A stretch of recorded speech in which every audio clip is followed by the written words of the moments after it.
Tantor Audio, a division of Recorded Books, presents Over by Stacy Claflin, narrated by Jamie Rennell. 1.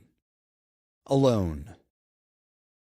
Heather squirmed against the tight restraints. The jacket wouldn't budge. She tried to readjust her right shoulder because the jacket pinned her in the most uncomfortable angle. Pain shot through her arm in all directions. How had she come to this? She was a normal 16-year-old. Or she had been until everything crumbled around her. Her dad had killed her mom. Why wouldn't anyone listen to her? He needed to be locked up, not her. She stopped fighting the straitjacket and found that her arm didn't hurt so much. She needed a new plan. So far, nothing else had worked, that much was obvious.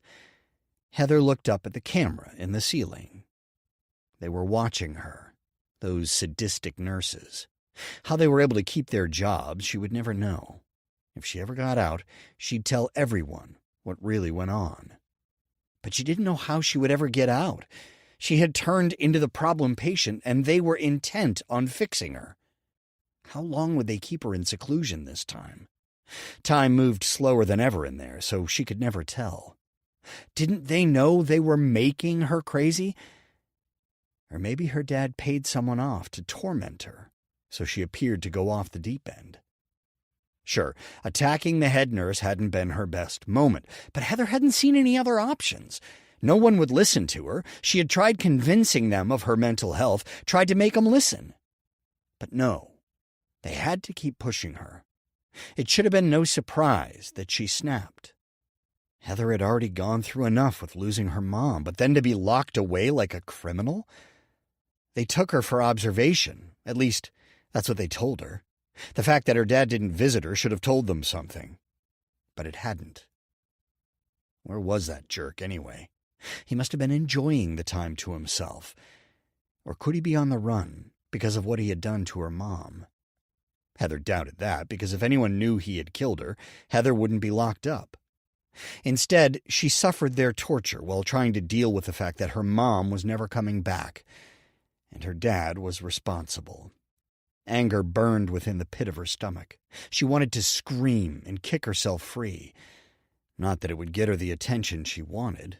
She would only get more time in solitary. She fought to free herself from the jacket again.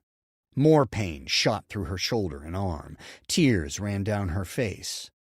They probably laughed at her from behind the camera. They had sent her into the room to punish her. And now, with her in tears, it was icing on the cake. They won, and she lost. She stared into the camera, imagining the icy cold eyes of the head nurse. Finally, the tears stopped, and she looked away from the camera, her only link to humanity. How long had it been since she had had real contact with people? Not the people inside the building, but her friends at school. Did they miss her? If they did, why hadn't anyone come to see her? More tears stung, but she blinked them away. What waited for her outside the walls? Anyone? Did anyone care that she languished inside a nut house, turning into someone who belonged there? Maybe if someone would have bothered visiting her, she wouldn't have found herself going down this path, or if any one of the nurses bothered to be nice to her. That would have gone a long way. But no. They taunted her instead, just like they were doing now. If she could push her anger aside and ignore the injustices, would that help? If she pretended as though the cruel witches were actually human beings with feelings, would that help? The thought of being nice to them sent chills through her. It would be like admitting defeat, or worse, saying what they had done to her had been okay. On the other hand, if it was a step toward getting out, it might be worth it. Heather took a deep breath and thought about her grandparents and their farm. It had been so long since she had been out there. She had missed going there for Christmas break. There was nothing like Christmas on the farm. She even had her own room there, even though it wasn't how she would have had it. She would give anything to see them. She closed her eyes and imagined being in the kitchen with Grandma making some soup. She loved to make it from scratch, and nothing else compared to it, or anything she made. Her mouth watered as she actually smelled the soup. In the background, she heard Grandpa's old sitcoms. He probably knew each episode by heart, but that didn't stop him from watching them over and over. It had been so nice to visit them, even though she knew it wasn't real. At least, not yet. She would get back there. Heather had no other option. Next, she pictured her home, but it sat empty. She tried to draw up images of Mom, but she was still gone. Tears escaped Heather's closed eyes. How would she get through the rest of her life without her mom, especially since her dad had gone off the deep end? She had to get out of the mental hospital, even if it meant sucking up to the nurses.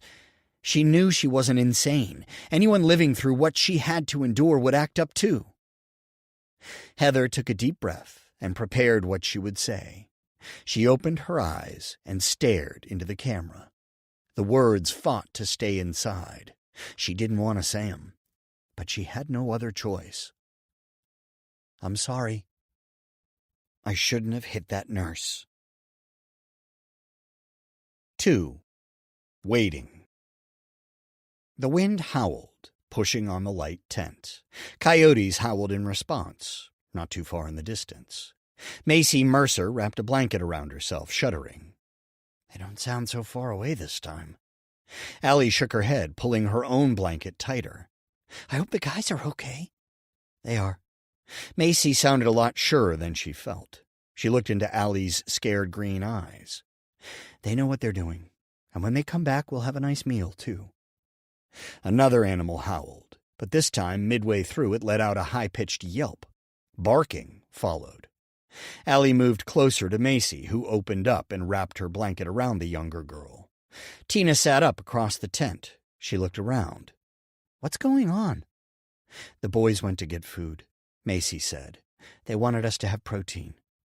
"That wind won't give up." Tina moved her long, light brown hair out of her face. "You think Jonah's looking for us in this weather?" "Wouldn't surprise me," Allie said. She shook in Macy's arms. Macy held her tighter. "We've barely stopped in the last 2 days. Even if they are looking, we have such a good head start, I don't think it matters." Tina pulled her hair into a ponytail. "Yeah, but they have vehicles. We don't." "They can't get cars through these woods," Macy countered. "We've all got cuts from those thorn bushes." "Horses. They have horses." "You think they could get horses through some of those paths?" Macy ran her hand along a scab that went from almost her eye down to her lip. "There's no way." Tina narrowed her eyes. "They have things to cut away shrubbery. Jonah's the most determined man I've ever met." Allie sniffled, making crying noises. "Maybe we should talk about something else," Macy said. "We're scaring Allie." "She should be scared. We all should be.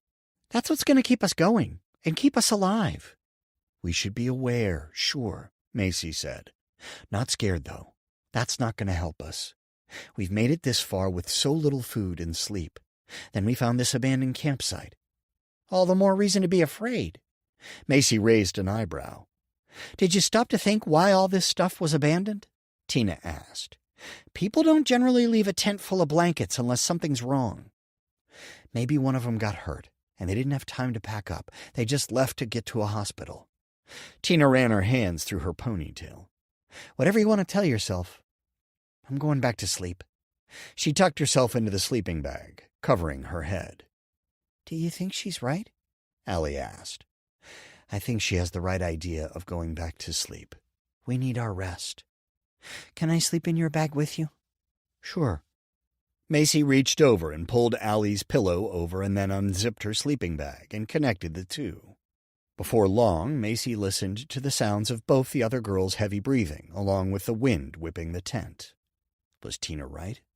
Would Jonah and the others use horses to catch up to them? It didn't seem likely. They didn't know what direction the group of kids had gone, and they probably assumed they went to the highway. Macy had wanted to go there, but Luke said that would be the first place they looked. They had been on the run for more than 2 days. It'd be difficult for them to find the group of kids. They were at the base of the mountains, so the woods went for miles in every direction. How would they know where to start looking? No, Luke had meant it when he told Macy that he was going to help her get back home to her family, her real family, not with Chester and Rebecca. If Chester got his hands on her again, Macy shuddered. She would fight him to the death. He had kidnapped her once, but it wasn't going to happen again. She had been stupid enough to get into his truck in the first place. Since then, he'd starved her, beaten her, tied her up, and left her imprisoned. But the worst part was being away from her family for so long. It nearly ripped her heart out. Macy had wanted independence for so long, but not like this. The wind whipped the tent, lifting one side from the ground. Macy sat up a little, listening for the guys. She couldn't hear a thing beyond the wind and the occasional animal in the distance. They seemed to be moving farther away. Was that good or bad? If they were leaving because they sensed something bad was going to happen, then Macy needed to be prepared for whatever that was. At least all of the camping gear belonged to someone else. If it was destroyed or they had to leave it behind, it wouldn't matter. No one had any attachments to it. The longer the boys were away, the more Macy's stomach twisted. She couldn't push away the images of bad things happening to Luke. The thought of Chester getting a hold of him. It was too much. Maybe he was strong enough to fight him off. Unless Chester had his gun on him. Then it might not matter. Macy hadn't heard any shots, so that had to be a good sign. She couldn't do anything about it, and what she really needed was more rest before they moved on. Despite her worries, she closed her eyes and tried to relax her mind. There were 5 guys out there. They'd be able to handle themselves. As she listened to the wind and the sounds of the other 2 girls breathing, Macy found herself drifting off. Part of her wanted to fight it, but she gave in. Conversation awoke her. She felt rested. How long had she been sleeping? Sitting up, she noticed the wind had stopped. Tina wasn't in the tent, but Allie still slept next to her. Macy slid herself out of the sleeping bag, trying not to wake the younger girl, but she stirred and rubbed her eyes. "Is it time to get up?" "I think the boys are back. You can sleep if you want. We'll probably eat and keep going." "No, I want to go with you." Allie sat up and stretched. Macy tried to fix her hair but gave up. They all looked ragged after being in the woods for a few days. Half of them had dirt caked on their arms or face, and everyone's white clothes were dirty. The 2 girls grabbed their shoes and put them on before exiting the tent. Tina sat by the campfire with the guys. Relief washed over Macy when she saw Luke. He smiled when he saw her, and Macy threw herself into his arms. He squeezed her. "What took you guys so long?" she asked. "The wind scared a lot of animals into hiding, but we did find that guy." He pointed to something roasting over the fire. It looked like it had been a fox. "I'm not sure that it'll fill us all, but at least it's more substantial than berries." Macy's mouth watered. The irony didn't escape her, and she wondered if she would ever go back to being vegan. "Did you get rest?" Luke kissed the top of her head. "I did. Don't you need some?" "What I need is something to eat. My stomach hasn't stopped rumbling." "How much longer until it's ready?" "It hasn't been cooking long. Want to go for a walk?" She stared into his eyes. "Are you sure you don't want to sit and relax?" He took her hand, sliding his fingers through hers. "What I want is to spend time with you while we're not in the run." He turned to a couple of the others and told them they wouldn't be gone long. He led her into the woods, where there was barely a path. "How much longer do you think until we reach the end of the woods?" Macy asked. "I wish I had an idea." "Just as long as we get there." "What are you going to do when we reach civilization?" He squeezed her hand. "Help you get back to your family." "After that?" "I'll figure something out. We need to tell the authorities about the community. There are other kids in there, against their will, taken from their families. Maybe my mom will leave and we can find a home together. But I'm not counting on that. She's really happy there." They came to a boulder and Luke sat. He indicated for her to sit too. She did, and he wrapped his arm around her. "I'm almost 18, so I'll probably find myself a job. I'll manage." "Without a real education? I mean, I know you've been in school, but I don't think the community lessons will count for anything." "You worry too much." "No, I don't. You need..." We have to focus on getting out of the woods first. Then we can... If you're under 18, you could get a foster family and then go to high school. You could catch up and even graduate. He held her closer. I'll do that, okay? You're just saying that. Maybe. So, what's your real name? You never did tell me. Everyone else is going by them except you. I've grown to like Luke. You were going to tell me in the cornfields, remember? Macy asked. He was quiet for a moment. I was, wasn't I? Lucas is actually my middle name, so even though I changed my name, I've still held on to a piece of myself. Did you go by that before the community? Asked Macy. If I tell you, will you keep calling me Luke? Sure, but you have to tell me. Otherwise, I'm going to have to make something up. She turned to look at him. You look like... She paused. A Walter. Walter? Luke laughed. Really? Yeah, Macy teased. If you don't tell me your name, I'm going to call you Walter. I'm definitely not Walter. Looks like I need to tell you. You should. Walter? Luke shook his head. My first name is Raymond. Raymond? You don't look like a Raymond. You'll let me stick with Luke? Luke it is. He ran his fingertips underneath her chin and placed his lips on hers. Macy's heart pounded against her chest, and before she had time to react, Luke pulled back. We should rejoin the others. 3. Pursuit. Luke and Macy walked back to the camp hand in hand. Everyone was sitting around the campfire. What'd we miss? Luke asked. We're just trying to figure out how much longer until we're out of here, Tina said. It's got to be a ways, Luke said. There are no sounds of anything other than wildlife. We have to plan for the worst. What's the worst? Allie asked. She shivered. A week, maybe more, Tina said. No. Macy shook her head. The worst would be Jonah and Chester finding us. The others all said their agreements. How's the fox look? Luke asked. Trent poked it with a stick, moving it around. It actually looks pretty close. Good, said Luke. We should look around the camp and see if there's anything we need to take with us. Most everyone dispersed, going through the 2 tents and the other random stuff left behind by the previous inhabitants. Why do you think they left without their stuff? Macy asked. Trent poked the fox again. Could be anything, but I've learned not to question a good thing. You don't think we need to worry? Macy asked. He shook his head. If they were coming back, they would have already. Could have been a storm or wildlife that chased them off, who knows? Too bad they didn't leave us a car, Luke said. Trent laughed. That would have been helpful. I don't even see any tire tracks, Macy said. That's not surprising, Luke said.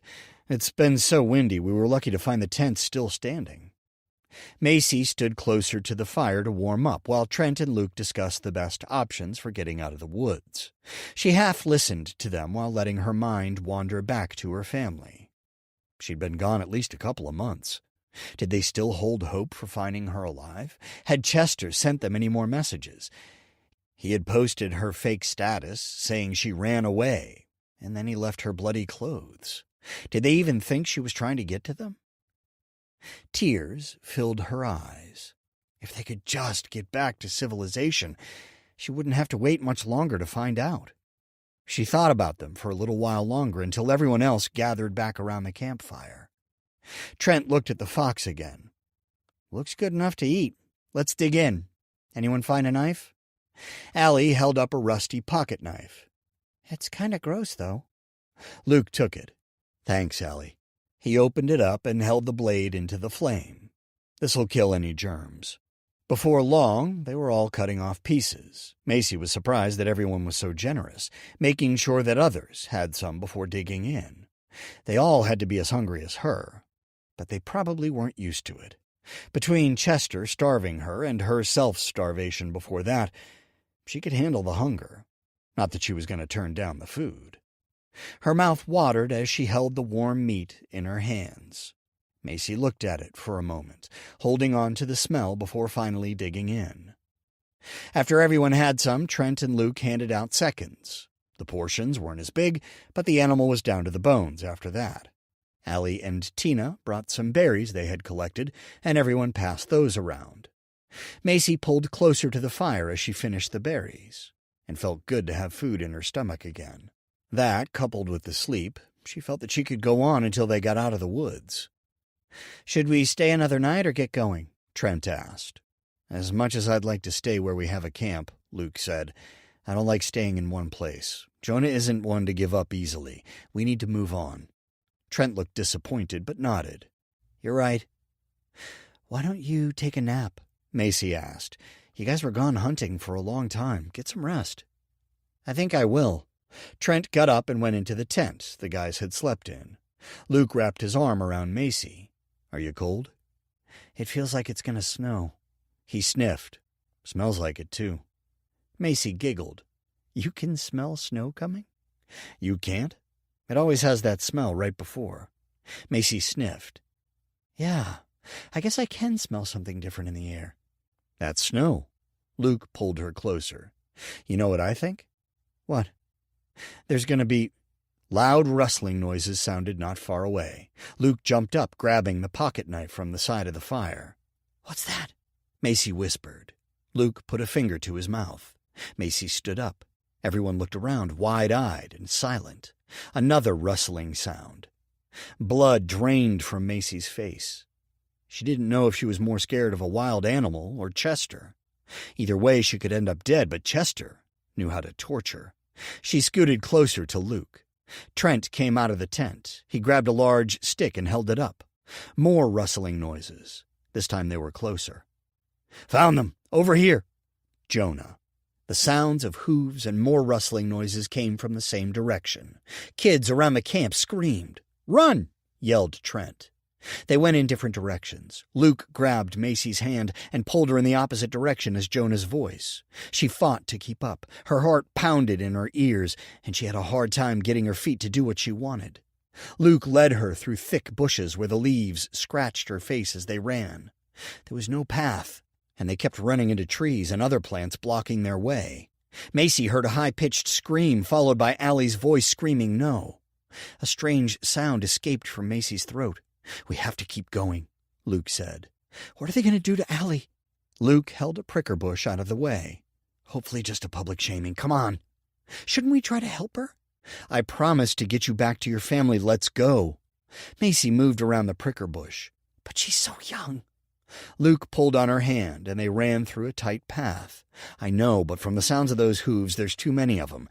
We wouldn't be able to fight off the prophets. Jonah probably has half the men from the community." "I feel horrible about leaving them." "Chester is undoubtedly after you. If anything, they're using the others as bait to draw you in. You don't want to fall into his trap, do you?" Images of being locked under Chester's barn flooded her mind.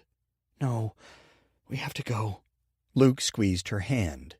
"There's nothing we can do to help the ones the prophets catch, but I can protect you and get you back home." Macy's throat closed up.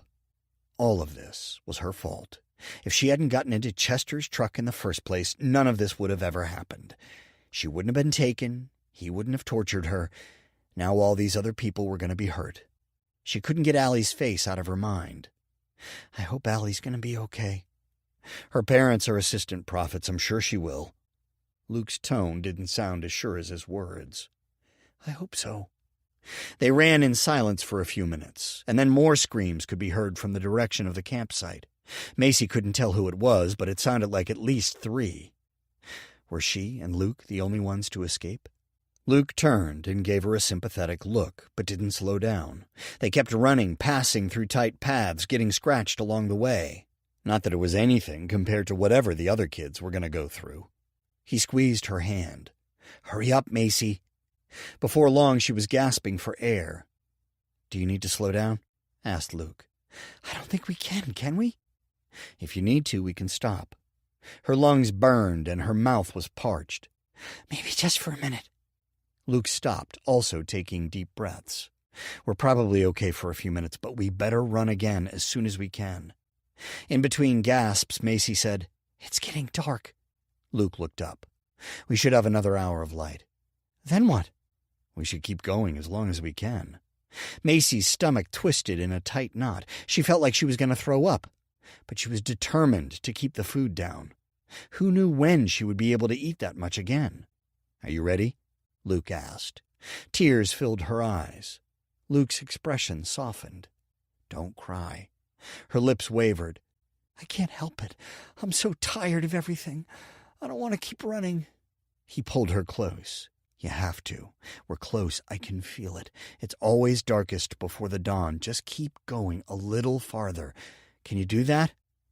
Macy blinked, and the tears fell to her face. "I have to. I can't go back to Chester." Luke kissed her cheek. "Don't think of that. Think about getting back home. You probably have your own room. What do you have in there?" "All my stuff? Everything?" "Think about that. Come on." He caressed her palm and then slid his fingers through hers. "Ready?" Macy took a deep breath. "Guess I'm going to have to be." Luke looked into her eyes. "You are." He tugged on her hand, and they were off and running again. Tears flew through the air behind her. Macy couldn't help it. She was tired and didn't know if she had the energy to keep going until they hit civilization. 4. Found. "We should take a break," Luke said. It felt like they had been running for days, but it had only gotten dark a short while before. "Okay." The moon shone bright, helping them to see as they ran. Luke smiled, slowing down. "Not going to argue?" Macy shook her head. Her legs burned. "Is your leg okay? You hurt it in the cornfield, and we haven't stopped except for last night." "It hurts a bit, but I'm fine." She squeezed his hand and then pulled away from his grip. Macy rubbed her hand. It ached from being in the same position the entire time they ran. "Are we going to sleep here?" She looked around, not seeing anything that looked appealing. Rocks and thorn bushes, mostly. "Do you have a better idea?" "Not really. I wish we had a place to hide." "If we sit by that rock, we'll be somewhat hidden by the bush." Macy squinted. "Probably." Luke sat against the rock and held out his arm. She sat next to him, and he wrapped his arm around her. "At least we can keep each other warm. That's not so bad, is it?" A smile tugged at Macy's mouth. "No, I can't complain about that." "We should take turns staying awake. You get some sleep first." "But I slept while you were hunting that fox." "You're not going to sway me, pretty thing. Close your eyes and get some rest. You're going to need it." "So are you." "I'll wake you, and then it'll be my turn. Close those eyes." "Yes, sir," Macy teased. She closed her eyes and leaned her head against his chest. She pushed her face against it, noticing his muscles. She listened to his heartbeat as he told her a boring story in a soft, soothing tone. Before long, her eyes grew heavy, and she gave into sleep. "Macy?" "Macy, wake up." She sat up. "Is everything okay? Did they find us?" "No," Luke said. "You mind sitting up while I sleep?" "Of course. You need your sleep." She yawned. "Here, take this."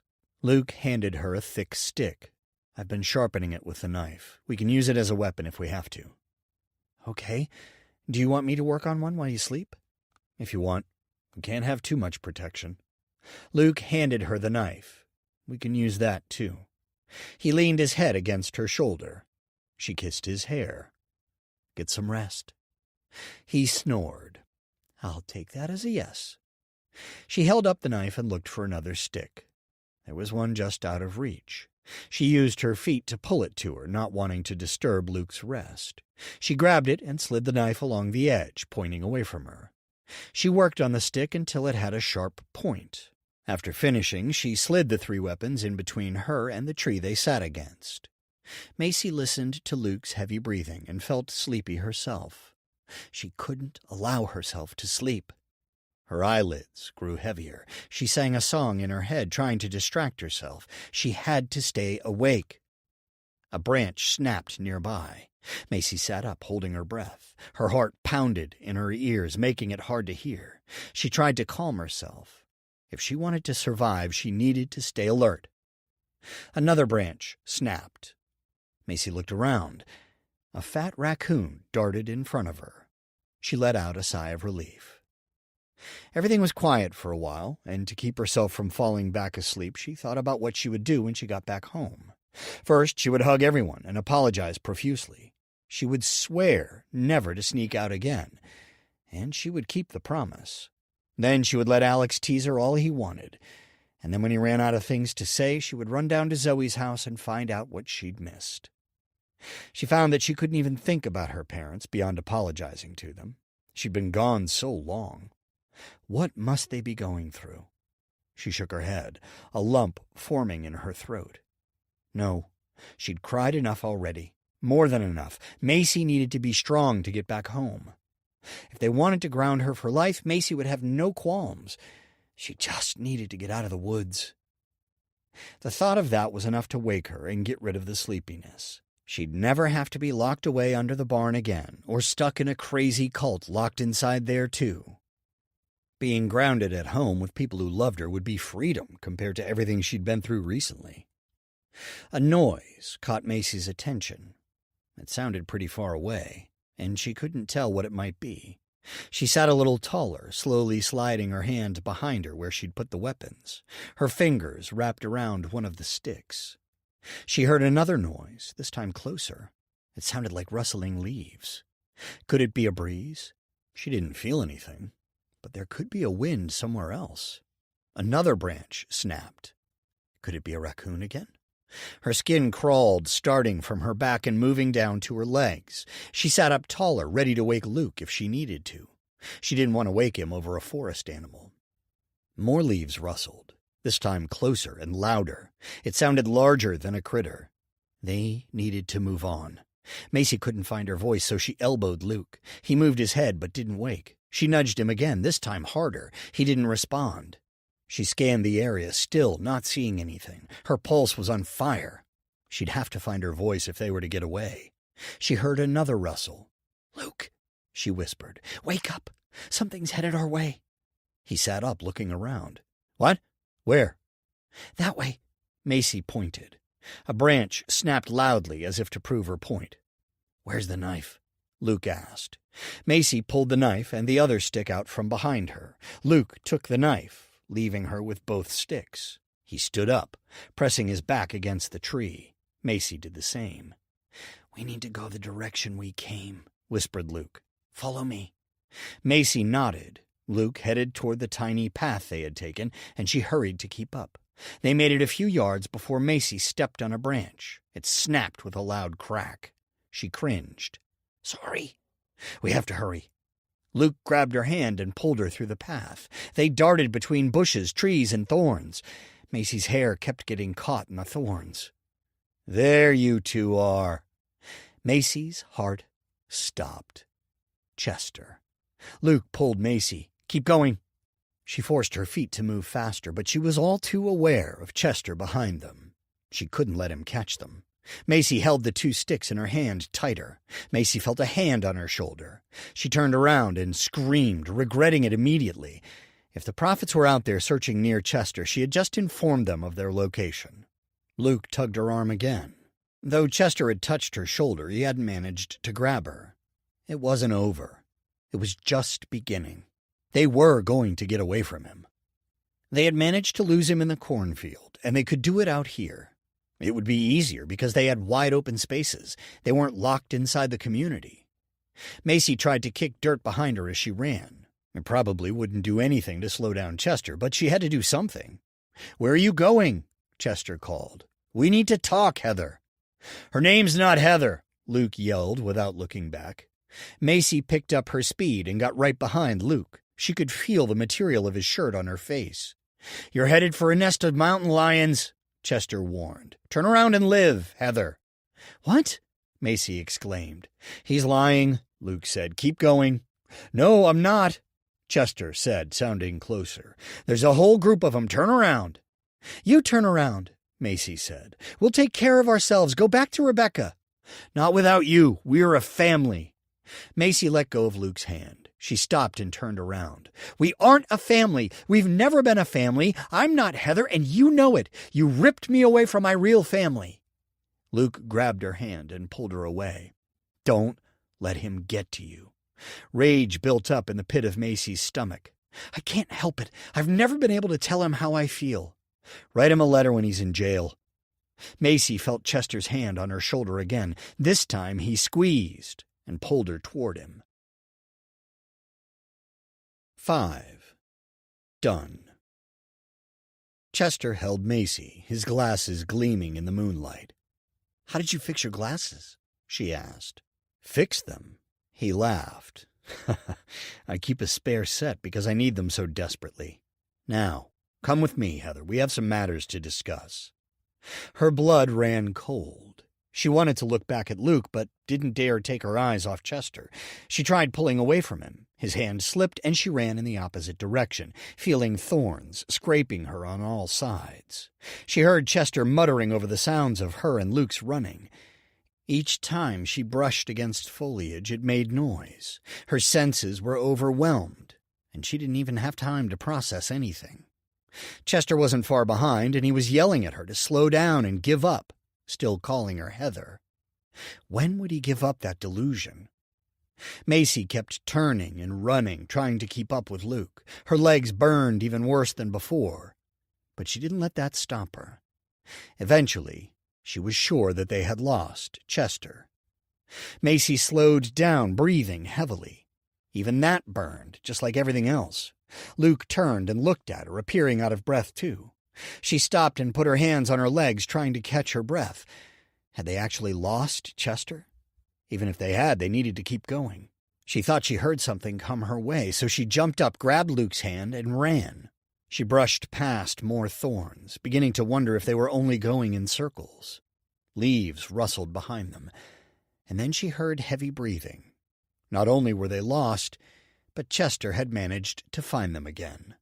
Macy put more energy into her run. When they got to a fork in the path, she tried to remember which direction they came from, but everything looked the same. Luke tugged on her arm, going right. They came to another fork and turned left. After about only 5 steps, she slammed into someone. It had to be Chester. Macy looked up and saw him, the moonlight gleaming against his lenses. He reached out and grabbed her. "Finally, I got you, Heather. It's time to go home and discuss your punishment. For your sake, I hope the prophets don't want to get involved. I'll go a lot easier on you than them." Macy squirmed, kicking at him. "Yeah, I bet you will." Chester dug his fingers into her arms. "You know I will." She turned her head and bit into his wrist as hard as she could. She could taste blood, but she continued to bite down even harder. "Let go of her." Luke punched Chester across the face. He ripped his arm from her mouth and then lunged for Luke, who moved out of the way, causing Chester to land on the ground with a thud. Macy spit the blood out, wiping it on her shirt. Luke grabbed onto her arm and she ran, stumbling over her feet. She caught herself before falling and ran as fast as she could. But she only got a couple of yards before she felt a tugging on her shirt, which made her gag. Chester pulled her so close she could smell the strong community soap on him. "Stop fighting me. I lost you once, and that's not going to happen again. Ever." He pulled on the shirt again, choking her. She pushed against him, kicking. She was aiming for his crotch, but couldn't reach at the angle he held her. Luke ran at them, but Chester pulled a gun out with his free hand and shoved it in Luke's face. "No," Macy begged. She twisted her body and forced herself down at an angle that forced him to loosen his grip. She gasped for air and ran. Luke grabbed her arm and they ran together. Chester was barely a few steps behind. He kept reaching for her. She could feel his fingers rub against her back, unable to grab onto her shirt. Macy picked up her speed, ignoring the pain in her lungs. She still hadn't gotten her breath fully back after his choking her. She gasped for air, not really able to get any decent breaths. The path ended right in front of her, so she couldn't turn anywhere. Not having time to process that, she slammed into a tree. Chester pinned her against it, wrapping his arms around her. He forced the gun into her temple. "Get out of here, Luke, or I'll kill her." "You wouldn't." "Would you like to find out?" Chester asked. Something on the gun clicked. Macy let out a cry. "Macy, I can't leave you," Luke said. "Go," Macy begged. "Save yourself." "No, save her," Chester said. "Get out of here, or you'll be wearing her brains, kid." "Find a way out and finish our plan," Macy said. Chester moved the gun toward Luke. "I changed my mind. There's no reason for me to let you go." "Don't!" screamed Macy. "Run, Luke, please!" "Oh, aren't you too cute?" Chester asked. He shoved the gun against Macy's temple. "You'd better leave now, Luke. My finger's about to slip." Fear covered Luke's face. "I'll be back for you." Luke held her eye contact for a moment and then ran out of sight. Macy couldn't move her arms or upper body. She couldn't even reach down to bite him again. However, she could still kick. So that's what she did. She kicked him as hard as she could, screaming at the top of her lungs. "Do you really think that's going to help anything, Heather?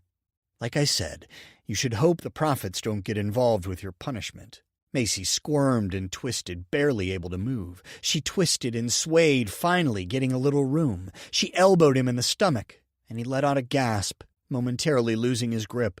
Macy ran away from him, but when she looked back, he was already running after her. Turning her head back around, she picked up her speed. As soon as she felt a tug on her shirt again, she ran faster, but his grip made her stumble, and she found herself falling straight for the ground. She put her hands out to protect her face from the impending dirt. Dirt flew into Macy's eyes as her face hit the ground. Chester landed next to her with a thud. She wiped at her eyes frantically, the dirt burning them. Chester wrapped his arms around her so tightly she could barely breathe. She struggled against him while still trying to get the painful flecks out of her eyes. Unable to see, she shoved her hands in his face, hoping to throw off his glasses again. It's not much fun when you can't see, is it? Funny how fast karma acts at times. Macy threw her weight against him, kicking and clawing at him, hating him all the more for that comment. Somehow the last piece of dirt finally flew from her eye, but she still couldn't see because her eyes watered so much. "Oh, did I make you cry? Or do you actually have remorse for running away?" "No!" She fought back harder, but he just laughed, and then somehow managed to stand up and pull her up too. "It's over, Heather. You need to give up." "I'm not Heather!" She kicked, hit, and squirmed more. Her feet weren't touching the ground, making it all the more difficult. "We're back to that again, are we? You know you're Heather. I don't know why you keep fighting me. You must have learned disobedience from your first mom." He stopped and stared into her eyes. "Do you want to know what that got her? She's dead, Heather. Your mom isn't in Paris living the high life with some guy named Jacques. That's what happens to people who refuse to obey me. Don't think you're immune either. You'd do well to learn from your true mom." "I knew it! I knew you killed Carla too." She kneed him in the crotch, and he let out a yell, loosening his grip. Macy stumbled as her feet hit the ground. Anger flashed over his face, but she ran away from him while she had the chance.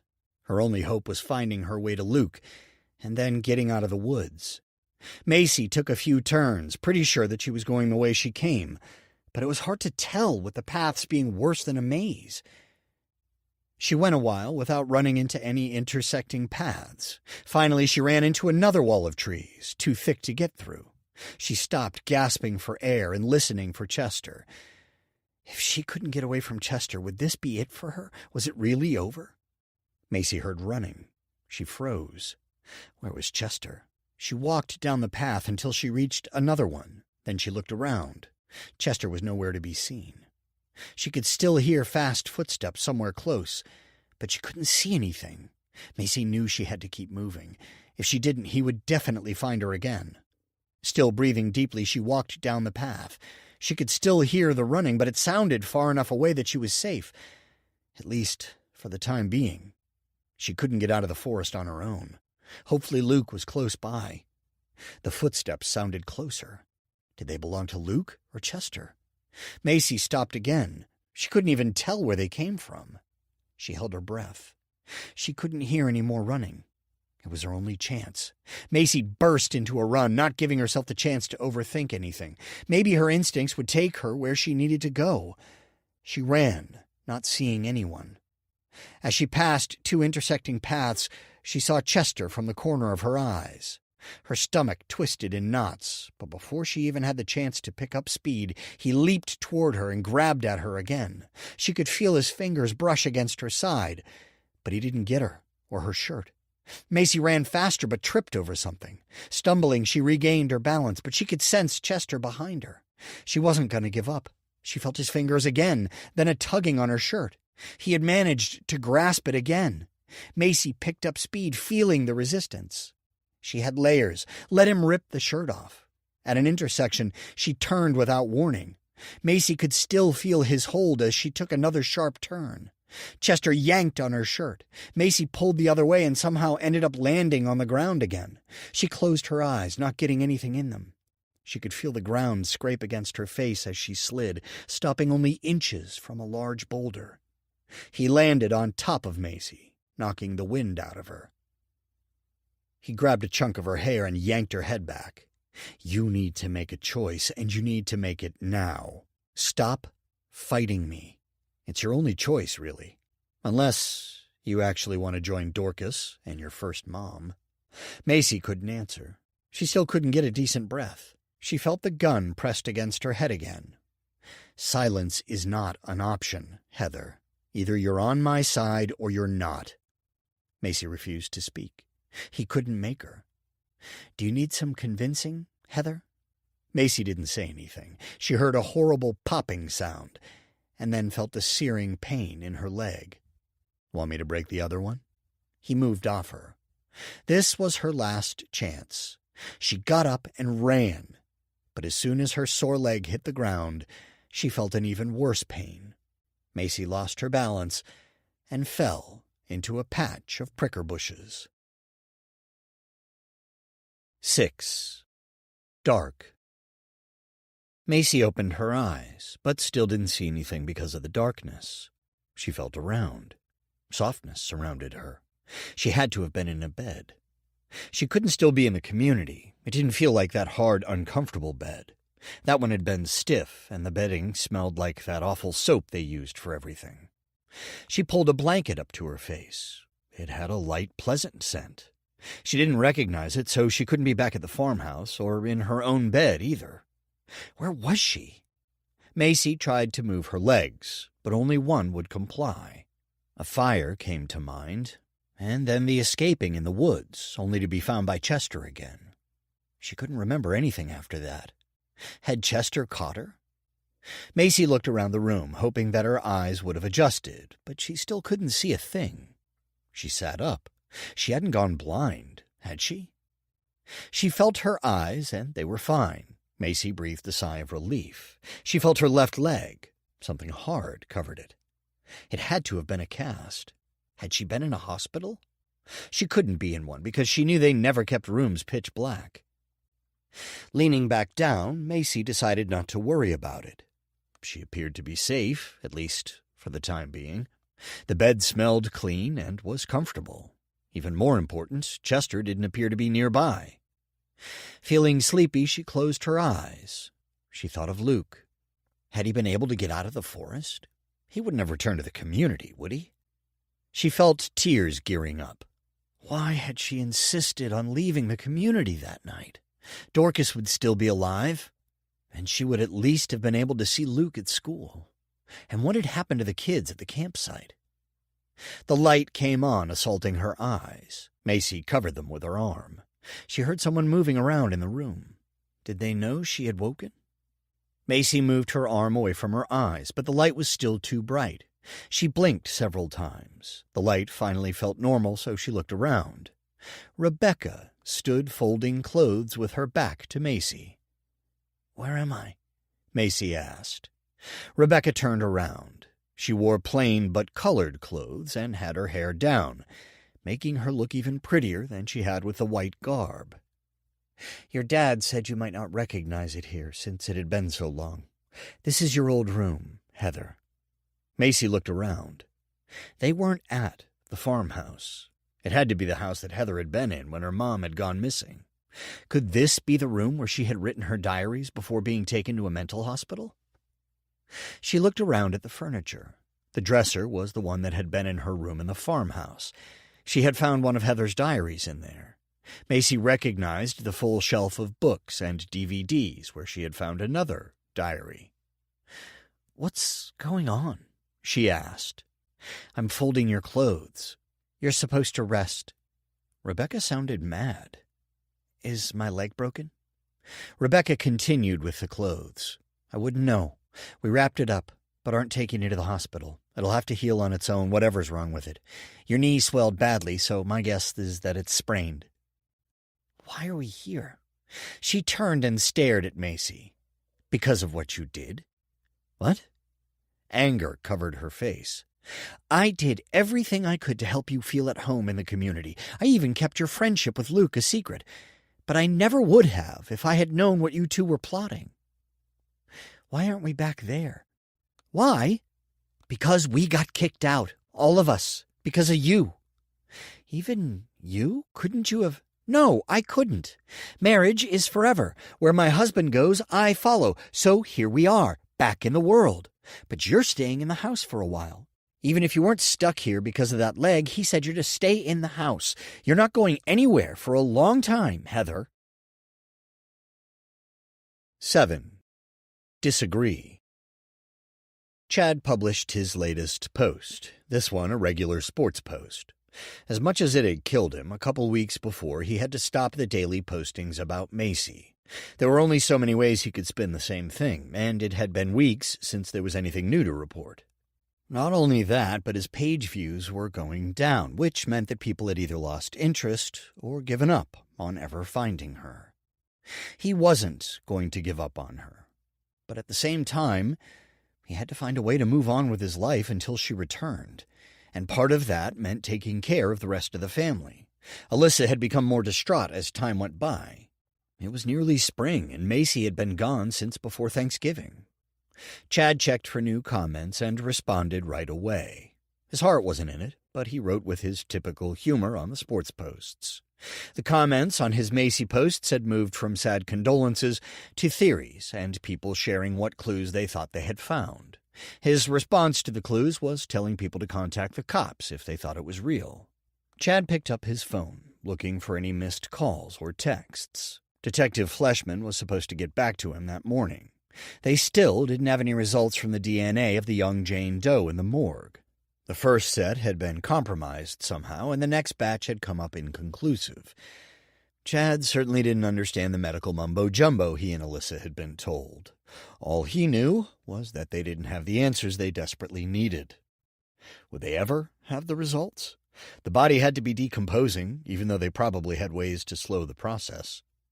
The screen in front of him was blurry. It was time for a break. He got up and stretched before going upstairs. Alex and Zoe sat at the kitchen table with textbooks, papers, and laptops spread all over the table. "How's the studying?" Alex scowled. "I hate history. How is it relevant? Math at least makes sense." Chad patted Alex's head. "They say those who don't learn history are doomed to repeat it." "Whatever." Alex went back to his work. Zoe looked up. "Any word from the police?" "Not yet." Her face fell. "When are we going to know?" Chad pulled some leftovers out from the fridge. "Wish I knew." He scooped some food onto a plate and put it in the microwave. "I keep checking my phone. They have to get some results this time. The third time's a charm, right?" "I hope so, or we'll have to wait even longer." Alex got up and grabbed a pop. "Maybe then she'll be back home and it won't matter. We all know that dead chick isn't Macy." "We hope it's not her," Zoe said. "It's not." Alex sat down, twisted the cap off, and drank. Zoe rubbed her stomach, looking sad. Chad tried not to think about what was under her oversized shirt. His grandchild. He was barely past 40, and he had to think about being a grandparent. It was crazy, but nothing was harder to believe than his 13-year-old becoming a dad. He still couldn't wrap his mind around that one. "When do your parents get in, Zoe?" asked Chad. She made a face. "Don't remind me. I wish she'd just stay in Japan with him. Maybe they'll get into a big fight and he'll decide not to come here." "Why do you ask? You trying to get rid of me?" "What?" Chad asked. "No, you're always welcome here, just like always." Why did he feel like he was digging himself into a hole? Do you want anything while I'm up? No, but thanks. Zoe went back to her studies. They were both doing an online homeschooling program because they couldn't deal with the social pressures and everything else. The microwave beeped, and Chad got his food and then escaped to the bonus room. He turned on the TV, and the news came on. After about 15 minutes, he realized that they hadn't once mentioned Macy. That made him almost as upset as when they wouldn't stop talking about her. He wasn't sure which was worse. Alyssa walked by the doorway and then doubled back and sat down next to him. "Did you hear from Fleshman yet?" He shook his head, his mouth full of beans. "Me neither." Her lips curled down. "I wish they would at least tell us something. I hate waiting. It seems like that's all we do anymore." Chad swallowed. "It's not their fault. The tests are being done in Seattle, maybe even being sent out. The whole thing is confusing, and I can't keep it straight. It has to be her." He nearly choked on broccoli. "What?"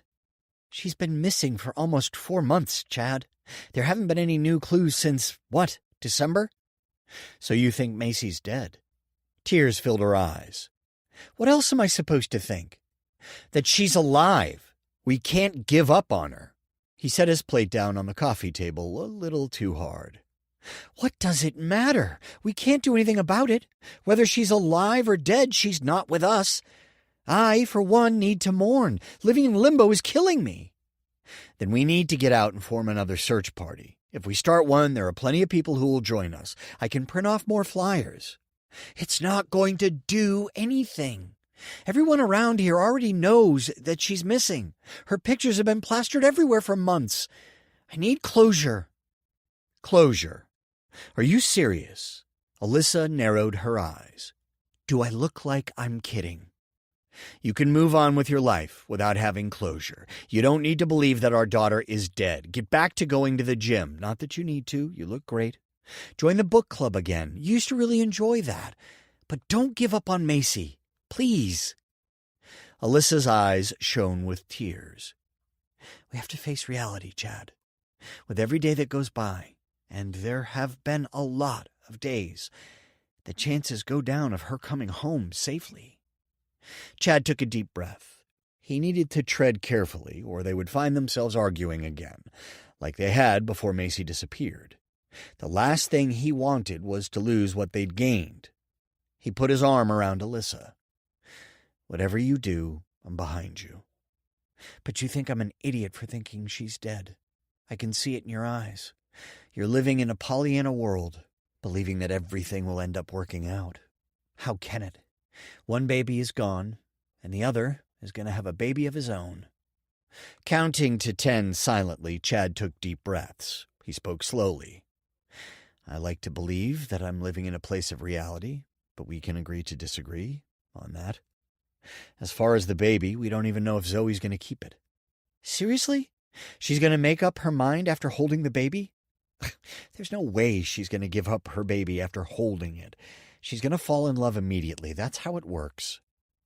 Or she could take one look at the little face and realize she's not ready for the responsibility. She could love the baby enough to make the right decision and give it to a family who desperately wants one. Alyssa shook her head. "You really do live in a fantasy world." "Look, I'm trying my best to be patient, but if you keep saying things like that, I can't give you any guarantees. Let's agree to disagree. If we have to, we'll avoid the topic." "Agree to disagree? We're not talking about wallpaper, Chad. These discussions can't be avoided."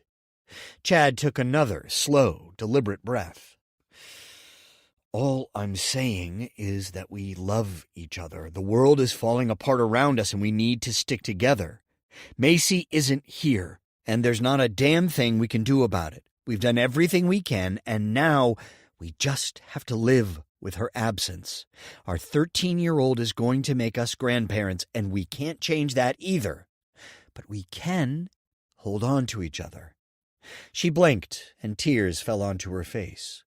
"I wish I could believe that." "What do you mean?" "It's not that easy. Love isn't enough." "I never said it would be easy. I said we need to stick together for each other and our kids, regardless of how things end up." Chad begged her with his eyes. He needed her to keep hoping. Alyssa took his hand. I do love you. You and Alex are all I have. And Macy. Not anymore. More tears fell. Chad wanted to convince her that Macy was out there, that she needed them to not give up, but he knew it wouldn't get them anywhere. How could she give up?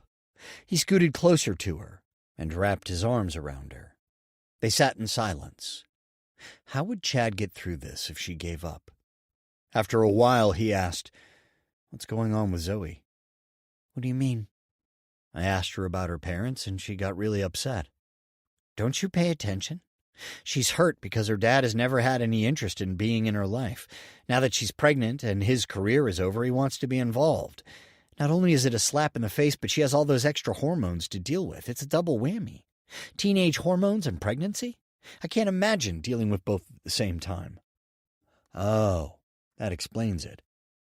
He would never understand female hormones, but from what he had seen, they were very real. He remembered with Alyssa's pregnancies, he had to tread lightly. He would have to do double duty with Zoe. Chad looked at his empty plate. "Do you want me to make you something to eat and bring it up?" "No, I can't eat. We need to start looking into funeral arrangements." The room shrunk around him. What? She deserves a memorial service. Macy hasn't been pronounced dead. Can't you at least wait for that before you jump the gun? You think I'm acting rash? We haven't even gotten the DNA results back. We have no reason to believe the body is Macy. You can't do this. If she's alive somewhere, you'll just send her the message that we've given up. How can I get through to you, Chad? I need closure. I have to be able to say goodbye and move on with my life so I can focus on Alex. That poor kid needs us. He's dealing with her loss, too. It's not fair. He deserves to have me taking care of him properly. He's actually doing pretty well, if you hadn't noticed. His grades are higher than they've ever been. The teacher in charge of the online school says he may actually get through the 8th grade stuff before school gets out for the summer. He's not only caught up, but will probably get ahead. Alyssa folded her arms. He still needs me to be there for him fully, not like I've been. You can do that without giving Macy a funeral, Liz. We can act like a family again while still waiting for her to return. No, actually I can't. I'm not waiting for the mail, Chad. This is our daughter. I can't wait for her and continue on with my life. All I can think about is how she should be with us. But she's not. They stared each other down. It was obvious that neither one was going to back down. 8. Arguing. Chad closed his laptop, his eyes heavy from responding to over 100 comments. It had to be past midnight, but he didn't care to check the time. His stomach growled because he hadn't eaten since lunch. He didn't want to after that disagreement with Alyssa. How could she be so eager to plan Macy's funeral?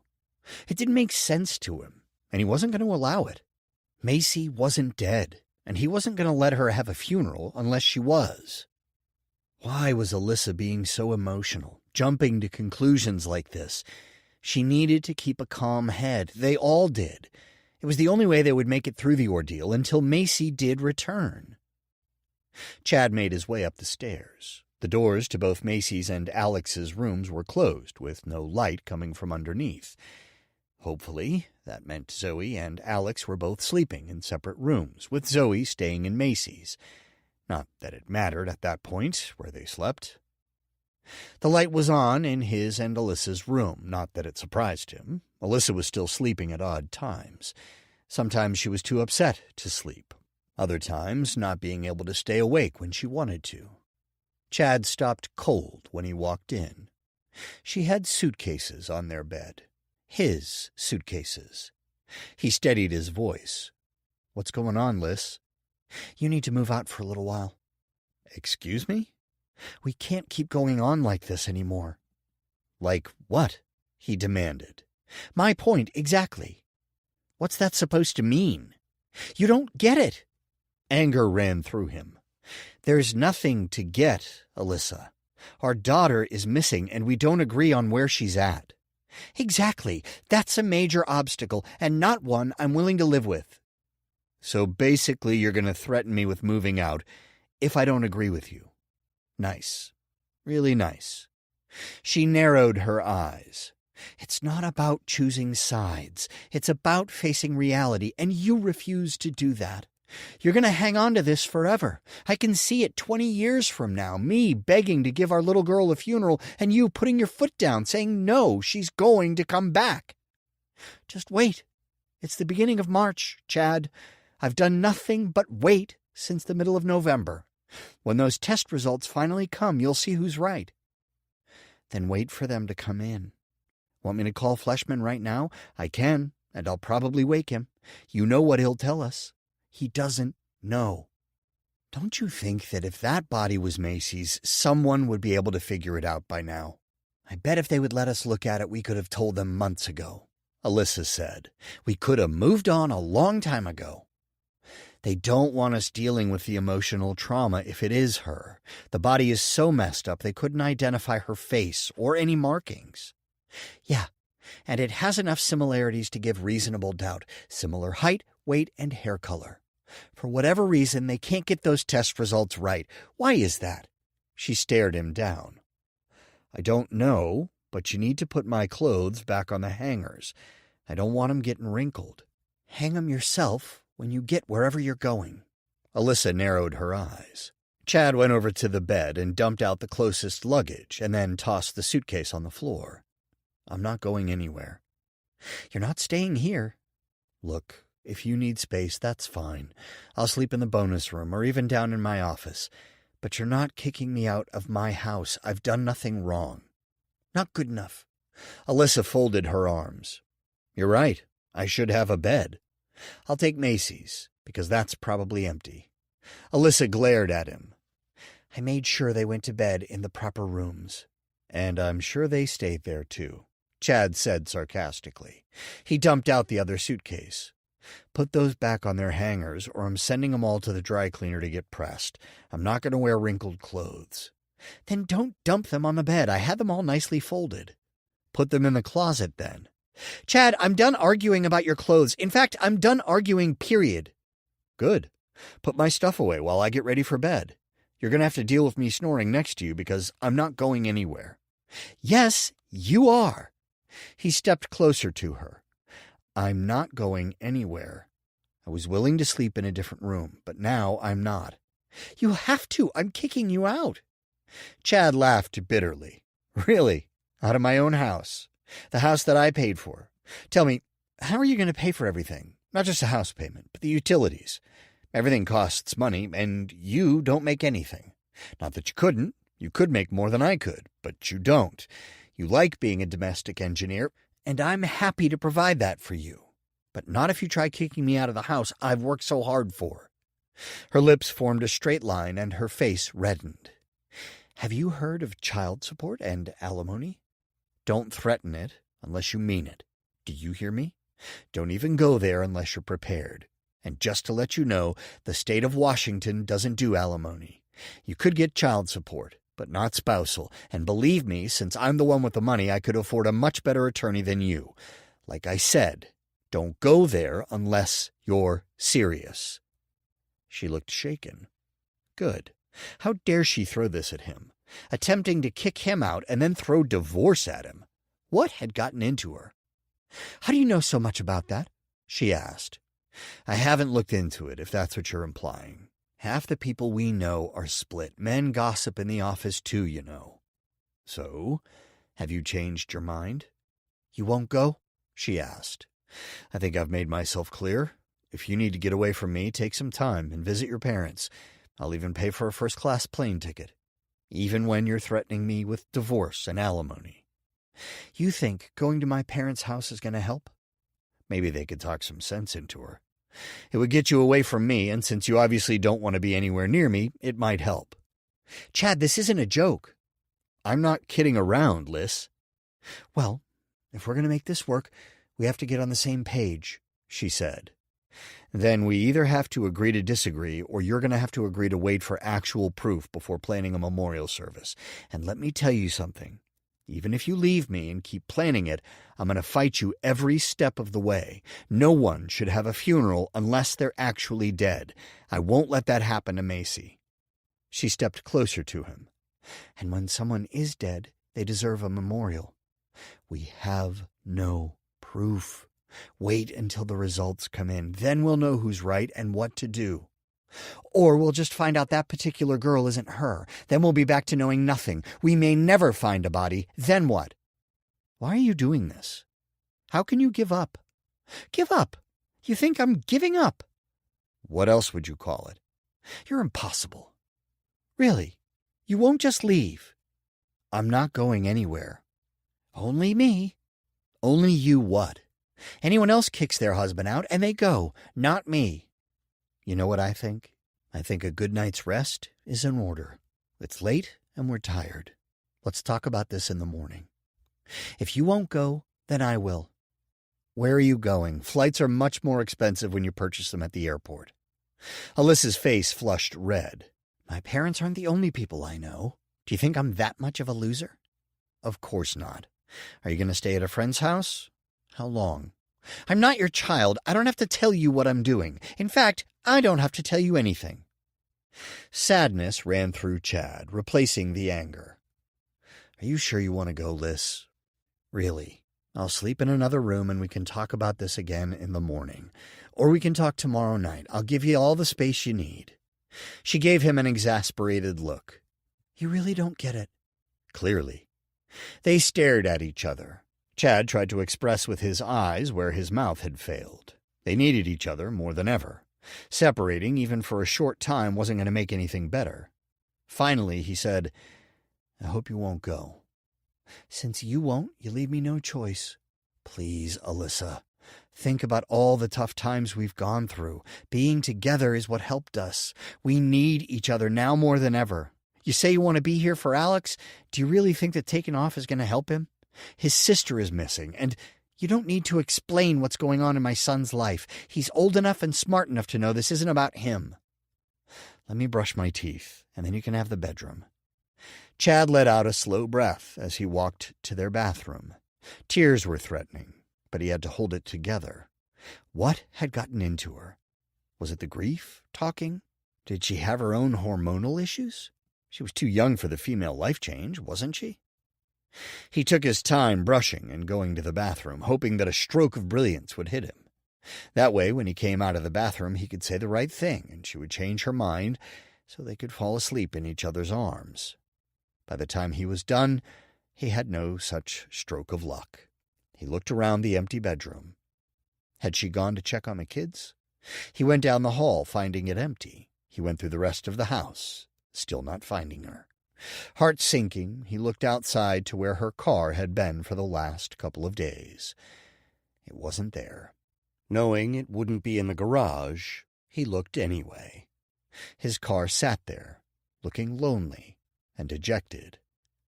Or was that Chad? 9. Sorrows. Alyssa pulled into the same parking spot she had the last time she was at the bar. Drinking hadn't solved any problems then, but at least she'd been able to forget her troubles for a little while. She looked around the parking lot, relieved to see Rusty's tow truck missing. The last thing she needed was a lecture from him again. She wasn't going to drink and drive, so there was nothing to feel guilty about. She'd packed a pillow and blankets so she would sleep in the back of her car.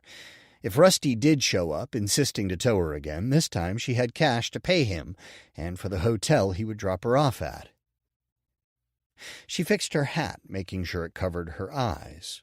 Her family was practically at celebrity status between being on the news for Macy's disappearance and Chad's blog.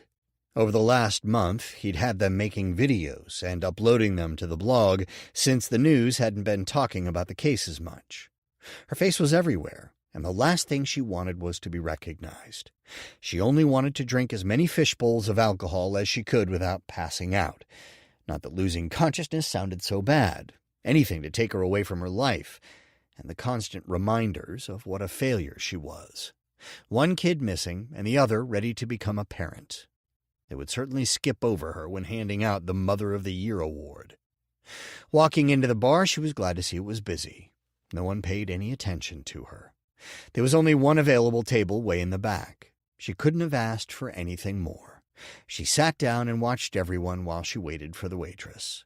There were several lively games of pool going on, as well as plenty of TVs with different sports to choose from. There were also quite a few loud conversations with people who had already had too much to drink. It was no wonder that Rusty came to this bar. He probably made a fine living towing drunks home.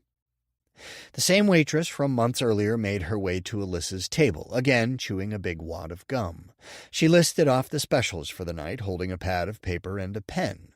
Alyssa noticed her name tag said Sela. "Do you still have the fishbowl drinks?" "Yeah, but they're not on special. Have you tried—" "I'll take a fishbowl. I don't care what it costs." "Fishbowl it is," she wrote on the paper. "Anything else?" Alyssa remembered the nachos not going over so well. "Surprise me with your favorite appetizer." The waitress smiled and nodded, writing, "Sure thing." She walked away. Yawning, Alyssa hoped the food and drink would help to wake her up. It was late, and she hadn't slept well since Macy disappeared. Hopefully tonight she could forget all about everything and finally get the sleep she needed. She watched the nearest game of pool, trying to convince herself it was interesting. Sela brought over a fishbowl and set it on the table. "The food's still cooking." "Thanks, Sela." She grabbed the straw and drank as fast as she could. Feeling warm, Alyssa took her coat off. She wanted to take the itchy hat off, but she didn't want anyone to recognize her, especially Rusty. Maybe she'd be lucky, and he was driving drunks home from a different bar that night. Just as she emptied the fishbowl, Sela came with a steaming plate. From Alyssa's angle, she couldn't see what was on it. Sela's eyes widened. "Ready for another bowl already?" Alyssa pushed it toward her, nodding. "I'll get that for you right away." She set the food in front of Alyssa. It looked like a combo platter. It had cheese sticks, onion rings, tiny baked potatoes, egg rolls, quesadilla slices, and little chicken wings. It was enough for 2 or 3, but Alyssa didn't care. Her mouth watered as she tried to decide what to eat first. She looked up to say thank you, but Sela had already disappeared. Alyssa picked up an egg roll and bit down. It melted in her mouth. It was even better than the food at her favorite Chinese restaurant. When she had a mouthful of baked potatoes, Sela arrived with another fish bowl. Not wanting to be rude by not thanking her twice in a row, Alyssa gave her thumbs up. "No problem. Enjoy." Alyssa planned to. She finished the potato and then went to work on the new fish bowl. Before long, she was eating, but not even aware of what was in her mouth. She had finished most of the platter, having left all of the cheese sticks. She was used to the kids eating all of those, so it was just habit. "You again." Looking up, Alyssa saw Rusty standing next to her. It took a moment to register because of her buzz. She wanted to groan, knowing a lecture was coming, but he was so gorgeous, she couldn't. The way his curls fell around his face and ears was too much. "Hi, Rusty. Mind if I sit down?" "Sure. Have some food. It's the least I can do since you paid my bill last time." "Don't forget about the free ride home," he smiled. Oh, heavens, that smile. What was he doing as a tow truck driver? Alyssa knew she should have been embarrassed, but she couldn't take her eyes off his face. Rusty picked up a cheese stick and took a bite. "I've always loved these. I haven't seen you around in a while. I had hoped you were doing okay." Had he thought about her? Alyssa started to smile, but then remembered her face was everywhere. How could he have not thought about her? She shrugged, not wanting to talk about her life. She had gone there to forget. Or had she actually wanted to see Rusty? There were plenty of bars between her house and this one. It was hard to remember why she had come here, although she was more than aware of her fight with Chad. That jerk wouldn't leave the house like a normal husband. "What brings you here?" Rusty picked up another cheese stick. "Nothing I want to talk about." He nodded. "What do you want to talk about?" She looked at the platter. "These onion rings. Have you ever tasted anything like them? It's like food from heaven." Rusty laughed, the skin around his eyes crinkling. He looked even more beautiful. "They are pretty good." He looked at the fishbowl. "How many have you had?" "Only 2. "Looks like you'll need another ride home then." "Oh, seriously?" He shook his head, his curls bouncing around. She waved Sela over. "I'll take another fishbowl." "Coming right up." She eyed Rusty and walked off, not giving him a chance to say no. "You really think you need a third one?" "I came here to forget about life, so yeah, I do need another." "Haven't you forgotten yet?" Alyssa shook her head. I only have a buzz. I need to get plastered. Plastered, huh? Well, I'd better stay here with you then. You mind the company? Not at all. I could look at you all night. She could feel her face turn bright red. Why had she said that? Rusty's face looked a little pink as well. Okay, I suppose that works. You'll let me tow you home? I'm just going to sleep in my car. You can tow someone else tonight. You're planning to spend the night in your car, in this neighborhood. Have you lost your mind? That's pretty much why I came here, to lose it. You know what I mean, to forget everything. Now I'm not even making sense to myself. I can't let you sleep in your car. I told you I'm not going home. He nodded and then took the last onion ring. Manna from heaven. Was he trying to distract her? She nodded, faking a smile. You can drop me off at a hotel, anywhere but home. We don't have to talk about it. What shows do you like to watch? Alyssa stopped. I can't remember the last time I watched something. What did you used to watch? Sheila dropped off the fishbowl and Rusty looked at her. We'll get the check now. No more drinks. Sure thing, Rusty. Why did Alyssa feel so bad at the mention of shows? Probably because it reminded her of the fact that she hadn't done anything normal in such a long time. Maybe that was part of the reason she felt like getting out of the house. That and the fact that Chad refused to leave. She grabbed the bowl and took the longest sip she could manage. Alyssa didn't want to think about home or Chad or anything. Swallowing, she looked at Rusty, feeling a bit dizzy. So, what have you been up to? Same old. Towing people home to keep them off the streets. Is that all you do? And you do it for free? Not usually. A man does have to make a living. He grinned like a Greek god. Have you considered modeling? Alyssa asked. Rusty raised an eyebrow. Modeling? No. You could rake in a lot more with that than driving a tow truck. You could always do that for your good deed of the day. He shook his head, the beautiful curls jumping around again. No interest in modeling. How was he still single? Alyssa had never looked at another man other than Chad in all their years together. But there was something she really liked about Rusty. Her mind wasn't working clearly enough to figure out why. She took another drink. Are you done with that? It's half full.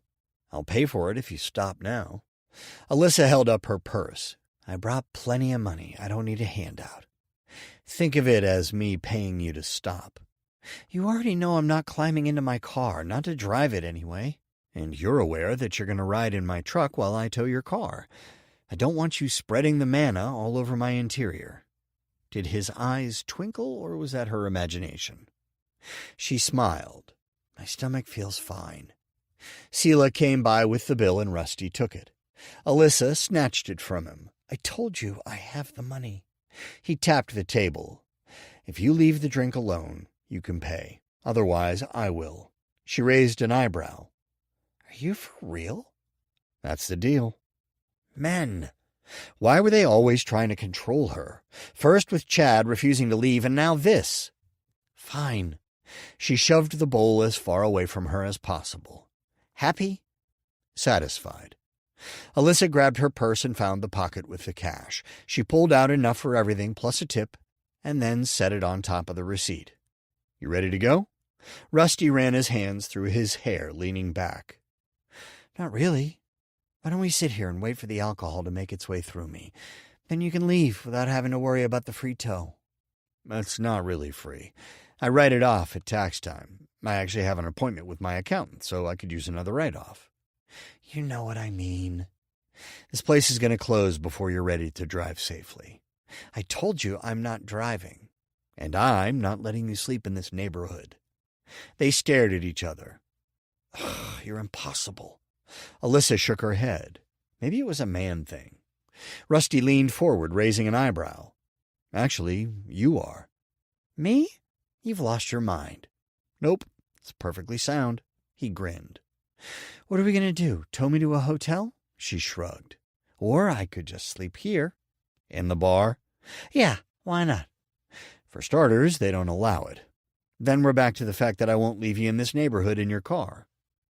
I hope you're able to come up with a good suggestion because I'm done. I'm perfectly happy sleeping in the car. Rusty sighed, looking worn out or perhaps frustrated. He was quiet for a minute before speaking again. I have a spare room at my house. We actually used it as a guest room, but I haven't had anyone over since the accident. She stared at him. You want me to go back to your place?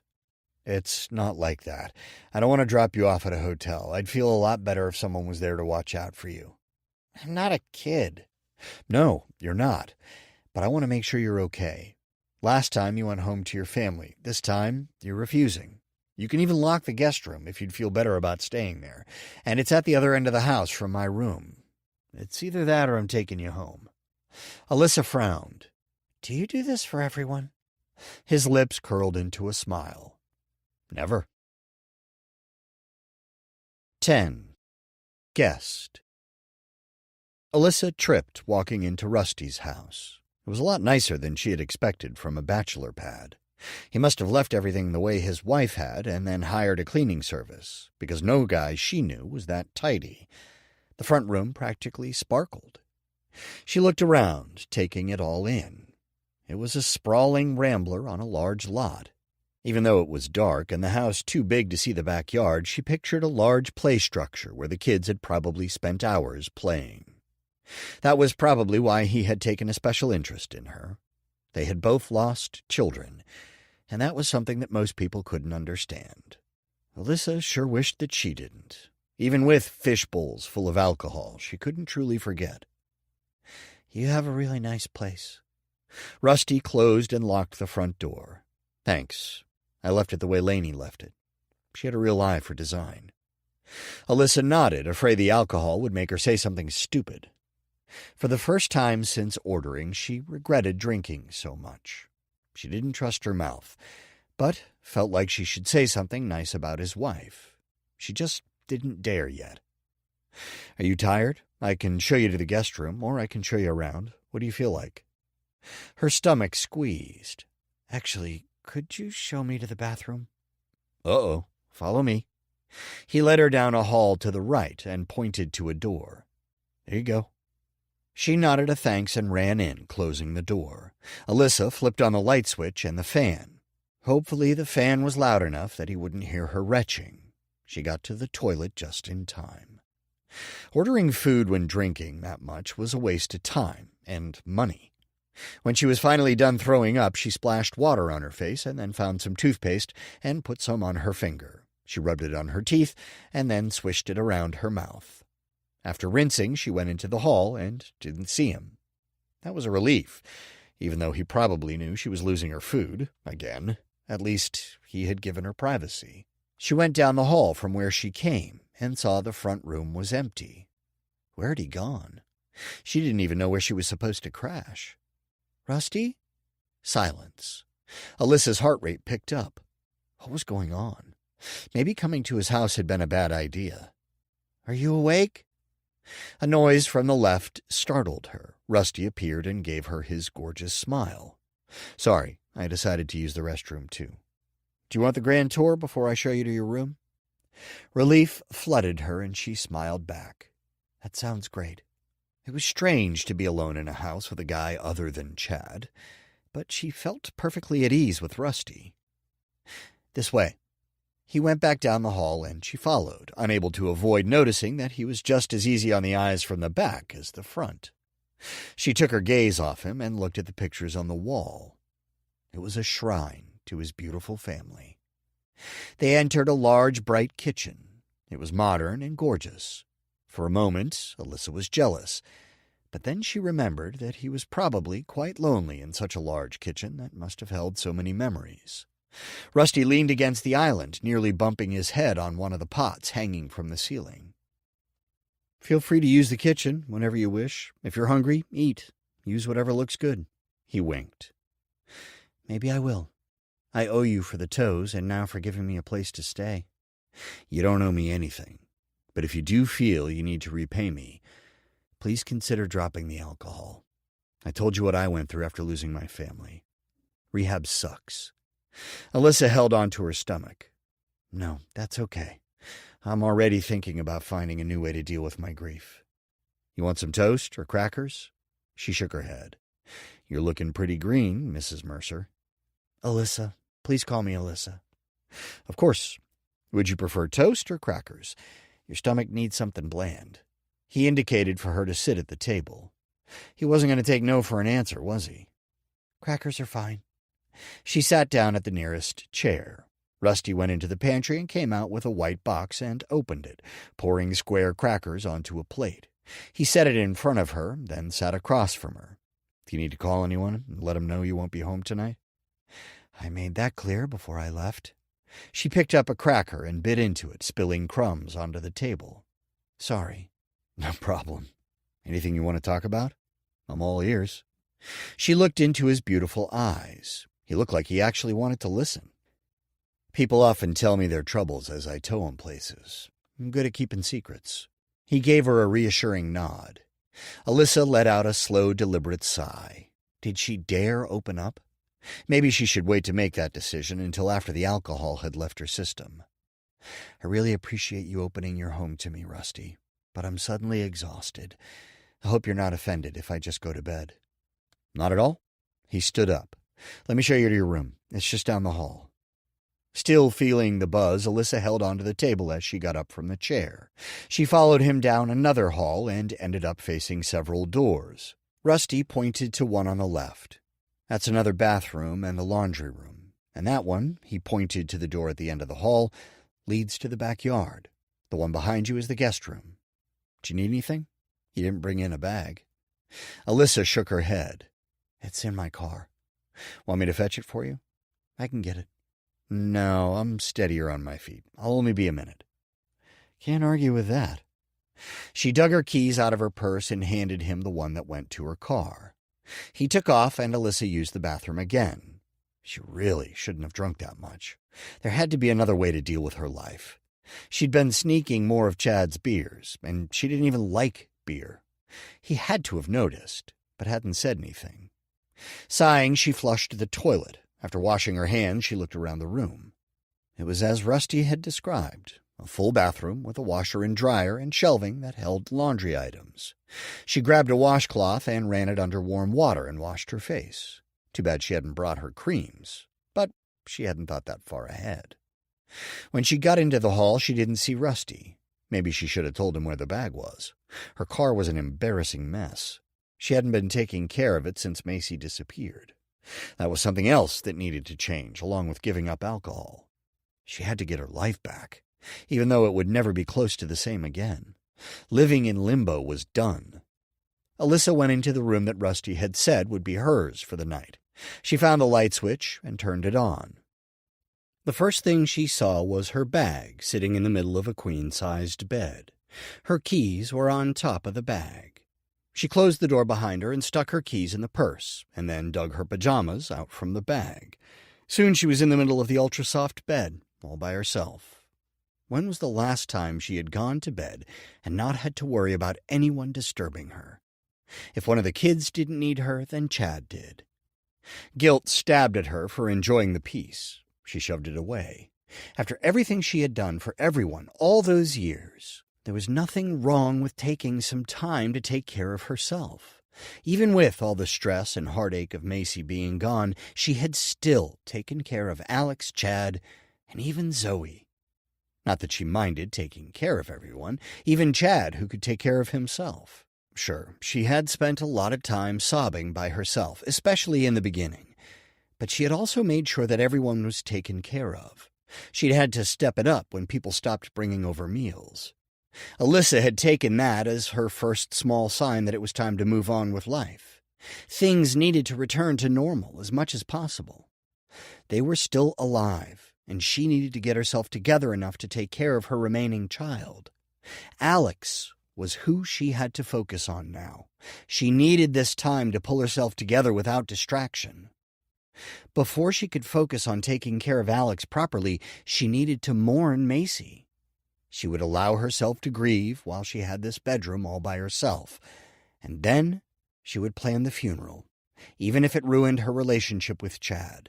If he didn't love Alyssa enough to give her what she needed, then she didn't need him in her life anymore. She stretched and then rolled over, spreading herself across the bed diagonally. Closing her eyes, she saw Alex's face in her mind. Hopefully, he wouldn't be too upset over her being gone in the morning.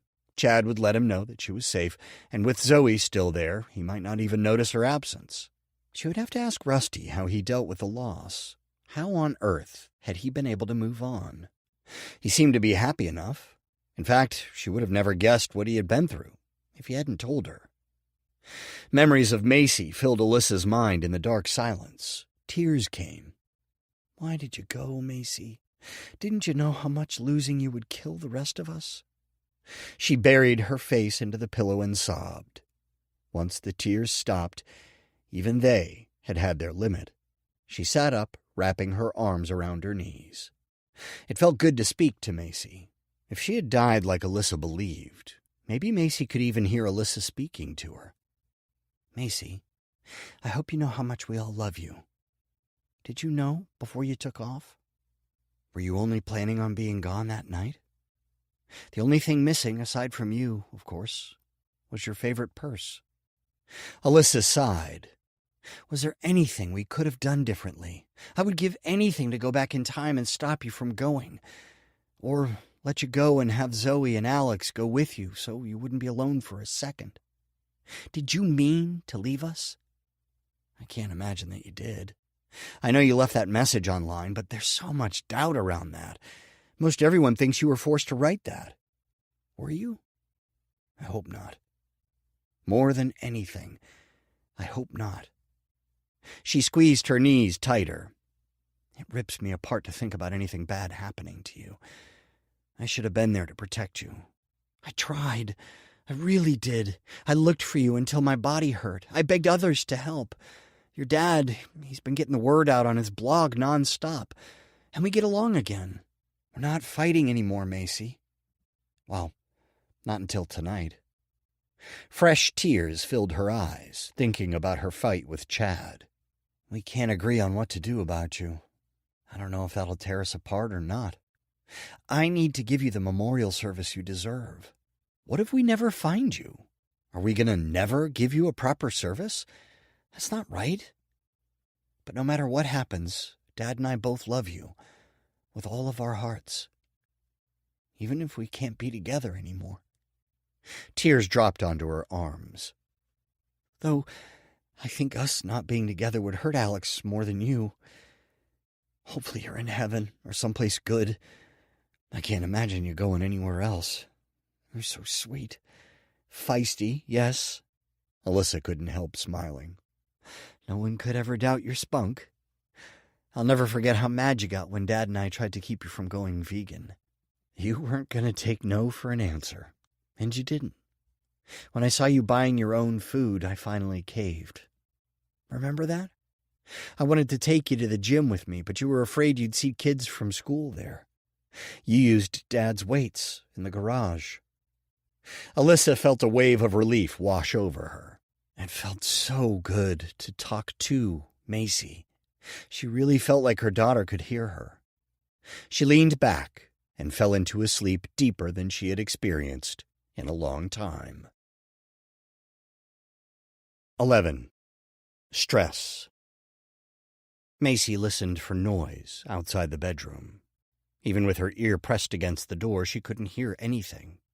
She would be expected up soon, but she didn't want to see either Chester or Rebecca before she had to. She held her breath as she opened the door, careful to lift the door up slightly at just the right spot so it wouldn't squeak. She had managed to open it without a sound yet again. Looking down the empty hall, she pretended she was a ninja as she made her way to the bathroom. Her leg was fine, though she never did figure out if it had been broken or sprained. It had taken about 6 weeks to heal, and Rebecca had said she thought that was normal for a broken bone. Macy wasn't so sure, but she was just grateful that she had been walking around for a while. Although as soon as she could get around, Chester and Rebecca had put her to work. She had to do all kinds of housework, and for whatever reason, they still had her studying the community books. When she was done in the bathroom, she listened to see if they were awake. She'd heard them late into the night. Even though they now lived in a house with every modern convenience, that didn't keep her from hearing their newlywed activities each night. It disgusted her, but she did her best to keep perspective. It gave her more reason to work on her plan to get out of there. Chester had the house sealed tight. Most of the windows were nailed shut or otherwise made impossible to open. The loud, ear-piercing alarm was set at all times. He hadn't even told Rebecca the code to turn it off. Looking around, she went into the living room. She walked to the window and peeked around the curtain and moved a blind up. It was light outside, and she could see kids her age standing at a bus stop. Most of them were teasing each other, and a couple others stood off to the side, looking tired and annoyed. As much as she had hated school before being kidnapped, Macy would give anything to go back. She would even take the kids who had bullied her. Not only did Chester make them look like scared mice in comparison, but Macy had grown in her confidence. She had survived much more than she ever would have thought possible. She could stand up for herself against some insecure teens. Macy watched the kids across the street. Had they been Heather's friends? Heather was part of why Chester had gone so far as to keep their presence hidden from the neighbors. She was locked away at the local mental hospital because of everything Chester had put her through. If Macy was seen, people would know something was up. It was too risky. Even Chester only went out at night, when he was certain no one would see him. His truck was hidden away in the garage, which had coverings over the windows. Rebecca never left the house either. She was mad about being ripped from the community and wanted nothing to do with the world. Macy also knew Rebecca had a warrant out for her arrest from her days in a band. She knew better than to ask Rebecca about it, but she couldn't help wondering if that played into her refusal to leave also. A noise behind Macy startled her, and she jumped back, putting the curtain back in place. "Do you miss your friends, Heather?" Chester asked. He tied his bathrobe, looking nonplussed. "Something like that." Pretending to be Heather had become a natural part of life. She no longer wanted to scream that she wasn't Heather. "Maybe someday you can go outside again and see them," Chester said, referring to the kids outside. "But for now, we have chores. Your true mom is tired from the pregnancy, so you're going to have to do her chores today. Can you handle that?" Macy held back a groan. "No problem." Doing the extra chores was a small price to pay if it meant keeping Chester's temper at bay. Macy had expected him to be even angrier with her than he always was already about them being kicked out of the community. But he hadn't been any worse since being in the house. Rebecca was the one who had changed. She had been so kind to Macy before, but now the resentment was all over her face. "Why don't you start with making breakfast?" Chester asked, his voice cheery. "Then you can take your mom hers in bed." Macy went to the kitchen. In her real family, breakfast meant either cold cereal or something frozen stuck in the microwave. But living as Chester Woodron's fake daughter, it meant a huge production. Macy would have to make waffles or pancakes from scratch and then make some kind of complicated egg dish. Scrambled, which was easy, was not allowed. The whole thing would make a huge mess, taking her more than an hour to cook and then clean everything. Although she was glad to have electricity again. Living in the world, they weren't stuck with the community's insane rules. The shower sounded as Macy gathered the ingredients. At least she would be left alone for a little bit. Even when Chester wasn't being a jerk, he talked nonstop. He never had anything interesting to say, but he had no shortage of things to rattle on about. Macy knew his thoughts on politics, farming, the news, how people treated him, what life had been like as a child, and a plethora of other topics. She was sure he loved the sound of his voice so much he had to force others to listen to it also. It might not be so annoying if he wasn't so insistent his opinions were right and anyone who disagreed was wrong. By the time Chester came into the kitchen again, Macy had everything on the table. "That smells delicious, Heather. Why don't you grab a tray and take a plate in for your mom?" Macy's chest tightened. She knew once she got into the bedroom, Rebecca's hate would be felt from across a room. "Did you hear me?" Chester asked. "Yes." Macy turned around and went through a couple cabinets until she found the tray he was talking about. She put a plate and silverware on, and then filled everything. She turned around and faced Chester, hoping he would take it into the room instead. "What are you looking at me for? Take it into your mom. Be sure to tell her you hope she feels better." "Okay." Macy did her best to ignore the knots twisting in her stomach. She squeezed the tray and made her way back to Chester and Rebecca's room, dragging her feet. If he said anything about her speed, she would blame it on her leg. He couldn't say anything about that since he was the one who had injured her. Macy steadied the tray and held her breath, bracing herself. She would go in and out as fast as possible. Maybe Rebecca would even be asleep, or at least pretend to be asleep to avoid Macy. Unfortunately, Rebecca was sitting up, with the light on. She was reading what appeared to be a book from the community. Not that she had read anything else that Macy had ever seen. Rebecca looked up from the large book and shot Macy a disgusted look. "I've got some breakfast for you." Macy tried to smile, but it didn't quite work. "Just set it on your dad's side. It won't fit over my belly anymore." Macy nodded, not making eye contact. She walked around to the other side of the bed and pushed the tray closer to her. "I hope you feel better." "Sure you do." The words stung. Macy looked at her. "You know it wasn't my intention to get you kicked out of there. I'm sorry." "It doesn't matter." "Yes, it does," Macy said. "We used to get along, and what I meant was that it won't get me back in there. Our entire family has been permanently banned. Jonah, Eve, and the other prophets made that abundantly clear." "That's not the end of the world. Please just go. You're stressing me out." Macy shook her head and left the room. Why couldn't Rebecca see that the community was a cult? They would probably end up having some mass suicide at some point. She had read in school about that happening to other groups like that. She went back to the kitchen to find Chester eating. "Is your mom resting?" "Yes." "Good. You'd better eat, because we have a lot of chores to do today." Macy grabbed some food and ate. It should have bugged her that she was comfortable with everything, but it didn't. As much as she wanted to get back to her family, somehow life with Chester and Rebecca had settled into a form of normalcy, even though it sucked. But even when Chester was being nice, it was only so he could catch her off guard when he later snapped. At first, Macy had been hopeful when he was being nice, but it hadn't taken her long to figure out that it was like the calm before the storm. His politeness made her more nervous than when he was stomping around, complaining. He set his fork on the plate. The noise startled Macy. Chester looked into her eyes through his big, ugly glasses. "Today we're going to deep clean. Forget about the laundry and all the other daily chores. Start with the kitchen and then do the bathrooms. By then it should be lunch, and we can see how you've done. I'll be in my study." Macy nodded, biting back a comment. It wasn't fair that she had to do all the work. But she knew better than to say anything. The last thing she needed was to find herself back in the barn, or locked back up in Heather's room.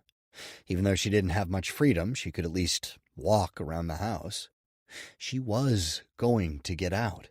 Even though Chester kept the alarm on at all times to keep her in, she had a much better chance of getting away here than she had anywhere else.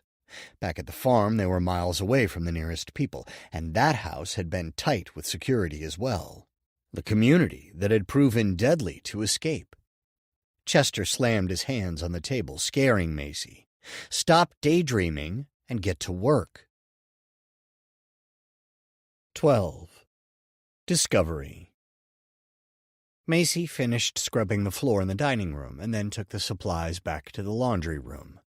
On her way back, she stopped in the hall, hearing Chester's voice. At first, she thought he was talking to her, but then she realized he was on the phone in his study. He wouldn't talk to her in there. He wouldn't let her near the only room with a computer. She looked up and down the hall, making sure Rebecca wasn't in sight. She pressed her ear against the door, trying to hear what he was saying. It was too muffled to make out more than a couple words in a row. He had to have been trying to speak low because the way his voice traveled, she could usually hear him from across the house. He sounded irritated, but that was nothing new. Macy couldn't help being curious. She hadn't heard him talking with anyone since they came to the house months ago. He'd been doing his best to recreate the community by keeping them all secluded from the outside. The only difference was they had electricity. The only times he left the house were at night to buy supplies, as he called them. Usually only groceries, but the way he made such a deal about going out to get them, he had to call them supplies, like he was a top-level spy. Something slammed in the study and Macy jumped. She ran down the hall on her tiptoes. If Chester was irritated, then she really didn't want him finding her eavesdropping. She went back to the dining room to check the floor for wet spots from mopping. There weren't any that she could see, but she needed to look busy if Chester came by. Her heart still raced, and she forced herself to look natural. A few minutes passed without him returning, and she relaxed. Macy stopped drying the already dry floor and stood looking around. There wasn't any noise. She didn't know where he was, but she needed to keep cleaning. Macy went to the cabinets and dusted, taking down each piece of fine china with care. When she replaced the last one, she turned around and saw Chester watching her. She held her breath, not wanting to show him how startled she was. He folded his arms and curled one side of his lip. He was giving her such a subtle smirk that it was worse than an outright one. "I have to go somewhere for a little bit." "In the light?" "Don't speak unless spoken to. Keep an eye on your mom. She's sleeping now, but she'll probably need something when she wakes. Also, I want you to clean the living room next." Macy sighed, forcing herself to stay silent. She was exhausted. She'd been deep cleaning for hours and wanted a break. Her body ached, especially where her leg had been injured. "Is there a problem?" "No." "Good. Get to work, and don't forget to check on your true mom. And if I'm not home, do you know when to start dinner?" "Yes." "Okay. Get to work." He turned around and walked toward the front door. Macy could hear him punching in the code for the alarm. He was making a production of it to get the point across. They both knew the threat of the barn was as real as it always had been. Macy looked over at the living room in disgust. How could he expect her to keep deep cleaning without a break? He had barely given her any time to scarf down the lunch she made everyone. Sweat ran down her forehead, and she wiped it with the back of her hand, finding it stuck to her hair.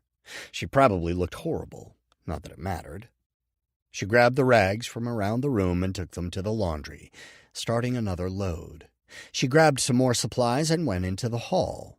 Something caught her eye. Macy stared down the hall, trying to figure out what was out of place.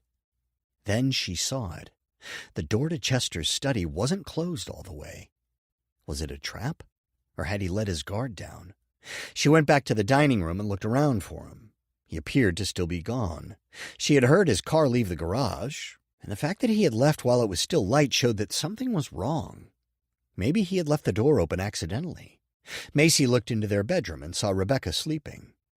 Macy appeared to be in the clear. She took a deep breath, dropping the rags onto the floor. Her heart felt like it was going to pound right out of her chest. Who knew if she would find anything? But the way he kept it locked up all the time, there was no way she could just leave the room alone. If she walked in and found a camera pointed at her, she could say later that she had been making sure everything was okay, since he always leaves the door closed. She pushed the door open ever so slowly. It creaked slightly, but opened easily enough. Holding her breath, she walked in, not knowing what to expect. She half expected to see pictures and graphs all over the walls, like she always saw on TV when murderers were stalking someone. It just looked like a regular home office, though. There was a desk piled with papers, a laptop sat there, screen off, a floor-to-ceiling shelf held books and knickknacks. Papers were scattered on the floor underneath a window with drawn shades. Macy scanned the room, looking for a hidden camera, but didn't see anything.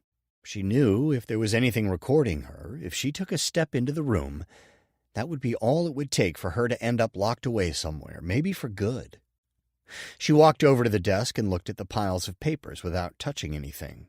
The laptop seemed to call to her, but she was certain if she got online he would know.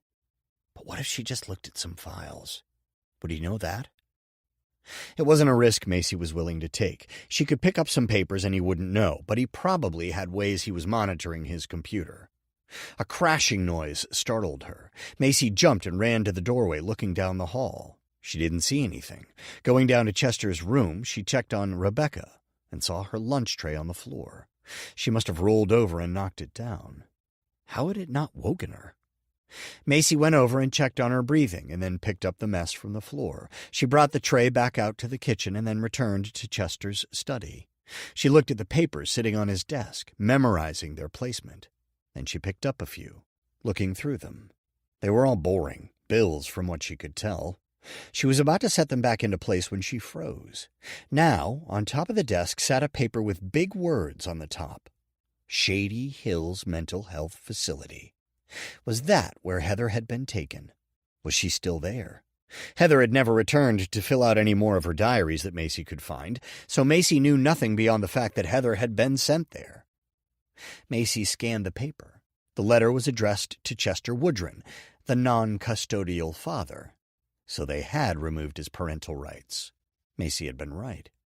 He had kidnapped her because he couldn't get his real daughter back. Macy read it as fast as she could, knowing that she needed to get the living room clean before Chester returned. According to the letter, Heather had behavioral problems and didn't show any signs of being ready to be released. If Chester had lost his parenting rights, why were they even sending him updates? Did he still have some kind of right even though he didn't have custody? Macy knew time was ticking by. She didn't know where Chester had gone, but she couldn't shake the feeling that she needed to hurry out of the study. Heather wasn't crazy. She had read the girl's diary entries. Considering she had lived with a monster her entire life and had to deal with the murder of her mom, who she'd been so close to, Heather was probably acting out because no one would listen to her. Obviously, no one believed Chester to be a murderer if he was being sent updates about Heather. Maybe together, she and Heather could get him thrown into jail. They could definitely get him for kidnapping. The murder charges would be more difficult if they didn't have a body, but at least they could get him in prison. Surely premeditated kidnapping would be a long sentence. Macy put the papers back on the desk where they had been. She backed out of the room and looked at the door. It had been left slightly open, but Chester didn't know that. Or did he? What if he asked if she went in? Her heart sped up. She would have to lie. Not only that, but she would have to practice it until he came back home. She would have to be convincing. Unless he really hadn't noticed. It was strange that he would be so careless, though. It had to be a setup. But she closed the door. Living with him was making her crazy. It was a door. And that was all it took for her to have an argument with herself. Macy went into the living room and cleaned as fast as she could. Chester wouldn't notice anything, because it wasn't a trap. He wouldn't do that because of how protective he was over that room. He wouldn't give her access to it, just to see what she would do. 13. Opportunity. Macy sat up in bed, gasping for air. Sweat dripped into her face as she wiped it away. She'd had another dream about being locked up in the barn. She squeezed the soft comforter, breathing heavily. It was just a dream. It wasn't real. Not this time, anyway. She hadn't had a dream about going back there in a while. It had to have been the guilt, if that was the right word, about sneaking into Chester's office. He hadn't said a word about it when he came home. In fact, he'd been distracted about something, not even bothering to criticize the way Macy had cleaned the living room. Usually, he enjoyed pointing out every small thing she hadn't cleaned perfectly. Her throat was dry, and she needed something to drink. The last thing Macy wanted to do was to leave the bedroom and risk running into either Chester or Rebecca. The alarm clock showed that it was just before 3 a.m, so the chances of them being up were low, but not impossible. Rebecca was sometimes up at strange times, especially since she spent most of the days in bed resting. Chester, well, he was Chester. He took pride in being unpredictable, so there was no telling where he would be, or when. Macy's eyes were heavy, and it was tempting to go back to sleep, but her throat almost hurt, it was so dry. She climbed out of bed listening for any sound. If she heard anything, she would just deal with the dry throat. There was no way she was going to face either one of them if she didn't have to. Once she got over the stress of the nightmare, the dryness would most likely go away. But if they were both sleeping, she would rather drink some water and be done with it. Everything was quiet, so she sneaked into the kitchen and poured water into a cup without making any noise. After she drank 2 full glasses of water, she headed back to the bedroom. But before she got there, she noticed a slight breeze before she got to the hall. Why would there be a breeze? Chester didn't open any windows, ever. Most of them were rigged so as to be impossible to open. They had either been bolted or painted shut, plus they were attached to the alarm system. Macy walked toward the front door. That was where the breeze felt like it was coming from. She looked around and noticed the door to the garage was cracked open. What was going on? Why was Chester being so careless all of a sudden? Did it have to do with whatever was distracting him? What was distracting him? She pushed the door slightly, half expecting the alarm to sound, even though she knew it wouldn't since it was already open. She peeked in and saw that his truck was gone. As far as Macy knew, he only left the house about once a week. But now, twice in a day? A noise outside startled her, and she jumped. Macy heard mechanical sounds of the garage door gearing up to open. She closed the door all the way and ran back to the bedroom. Her heart raced, and her mouth was dry, despite having just had 2 glasses of water. She closed the door and leaned against it, breathing hard, but trying to stay quiet. There was a thud. It sounded like the door to the garage slamming shut. Macy put her ear to the door. Chester was always talking to himself, so maybe he would say something that would tell Macy what was going on. It had to be something big if he was being so careless, leaving the doors open. His footsteps went down the hall. Macy braced herself, ready to jump into bed and pretend to sleep. He walked past the door, talking to himself, as usual. It wasn't anything that gave her any clues. He was only saying something about someone being a complete moron. That could have referred to just about anyone. He thought everybody was stupid and often expressed his disdain for humanity in general. Macy thought about his parents. They were so sweet. How could Chester have possibly come from them? His mom was always so nice to everyone. His dad was crotchety, sure, but in an endearing way. He was nothing like Chester. Her eyes grew heavy again as her heart rate returned to normal. She was too curious to give in. Macy went to the wall that connected to Chester and Rebecca's walk-in closet. If the door was open, maybe she could hear something. Pressing her ear to the wall, she could hear some muffled shuffling noises, but nothing else. He had to have stopped grumbling to keep from waking Rebecca. Was he trying to keep his middle-of-the-night excursion a secret from her, too? She froze. Voices. They were speaking to each other. She could only hear 2 tones, no words. They were both talking. But what were they saying? There had to be a way to find out. Macy cupped her hands and put them against the wall and listened. It was better, but not by much. She was able to pick up a few words here and there, but not enough to tell her anything. She tried harder, but wasn't able to hear anything. She had to go to the bathroom, probably from drinking all that water. That was the excuse she needed. She made her way back to the door and opened it. Their voices traveled through the hall. If she went a little closer to their door, she might be able to hear what they were discussing. Her heart raced, making it harder to listen. She took several deep breaths as she made her way to their door. She stood in front of the wall just next to the door. Rebecca was talking, and she sounded irritated. Macy could only make out a few words, but she couldn't make sense of them, so she inched closer. Now Chester was speaking. "It's better than I thought." "How can you be sure?" Rebecca asked. "You weren't gone long enough to be able to give a good enough examination. Not only that, but it's dark. What would you have me do, take a day trip?" "That would make a lot more sense, don't you think?" "What would I tell Heather? We can't tell her about this yet." Macy's eyes widened. They couldn't tell her what. "You don't have to tell her where you're going, Chet. Just tell her you have an errand. You don't owe her an explanation. She's just a child. Tell her you need to take care of something, and that I'm in charge, and a story." "I suppose.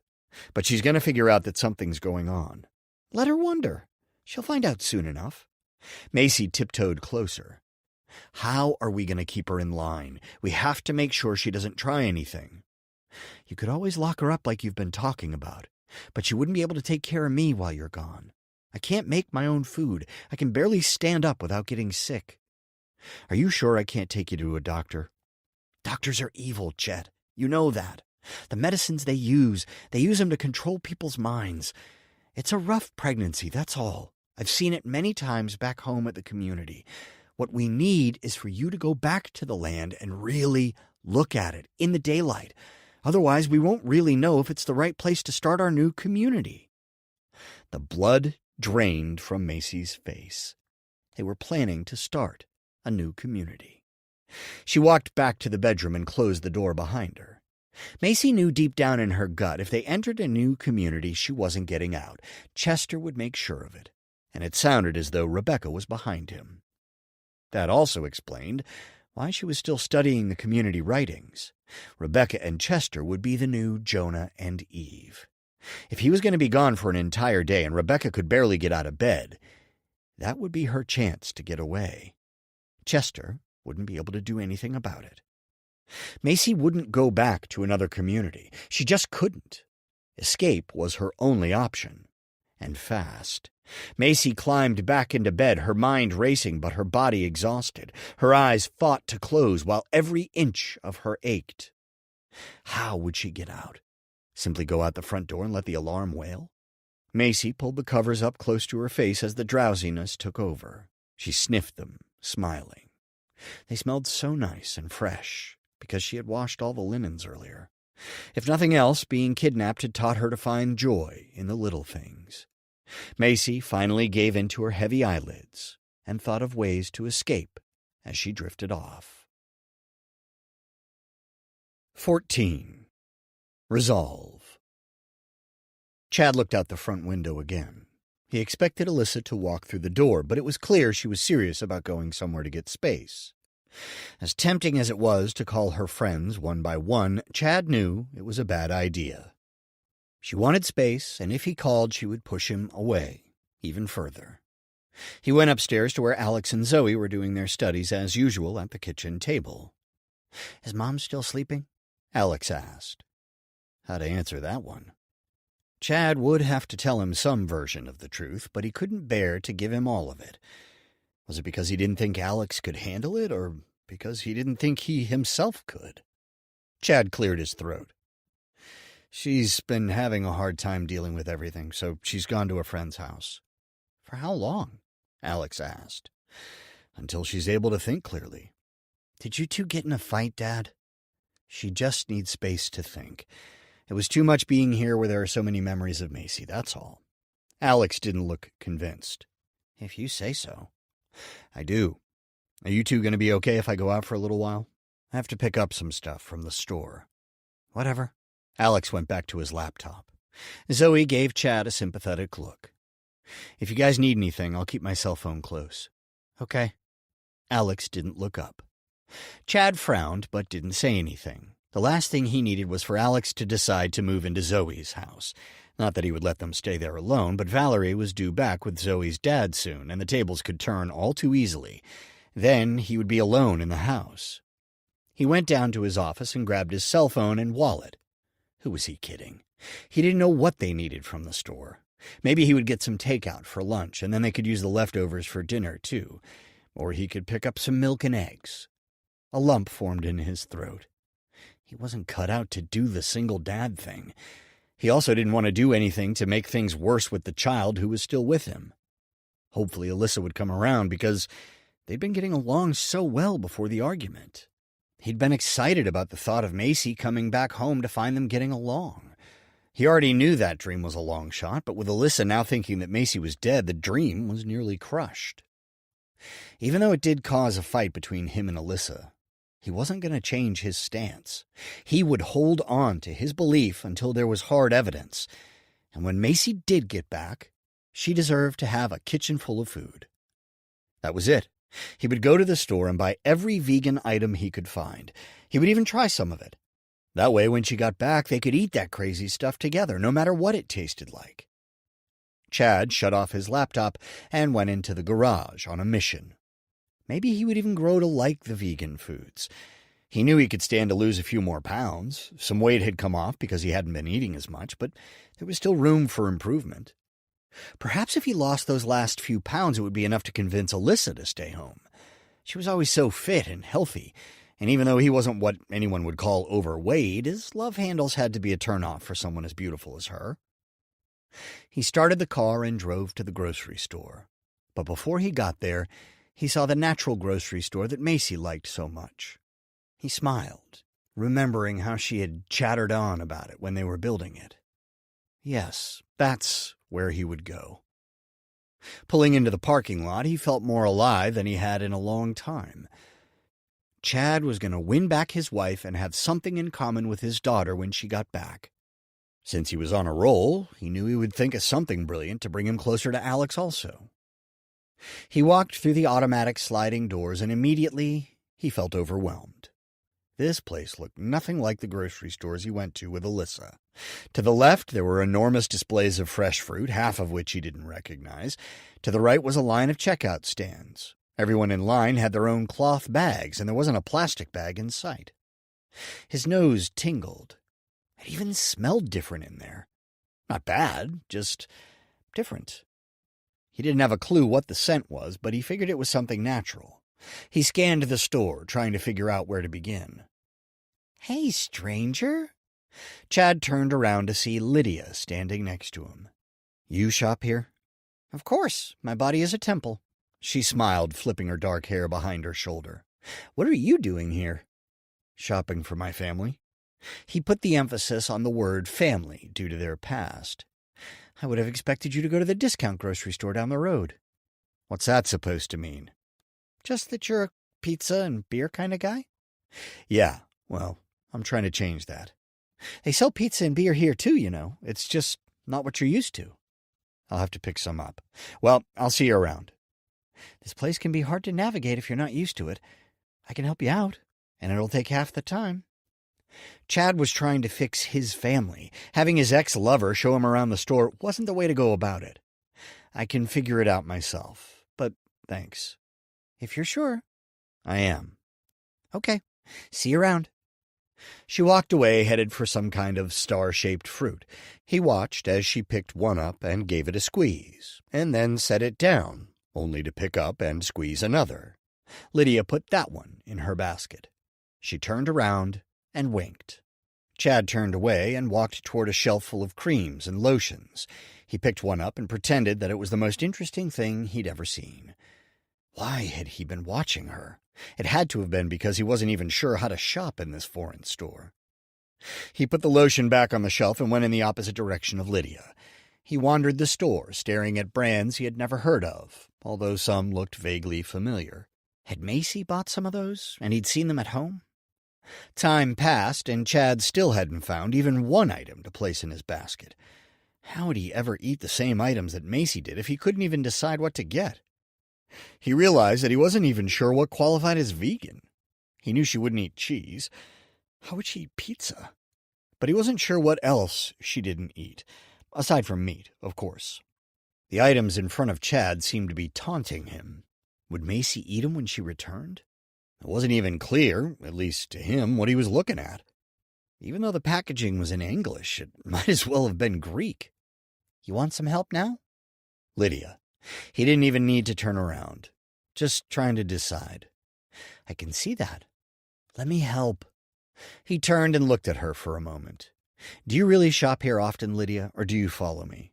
We run into each other an awful lot. I know this isn't the biggest town, but I run into you more than anyone else." "Great minds."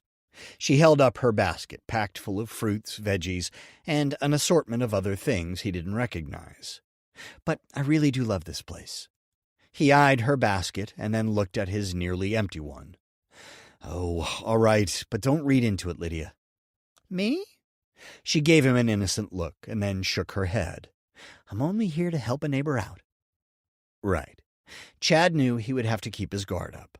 Why did he always have to run into her? Was it really just a coincidence? That was likely how they had hooked up in the first place. He couldn't remember for sure, but he wouldn't have gotten together with her if she hadn't kept showing up everywhere. "So, what is it we're looking for?" she asked. "Vegan food."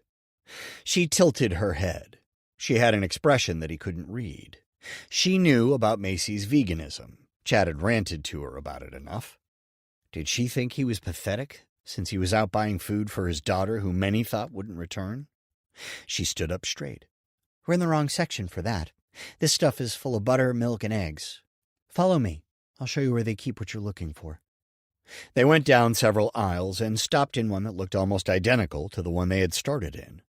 "Everything here is vegan. It either has some kind of dairy substitute or is simply made without it. Are you looking for anything in particular?" He shook his head. All of Macy's food expired long ago, and I want to make sure she has plenty when she returns. If Lydia did feel sorry for him, thinking that he was hanging on to a dream, let her. He didn't need her approval. You'll find everything here. Do you want anything else? Chad scanned the packages, feeling as lost as before, but at least he knew he was looking at vegan foods. No, I'm good. Glad to help. I'll see you around, Chad. She turned around and took a few steps. Guilt stung at him for being so rude. How are you doing, Lydia?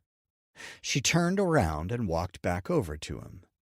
Sorry I didn't ask about you. I was just distracted. This store is like stepping into a foreign country. Lydia laughed. I remember feeling that way. How are you doing? Does Dean stay home any longer than before? No, you know him. He's really married to his work. I'm not even the mistress. Was that how Alyssa had felt when he had his job and was getting the blog started? Don't worry about me. I'm doing well. Keeping busy. How are you holding up? Chad frowned. Just hanging in there. We're waiting on the DNA results. Still? She leaned against a shelf. I figured the news had moved on and never bothered to update. They'll be all over it either way. I don't know if we'll ever get results, though. It's taken forever. Want to talk about it? They have a deli, and there are plenty of vegan options, but they also have a ton of meat and cheeses, too. His stomach rumbled loudly, and then he looked away. Come on, my treat. You look like you have a lot on your mind. Lydia gave him a look that told him she wasn't going to take no for an answer. 15. Pouring. Chad bit into his sandwich, unsure what to think of it. He figured it wouldn't be very filling with only veggies, seeds, and some vegan condiments. He was surprised at the taste. It wasn't bland and gross, as he had expected, even though it was still nothing like what he was used to. He thought of greasy pizza and spicy chicken wings. Would he really be able to give those up? If it would bring Macy back, he would give up anything. For life. What do you think? Lydia asked. It's good. He picked something out from his teeth. It might have been some kind of sprout, but he couldn't be sure. He wasn't sure that he had ever eaten those before. It looked like grass with a seed at the end. It actually tasted good with the green spread. Avocados? See, I told you. It's one of my favorites. Sometimes I come here just to have one. They sat in silence for a few minutes, eating their identical sandwiches. Chad looked around, trying to make sense of the store. Everyone else was bustling around, finding what they needed easily. It reminded him of his first day skiing, when everyone else was zooming down the mountain, even preschoolers, and he couldn't get 2 feet down the bunny slope without biffing it. How are things with Alyssa? Chad looked at Lydia, startled. She had never asked about Alyssa before, at least not that he could recall. You said that you two were working things out. How's that going? It's been going great. He wasn't about to admit the fight to Lydia. Alyssa would return home, refreshed from a girl's night or two, and then they would pick up where they left off. Lydia raised an eyebrow, probably picking up on the fact that he was leaving out details. They had spent hours upon hours talking. She knew him nearly as well as Alyssa did. Well, that's good news, Lydia said. I'm sure Alex is happy about that. Yeah, for the most part. How's he doing? He's homeschooling right now. With Macy being gone, it was too much for him. Not only that, but also the fact that he was going to be a dad himself soon. What would Lydia think of Chad being a grandpa? He almost laughed. If he wanted to push her away, that might just do it. What's so funny? Chad looked at her, surprised. Had he actually laughed out loud and not noticed? You're smiling about something. Life just never plays out how we expect, you know? Oh, I know. Chad knew she was referring to the fact that her husband was nothing more than a checkbook, and she was the kind of girl who wanted to be treated like a princess, adored and admired. Anything you want to talk about? He shook his head. Alex has made a bit of a mess of his life, but it'll all work out somehow. Lydia gave him a knowing look. He's a teenager now. It's his job to make stupid decisions. Chad raked his fingers through his hair. My kids? They take that to the extreme. My parents, when they were alive, used to tell me that one day I would be paid back for the hell I put them through. I didn't put them through anything like this. Concern washed over her face.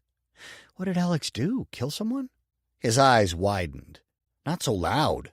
Everyone knows who I am, even though they're being nice and pretending not to notice me. Sorry. What did he do? I won't tell anyone. I really don't want to talk about it. You look like you need to. No, really, I don't. He pulled out his phone and checked the time. I should get back home. If you do want to talk, you know my number. We can still be friends. Unless you told Alyssa and... No. Chad nearly choked on his sandwich. Don't ever bring it up to her. A slow smile spread across her face. Trust me, that's not something I would ever do.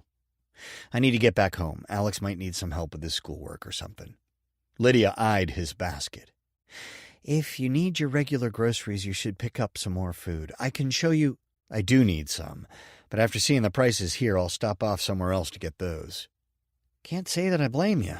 She wrapped up her garbage and stood. Although, if you want your family eating healthier, this is the place to go. Chad finished off his sparkling water. If I tried that, I might starve my son. He's particular about his brands. I would never guess where he got that. Lydia grinned. What's that supposed to mean? Lydia laughed. I saw the way you were eyeing the stuff here. That's because it's like a foreign country. He couldn't help smiling. Talking with her was so natural and fun, and that was a problem, especially with Alyssa already mad at him. If that's what you have to tell yourself, I'll see you around.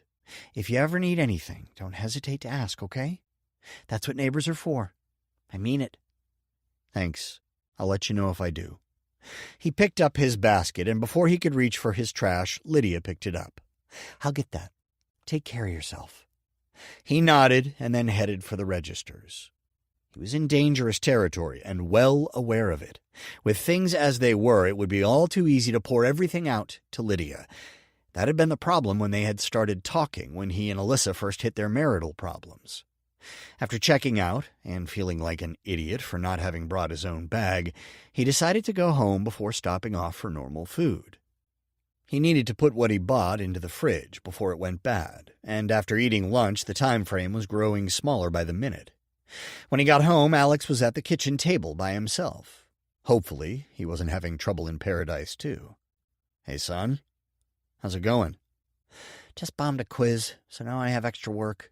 He let out a dramatic sigh. I really want it to be done. So take a break. Maybe you'll be able to think clearer when you come back. It's so hard to focus. Mom can't even do it. She can barely function, and now she's not even here. Where'd she go? Her phone keeps going straight to voicemail. Chad's heart sank, but he fought to keep his face straight. She must be having a good talk with some friends. Alex scowled. But she shouldn't turn off her phone. What if we have an emergency? If we need her? You don't even know where she went.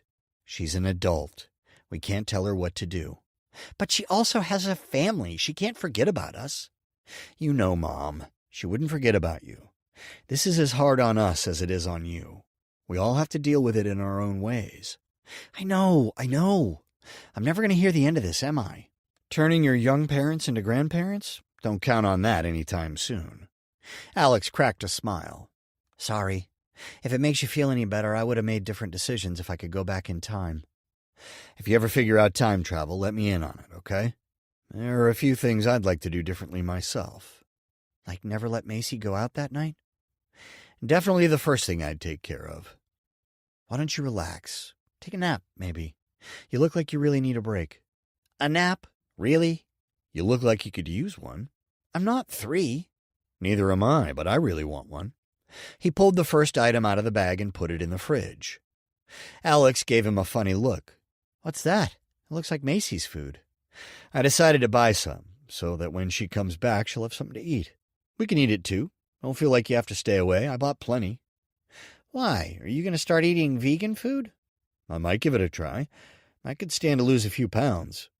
For an old dude, you're in good shape. Chad looked at Alex for a moment, and he could see his son was worried that he had said something wrong. Normally, Chad would have been offended at being called old, but at that moment, he found it hilarious. A laugh fought to escape. Alex's eyes widened, watching Chad. He scooted his chair back. Finally, the laughter made its way out of Chad's throat. Alex jumped. That only made Chad roar all the more. He leaned against the counter, clutching his stomach. It had been so long since he'd laughed, really laughed, that it ached. He looked over at Alex and saw that he was laughing too. They made eye contact, and both went into a deeper fit. Chad's eyes filled with tears and soon ran down his face. He laughed until his gut hurt too much to keep going. He gasped for breath, wiping at his eyes. When they had both calmed down, Alex gave him a funny look. It really wasn't that funny. I know, we must have needed a good laugh. Yeah, I guess so. Sorry I was rude earlier. Don't worry about it. Chad wasn't even sure what Alex was referring to. We're all under stress. I think I will take that nap. Alex yawned. Where's Zoe? Is everything okay? She just went to her house to get some clothes and stuff. You didn't want to go with her? He frowned. Not after failing that stupid quiz. I have to get on track before I fall behind. I have to retake it and pass by tomorrow morning. Want me to take it for you? Chad joked. Funny. Not that it would work. They use the webcam to make sure the right person is doing the work. Chad's sore stomach dropped. They can't hear us talking, can they? Alex shook his head. I have the mic turned off. They just care about the camera, but I'm surprised they don't want the mic turned on, too. I guess they think they could tell if we were cheating. Probably. Get yourself that nap. I'm going to take one as well. Maybe by then Mom will be ready to come back. The front door opened and Chad looked down the stairs, hoping Alyssa was back already. It was Zoe, with a tear-streaked face. 16. Reality. The look on his dad's face struck terror through Alex's body. He jumped up, expecting to see his mom at the door wrapped in bandages. Instead, Zoe stood there with red, puffy eyes and tear stains down her face. Her hair was messy. Alex's stomach twisted in knots. What's wrong? My parents are coming in tonight. They want me to go back home tomorrow. My mom scheduled my next doctor's appointment, and she's bringing my sperm donor. You mean your dad? Anger flashed over her face. Not my dad. Where's he been? In Japan, playing baseball my whole life. He's not a dad. All he's ever done is supply half my genes and some money. She slammed the door. I told her I'm going to stay here. Alex's dad sighed behind him. Alex remembered Zoe's mom threatening them with kidnapping charges when Zoe said she would stay at their house instead of going home. His dad was probably worried about that. Probably even more so with his mom out who knows where and not even answering her phone. Isn't it good that he wants to be involved? Alex asked. Zoe shot him a death look and then kicked off her shoes. She stormed up the steps. It's a little late for that. The stupid jerk never bothered to call me on any birthday or Christmas, hasn't sent any presents or cards or anything. Apparently I'm supposed to accept the fact that he sent some money. But you know what? That's a load of crap. Mom's the one who's been here my whole life. He's got something else coming if he wants to walk in and take over the role of a parent. Want to do something to get your mind off it? Alex asked. I was going to take a nap, but we could watch a movie or something. Do you think watching a movie is going to fix anything? She demanded. He backed up. I didn't say it would fix anything. No, I don't want to watch anything. I don't know. I'm so pissed. What's going to help? You need to calm down. It's not good for the baby. She narrowed her eyes and stepped closer to Alex. Don't tell me to calm down. That just pisses me off even more. What did I do? Alex asked. Her lips formed a straight line and her nostrils flared. You have to ask? Alex sighed. It felt like he was in the middle of one of his parents' fights. Do you want to talk about what happened over there? No, I just want to break something. She stared at him. I hope not me. Ugh. Let's go watch a movie, but I want to see something in the theater.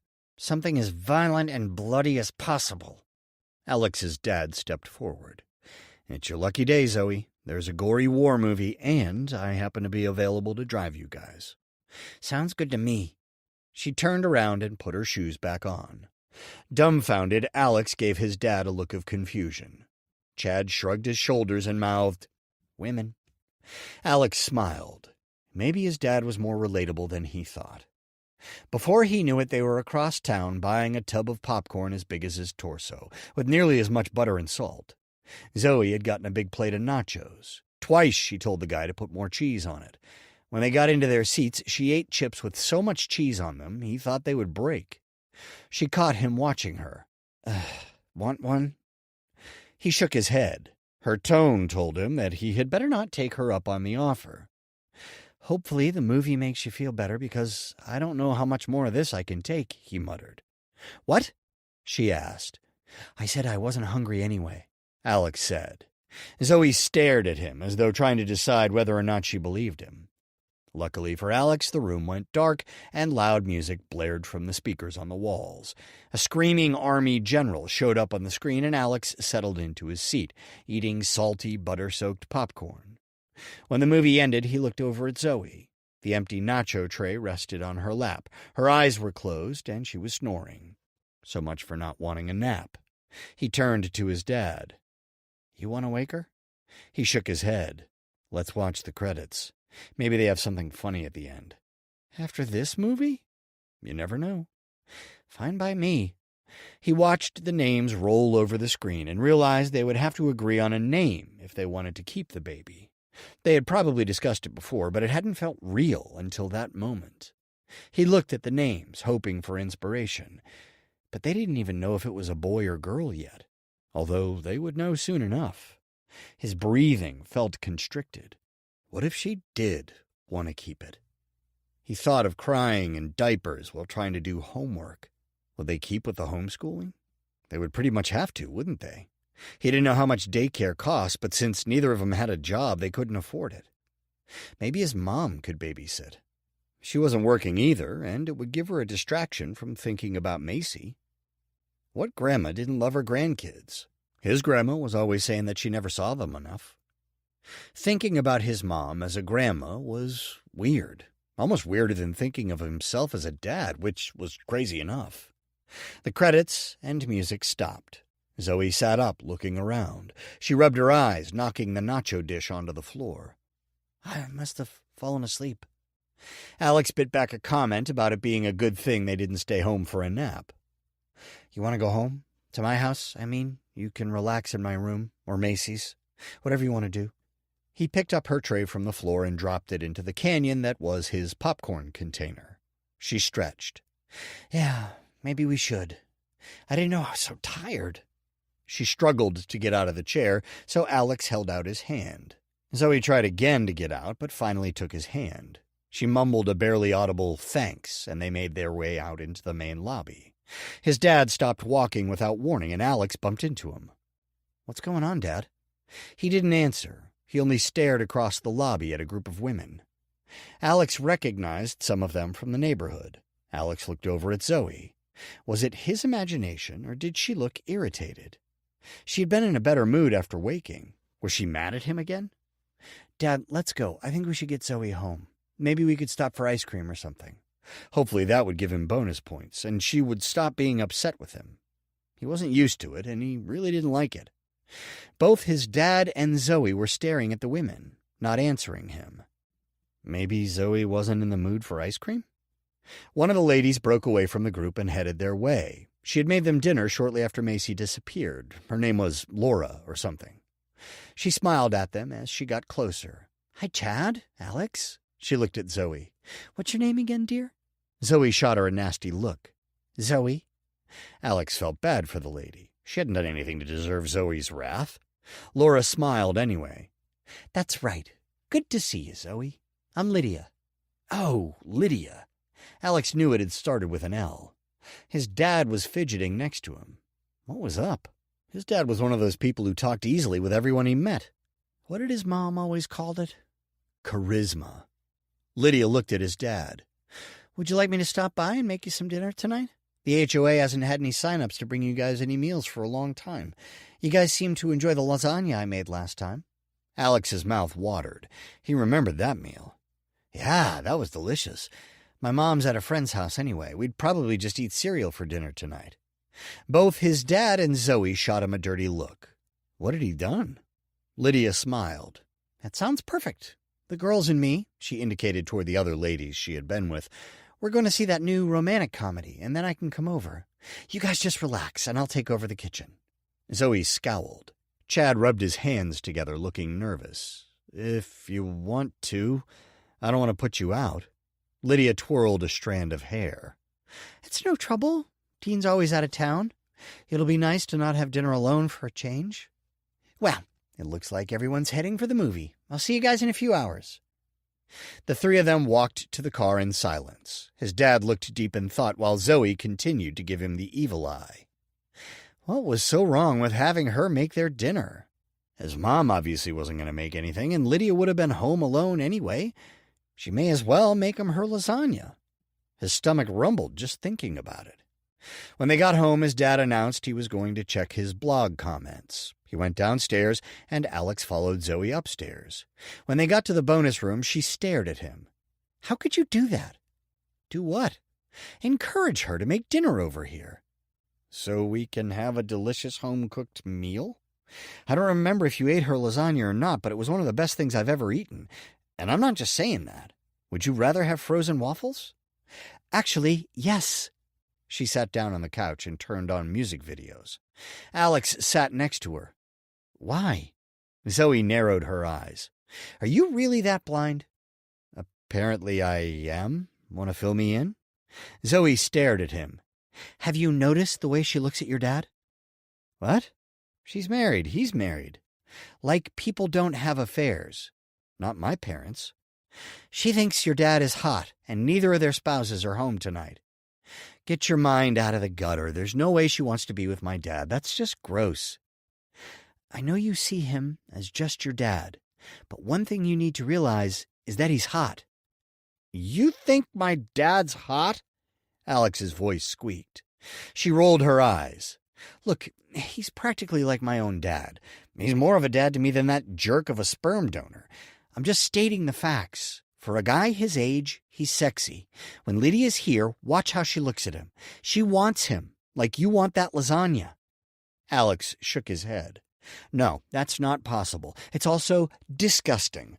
Besides, even if she does think he's hot, she knows they're both married, so there's no way." "You're so naive." "Am not?" "Are too. She's looking for love. Her husband must never be home because every time I've ever seen her, he's out of town. Your dad's an easy target. He's dealing with a missing daughter, and if your mom is out of the house tonight—" "Fine. Let's not leave them alone tonight, okay? We'll suffocate him until she goes back home, then you'll see." "Actually, you'll see," Zoe said. 17. Nerve. Macy sat at the kitchen table pretending to do her community studies. At least Chester was giving her a break from all the cleaning. It gave her a chance to think about her escape plan, which was essentially nothing at this point. She had fallen asleep as soon as she closed her eyes the night before. "What's this?" She looked up to see Chester standing where the dining room and hall met. He held up Heather's, bedding. Macy tried to keep sarcasm out of her voice. "A bedspread?" "A bedspread," Chester shouted. Her heart sank. He was in a rage again. Chester walked up to her, holding the covers close to her. "Just a bedspread." His face was red, and he had that scary look in his eyes again. Macy nodded, her stomach twisting in knots. Was he going to lock her up because of some issue with the bedding, so they wouldn't worry about her trying to escape while he was gone? "That's all you have, really?" "What do you want me to say?" Macy blinked back tears. She didn't want to be locked up somewhere. Had she been so stupid to get her hopes up about getting away? She should have known he would have a plan other than keeping her in with Rebecca and an alarm system. "Do you call this clean?" "What?" "Your covers, Heather. They're atrocious," Chester growled. He held them up to his face and gave her a disgusted look. "You were supposed to wash all the linens yesterday." "I did." "Did you? It doesn't smell like it to me, does it to you?" He shoved them into her face. "Smell." Macy didn't have to. The stench hit her before the covers touched her face. They reeked of body odor. It smelled like an entire football team had rolled around on them after playing a game. "Is that clean?"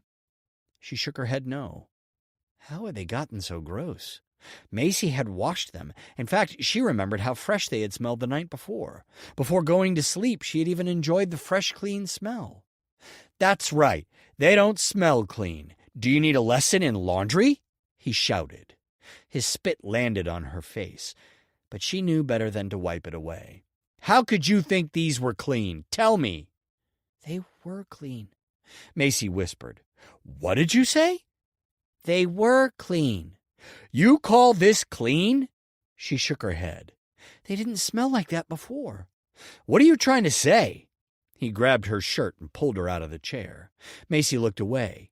"I don't know what happened, but when I washed them, they were clean. I smelled them last night and they were fresh." "Are you telling me that I don't know what I'm talking about?" "No." "Don't lie to me. Tell me you screwed up." "But I didn't. I said, tell me the truth." He shoved her into the table, jamming her side into the corner. Macy gasped in pain. It was clean. I smelled it myself." Chester shoved her farther into the side of the table. "Then how did it get like this?" "I don't know." "Are you not bathing properly? Did you make them smell like this?" No. She shook her head while tears blurred her vision. "What is it then? Do you need lessons on showering or laundry? Which is it?" Macy looked away, not answering. She didn't need instruction on any of that. "Don't ignore me." He squeezed her shirt tighter, causing the collar to choke her. "What do you need a lesson on?" He let go of her shirt, causing her to fall. She hit her shoulder and head against the table as she slid down to the floor, gasping for air. "What do I need to give you lessons on?" "Laundry." "So you admit that you didn't wash the linens correctly?" Looking away, she nodded. "I can't hear you." "Yes," she said as loud as she could muster. Chester grabbed her arm and yanked her up. "Why couldn't you have just admitted that in the first place?" He shoved the covers against her face. "Make sure they don't smell like that again. Do you understand?" "Yes." He dragged her to the laundry room, and her feet stumbled, trying to keep up. He threw the bedding into the front loader and slammed it shut. "The first thing you have to do is make sure what you're washing is in the washing machine. Is that too complicated?" "No." "Good. Don't mess it up again." He picked up the bottle of laundry detergent and read the instructions verbatim. "Shall I show you?" Macy nodded. He pulled off the lid with dramatic flair and brought the bottle inches from her. "Watch as I measure." He poured the liquid to the second line and then poured it into the machine. "This is the correct setting for linens." He spun the dial around. "Next, we make sure everything else is on the proper setting." He pushed the rest of the buttons, explaining the importance of each one as he went along. "Do you think you can replicate that in the future?" "Yes." "Or would you rather I write down instructions?" "No." "Good.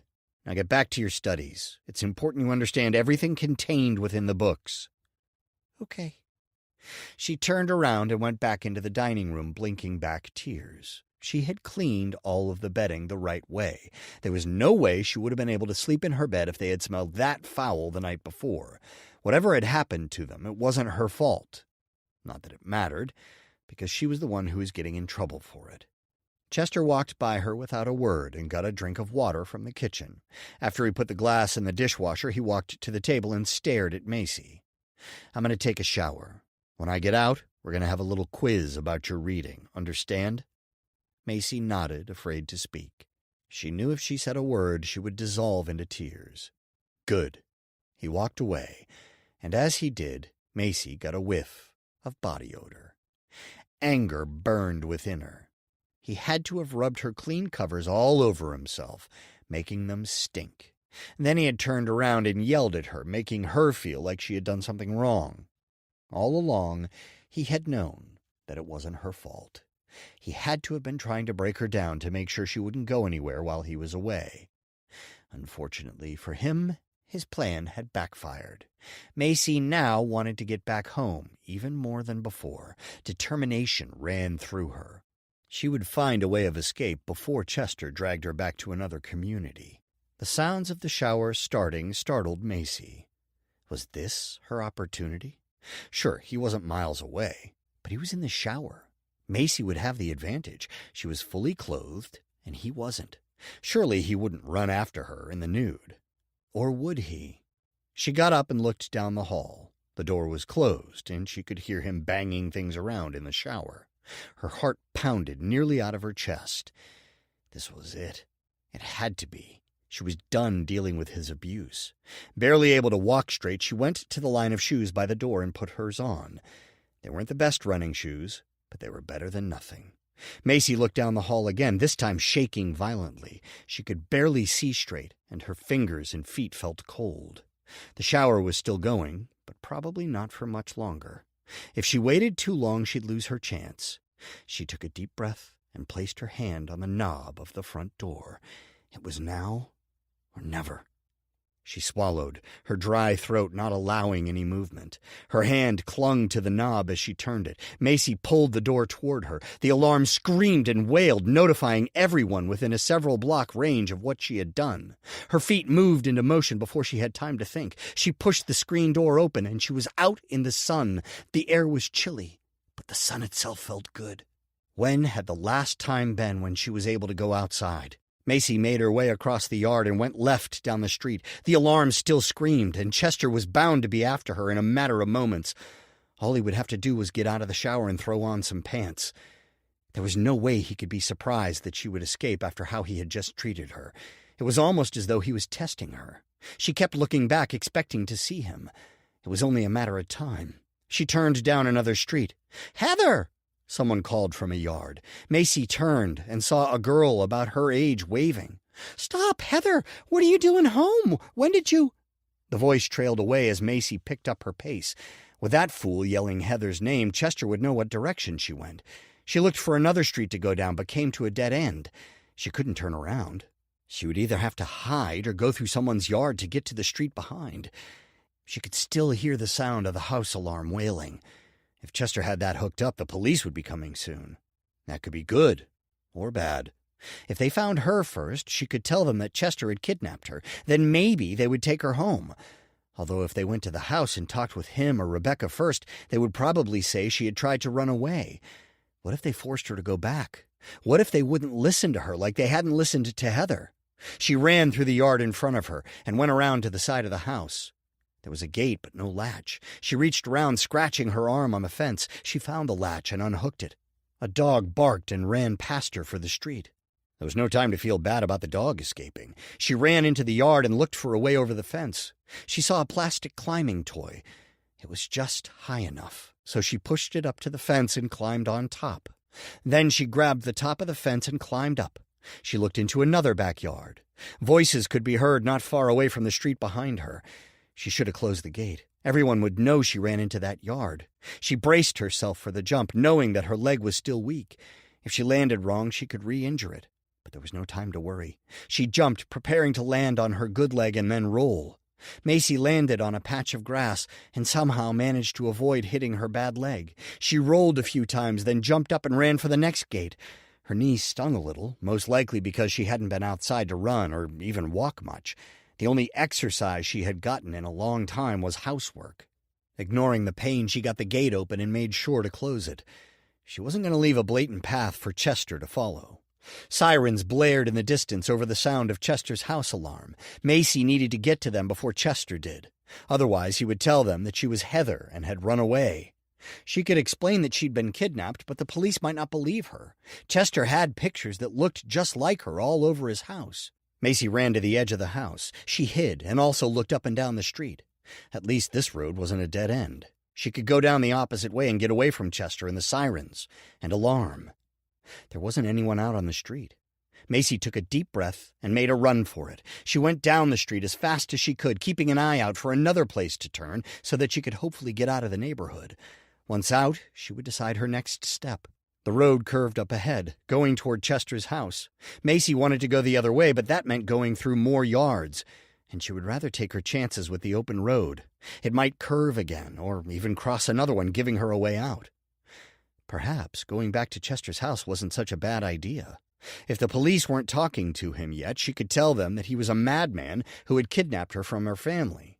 Macy took a couple steps, but then heard yelling from behind her and the sirens were getting louder and closer. They were going to be headed for Chester's house. He would undoubtedly tell them she was Heather and she was running away. He would probably even have some crazy story making her sound dangerous. She gasped for air. Why wasn't there a cross street? The road was probably going to loop around and leave her face to face with Chester. There you are. Macy looked over to see Chester heading her way. 18. Determined. Macy's heart stopped for a moment. Chester was about a block away. She turned around and ran faster. Her sore leg protested, but she didn't care. She would take care of it later. He was yelling something at her. Macy turned her head back and saw that he was only wearing pants. She had been right in guessing he would throw some on and go after her. "Stop! Heather! We need to talk about this!" Macy pushed herself to go faster. Her lungs and calves burned while her knee protested. It didn't matter. He would kill her if he brought her back to the house. Any injuries she incurred running would heal. "Heather, wait!" She looked back. He was getting closer. "No!" Macy forced herself to run even faster. She passed the house that she had used to go through the backyard. Macy pushed forward. She would get away. There was no other option. Fingers brushed against her back. Macy screamed both from terror and in hopes to startle him enough to back off. She ran ahead, forcing her body to go faster.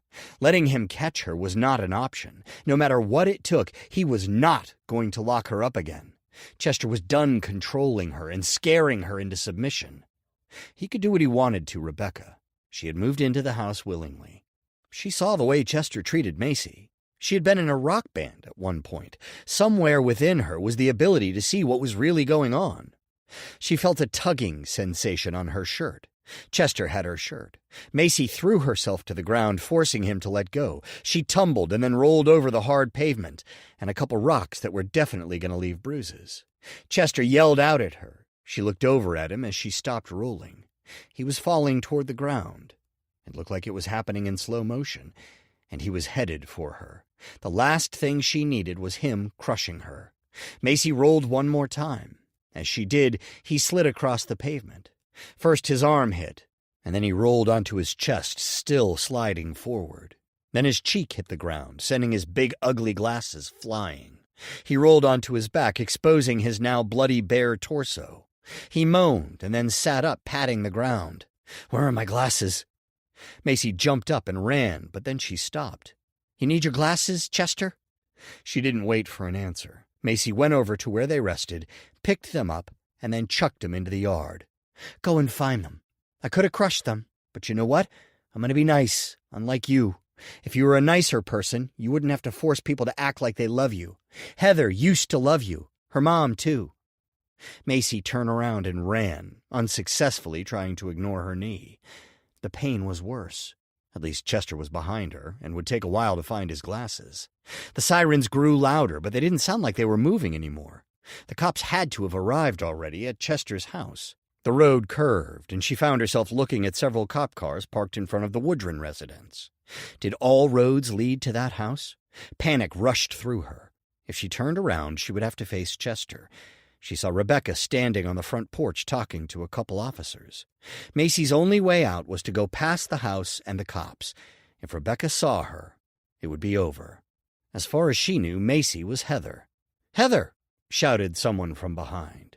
Without thinking, Macy turned around. A lady about her parents' age stood behind her. She was wearing what looked like nurses' scrubs. They had cartoon puppies on them.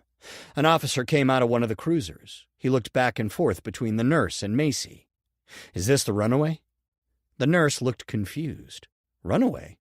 This is Heather Woodron. She's a patient over at Shady Hills where I'm a nurse. I'm Candace Roberts." Macy's heart sank. She looked for a way to escape. "I was told that she ran away from home," said the officer. "That's what set the alarm off." Candace shook her head. "She had to have escaped Shady Hills. There's no way she was released. Heather's been, well, having issues. That's all I can say legally. Also, her dad lost custody and can only see her with supervision. I have no idea how she got here, officer, but I assure you she needs to get back to Shady Hills. You're going to want to look into how he got her out." "But I'm—" Macy said.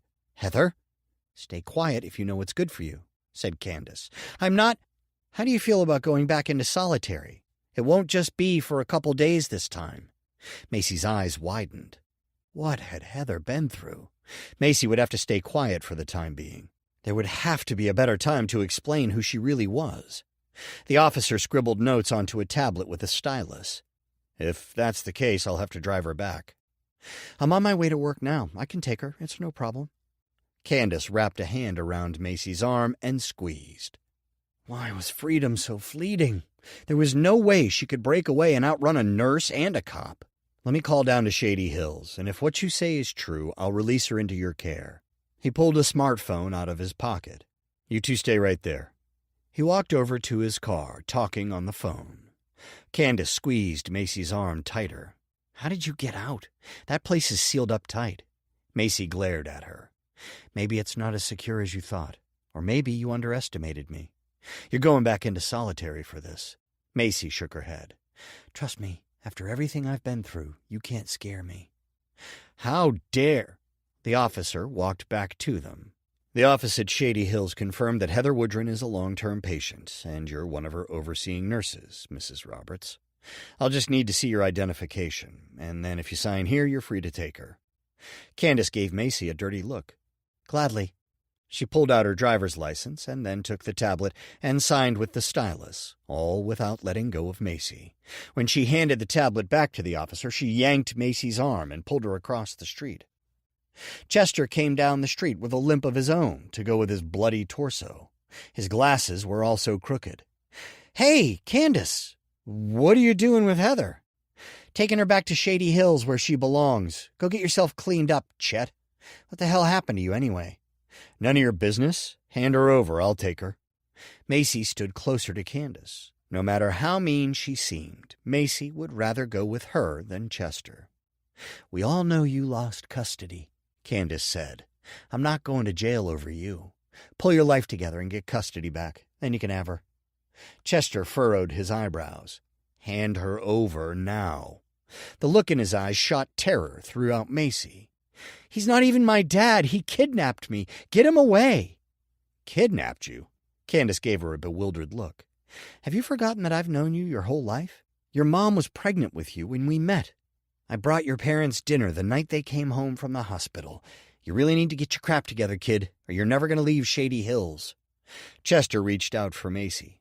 "Officers!" Candace shouted. "I'm going home." Chester narrowed his eyes. "Don't think you've heard the last of me. Any of you." Candace gave a bitter laugh. "I would never think that, Chet. Go get yourself cleaned up and take care of that pregnant girl on your steps. No wonder you've all been hiding away in there." She shook her head and dragged Macy into a little silver sports car. "Buckle up and don't try anything. There are 3 police cars right there. I won't hesitate to have them take you downtown, and trust me, you don't want to go there. It makes Shady Hills look like the Hilton." Macy pulled her arm away from Candace's grip. She got in without a word. At least she was getting away from Chester, and hopefully for good. What would happen when they got there and realized there were 2 Heather Woodrons? As they drove to the mental hospital, Macy looked all around for clues as to where they were. It was hard to focus because Candace kept lecturing her about her behavior. Finally, Macy turned and looked at her while they were at a stoplight. "What exactly do I have to look forward to? My mom is dead, not that anyone will listen to me about that. My dad doesn't have custody, not that I'd really want to stay with him anyway." "You would either stay with extended family or go into foster care. There are a lot of really nice families. You'd even be able to go back to school, although at this point, you'd be really far behind." "Why won't anyone listen to me about my mom?" "Because we know she's alive." "That was impossible." "How do you know that?" "We've talked with her." Candace shook her head, looking irritated. Everything seemed to shrink around Macy. "You did? When? Why haven't I talked to her? Or had Heather actually talked with her? If so, what was she still doing in Shady Hills? Have you actually forgotten? You did, but you tried to convince us that it wasn't her. And you didn't believe me. I'm her daughter. I'd know a fake Carla Woodron more than anyone. I spoke with her too, Heather. Don't forget how long I've known her." Macy folded her arms. It was pointless to keep arguing with the woman. Chester had obviously found someone who sounded just like Heather's mom to talk with people over the phone. That explained how he was able to avoid jail. Poor Heather. Talking to someone who sounded like her mom had probably crushed her, and then having no one believe her that it wasn't her mom probably sent her over the edge. No wonder she was still there. Heather was probably having a worse time than Macy. They'd both been ripped from their families, but she knew her mom was dead. Macy, at least, knew there was a hope of seeing her family again. "Did I finally render Heather Woodron speechless?" Candace asked, her tone full of snark. Macy glared at her but didn't say anything. Whatever she did say would just dig herself, and Heather, deeper. What she needed was to find a way to get the both of them out of the hospital. It wasn't going to be an easy task, but at least they would be able to put their heads together when Macy got to Shady Hills. Candace pulled the car into a parking lot. The building was several stories tall, and though it was clean and well-kept, it gave Macy the chills. They got out, and Macy thought about taking another run for it, but she had a limp, and her body ached from earlier. Besides, she needed to talk with Heather, and going in was her only way of doing that. They would find a way out together. She followed Candace, keeping her gaze toward the ground. She had become accustomed to that from living in the community, since she wasn't supposed to look at any guys without their permission. But it worked here too, because she didn't want anyone figuring out that there were two Heathers. They walked by a large registration desk. Clearly, no one had any questions about Candace being with Heather. Then Candace pulled out a card and scanned it in front of a large metal door. It opened slowly, and they went inside, the door closing on its own behind them. They went through several more doors just like that one. Macy started to doubt their escape. Unless Macy or Heather could sneak one of the cards from someone. There were two of them. One could stay in the room while the other sneaked out to get a card. Maybe they did have a chance. Candace and Macy came to another desk, but this one was smaller and didn't have anyone sitting at it. Candace grabbed Macy's arm and led her down a hall. They went into a room marked 108. Candace glared at her. "You stay in your room. Do you understand? I can lock it from the outside and probably should. I don't know how you got out, but you're lucky that I'm the one who found you. I don't want you sent to the 3rd floor. We'll just pretend this never happened. I don't think the police officer actually made any kind of report when he called in about you. He just asked if you were a resident and if I was a nurse. Next time I won't be so lenient. Are we at an understanding?" Her eyes narrowed. "Yeah. Not even a thanks? Why am I surprised? Look, Heather, just get your street clothes off and stay in here. Do us both a favor." 19. Worried. Zoe frowned, sitting on Alex's bed. The dinner had gone seamlessly, and Lydia had been on her best behavior, not giving any indication that she had any feelings for Chad. "See?" Alex asked. "There was nothing to worry about." "Don't look at me like that," Zoe said. "Lydia only acted like that because we were so close. This won't be the last of her. If she does show up again, then I'll keep watch, okay? But she just acted like any other neighbor who came over with dinner when Macy disappeared. Remember? You were there." "Yeah, but she's the only one who stayed to eat with us, right?" "She's lonely. You heard her talk about her husband. She said he's home 3 nights a month, if she's lucky, remember?" "Right. She's lonely, and your dad's hot." "Stop calling my dad hot. And Lydia's not available. She's married." "You're not usually so naive. What gives?" "Quit calling me that." "Shouldn't we work on our homework?" Alex asked. He looked eager for a new topic of conversation.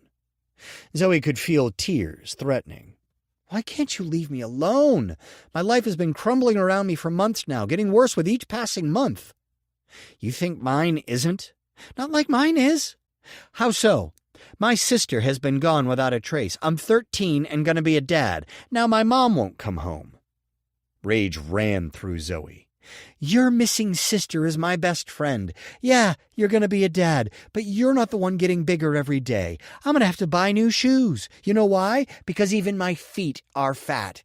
People don't look at you and automatically know you're going to be a parent. I'm a neon sign for teenage pregnancy." "Yeah, but when you wear flowing shirts like that one, it's not that noticeable." "You don't know anything." She got up and stormed out of the room. He followed her. "What do you mean?" "It means You didn't notice anyone pointing at me when we were at the movies today. You didn't hear what people said loud enough for me to hear." She blinked back tears. What she wouldn't have given for a cigarette. "Nobody said anything. If anyone had, I would have gotten in their faces and, if necessary, beaten the crap out of them." "Well, you know what? They did, and you weren't my knight in shining armor." "What did they say?" "Forget it, Alex. It's pointless. People were calling me a whore right under your nose, and you didn't even notice." "Why didn't you say anything?" "Because the only thing I wanted was to get away from them. They were on their way out as we were going in. Besides, we can't fight everyone. Are we going to fight every time we go into public?" "If people are going to call you names, then yes." "That's why we left school. The best thing is probably for me to stay away from places like the movies and the mall. It's only a matter of time until the news picks up on this. I'm surprised they haven't yet." "It's because they don't care about Macy anymore." "My point is that I don't want to go out. At least the news isn't hounding you guys. That's like the one good thing going on." "What about me?" Alex looked hurt. "You? What about you?" "Aren't I a good thing?" Zoe frowned. "Most of the time." "So I'm not now? Is that what you're saying?" "If the shoe fits." He opened his mouth and then shut it. "If you have something to say, say it." "Zoe, I don't want to fight." "Say it." Alex looked frustrated. "I'm not trying to compare who's having a harder time, okay? I know you love Macy like a sister. I know the pregnancy is obviously harder on you, probably in a lot more ways than I think. You're the one solid in my life with everything else falling apart. I really don't want to fight." "It's a little late for that." Zoe stormed to Macy's room. "Are you going to stay there tonight?" Alex asked. "Yep." She slammed the door behind her. She locked it and threw herself onto the bed, finally allowing the tears to fall. It felt like the world was crushing her, and arguing with Alex only made things worse. How could he have not seen those jerks pointing at her and calling her names? She sat up and looked around Macy's room, which had almost become hers. Scratching noises brought her attention to the ferret cage. The cute little face stared up at her. Ducky begged for attention. Sighing, she opened the cage and he ran down the levels into her lap. He jumped around, making Zoe laugh, despite everything else. She picked him up and carried him to the bed. Ducky scampered across the bed, hopping around like a flea. The poor thing was attention-starved. She hadn't paid him much attention, and she doubted anyone else had, either, aside from cleaning the cage. He darted under the covers, and she watched as he moved around, making the blankets go up and down in the process. She peeked into his cage. The litter box had piled up, and the food dish was empty. Zoe wasn't supposed to clean any litter boxes, doctor's orders, so she would have to tell Alex or Chad. But she had to feed the poor thing. Keeping her attention on the bouncing covers to make sure he didn't escape, Zoe got up and grabbed the bag of food and filled the food dish. When she sat back down, Ducky popped out of the covers. He climbed up her shirt onto her shoulder and went around the back of her neck to the other side, tickling her. He got caught in her hair, so she had to pull him out, untangling her hair in the process. It was nice to have the distraction. Ducky was so cute, and the way he jumped around was hilarious. If her life didn't suck so much, she would have laughed at him. Once free of her hair, he jumped around on top of the covers for a while, a few times trying to run down the bed, but Zoe grabbed him each time. The last thing she wanted to do was to have to chase him around the room. When Macy had first gotten him, he had gotten stuck, or just enjoyed hiding, inside of the dresser behind a drawer. The two of them had spent hours chasing after him, trying to get him out. He darted through the drawers, out onto the floor, around the room, and back into the dresser again. That was why Zoe was so careful not to let him off the bed. It had been hard enough for two of them to catch him. She didn't want to have to chase him through the room on her own. He seemed to have more energy than ever before, and that was saying a lot for a ferret. He slept most of the day, cram-packing all that energy into a few short hours.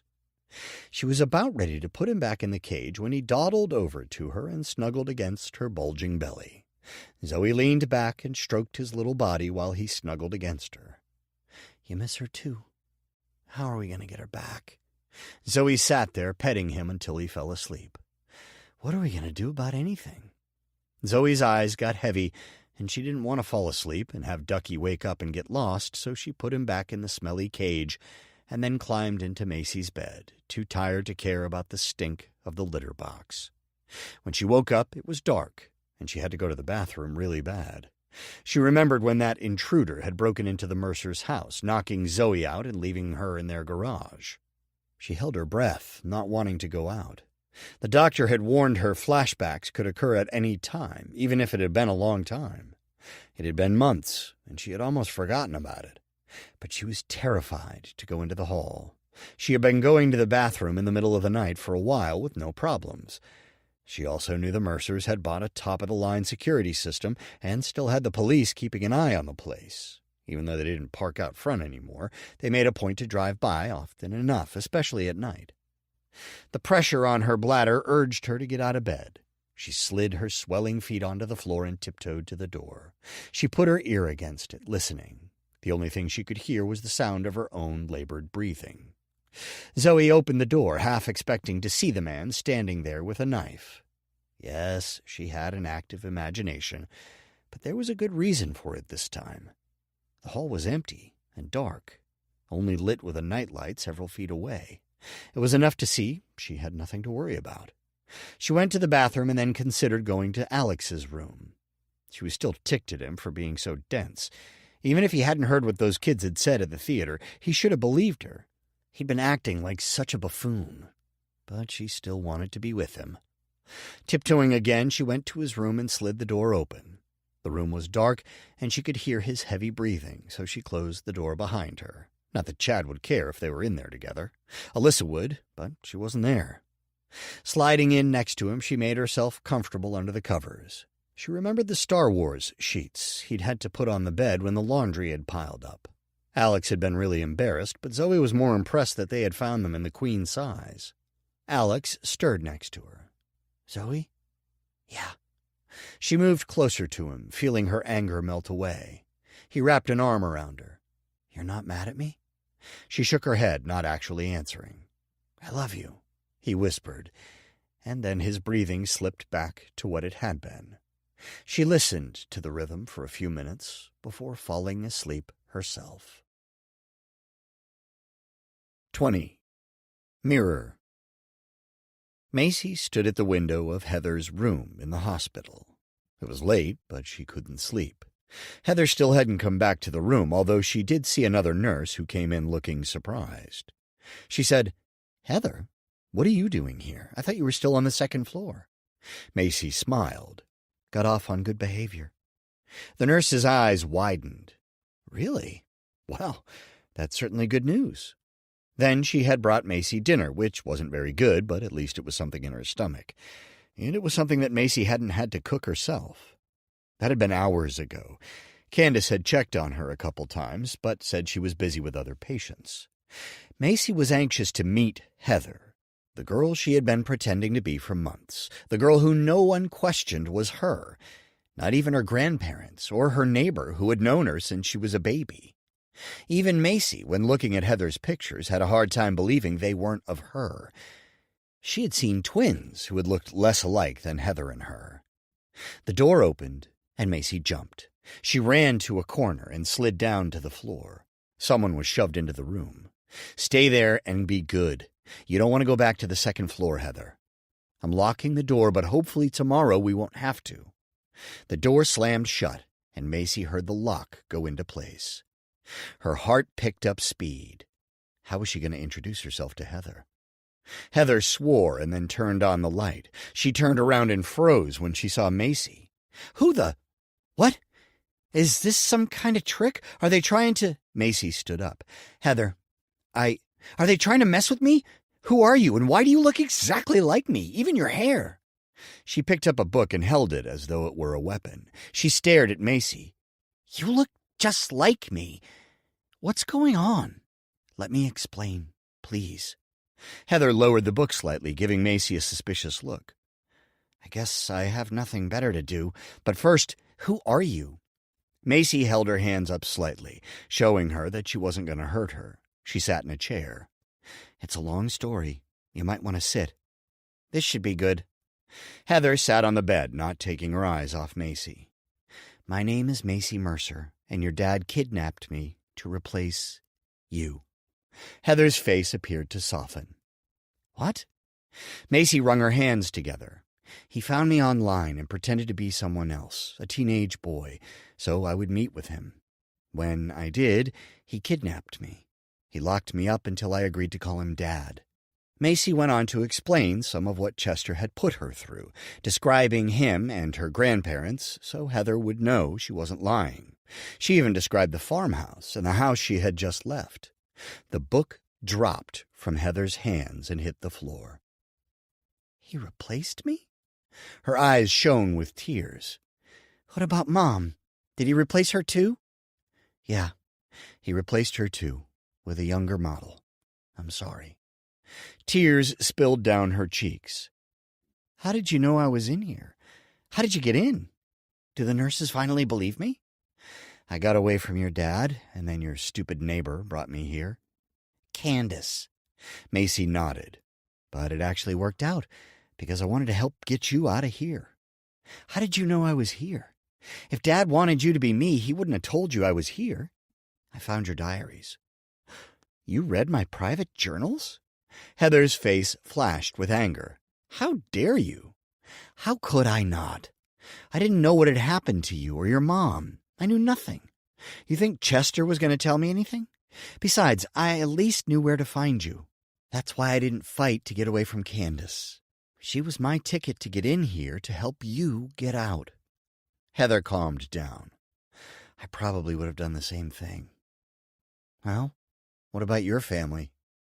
I need to get back to them after we get out of here. They have to be worried sick. I've been gone for months now. How are we going to get out? There are heavy locked doors everywhere. You have to have a card to open them, and the nurses don't leave those lying around. Trust me, I've looked. I have 2 ideas. Maybe together we can come up with more. But I thought we could either steal one of those cards to get out the doors, or we can work to convince the nurses that you're cured. Heather laughed. Cured? There's nothing wrong with me. They're the jerks who won't listen to me. Dad has had everything covered, down to finding someone who sounds just like Mom to talk to everyone over the phone, pretending to be in Paris with her new love. She scowled. I hate him so much.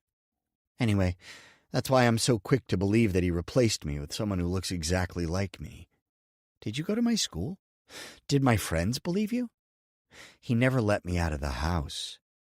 Can you think of another way to get us out? It's going to take forever for them to believe that I'm changed. I'm their troubled patient, and that's saying a lot around here. I just stopped caring. They wouldn't listen to me about Dad. He knows how to make people think what he wants. Do you think it's possible to sneak one of the key cards? I've tried. They only ever keep those clipped under the nurses' shirts. You don't think they have extras in that front desk somewhere? They're not just going to let us walk up and go through the drawers. No, but they don't keep it manned all the time. When Candace brought me in, no one was there. Really? That's pretty rare. There must have been an incident. I've never seen it empty. What if we cause an incident? You act up, and then I'll run to the desk when everyone's busy. Heather looked like she was considering it. The only problem with that is if I act up, I'm going to solitary for a long, long time. What if they find both of us? Then they'd be forced to listen to us. I mean, really, if you've been kidnapped, they have to be able to find that out. They can pretend Mom's in Paris, but they can find out about you. Yeah, but then we're back to you being locked up in here. Macy frowned. But you could tell them I'm not crazy. You've seen what Dad is capable of. If you tell them everything he did, they'll have no choice but to believe me and everything I've been saying all along. They'll know why I act out, because they won't listen to me. You'll get to go home, I'll get out of here, and Mom will finally get justice. Where will you go? Who will you stay with? Either my grandparents or with my aunt and uncle. I guess it depends on who wants to take me. As long as I get out of here, I don't care. What do you think our best option is? Macy asked. You know what? It would be fun to mess with the nurses and doctors here, after everything they've put me through, treating me worse than a criminal. Macy groaned. I just want to get home to my family. That's what, March? Your dad took me in November. Please, help me mess with them. It's going to take us a while to get out of here anyway. We may as well have some fun. If we march out there together and tell them everything, they have to listen to us. The cops were just at your house this morning. Your dad is the one who needs to be taken care of. All of this is his fault. Everything he did to you and your mom, he needs to pay. He also needs to pay for kidnapping me. The staff here, they're nothing more than another one of his victims." Heather snorted. "Trust me, girlfriend, they're not innocent. Come on, what's another day? We can screw with them, and then tell them the truth after. And then have them pissed at us they won't listen to us. You think they'll listen to us now? How long have you been in my room posing as me? I was on the second floor all day. You know how to pretend to be me." Macy put her face into her hands. Why was Heather being so difficult?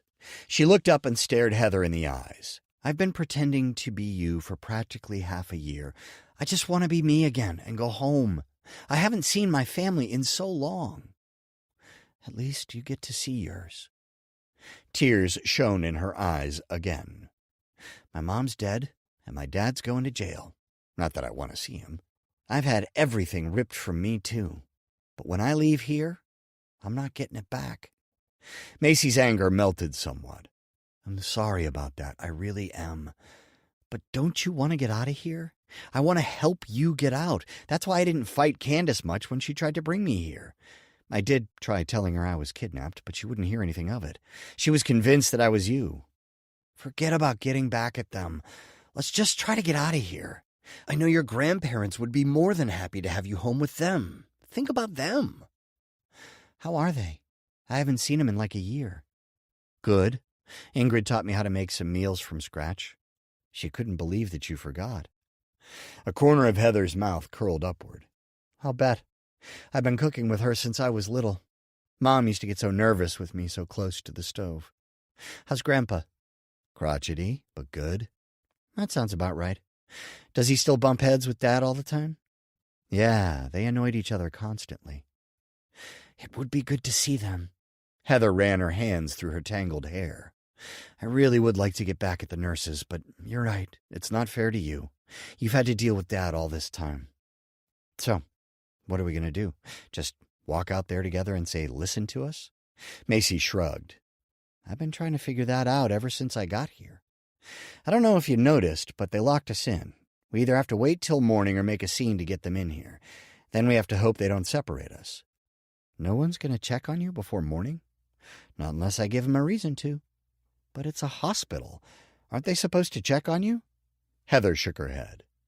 "I'm locked inside with no way to get out. If I was on suicide watch or something, they'd have me in a room with a camera. But otherwise, nope.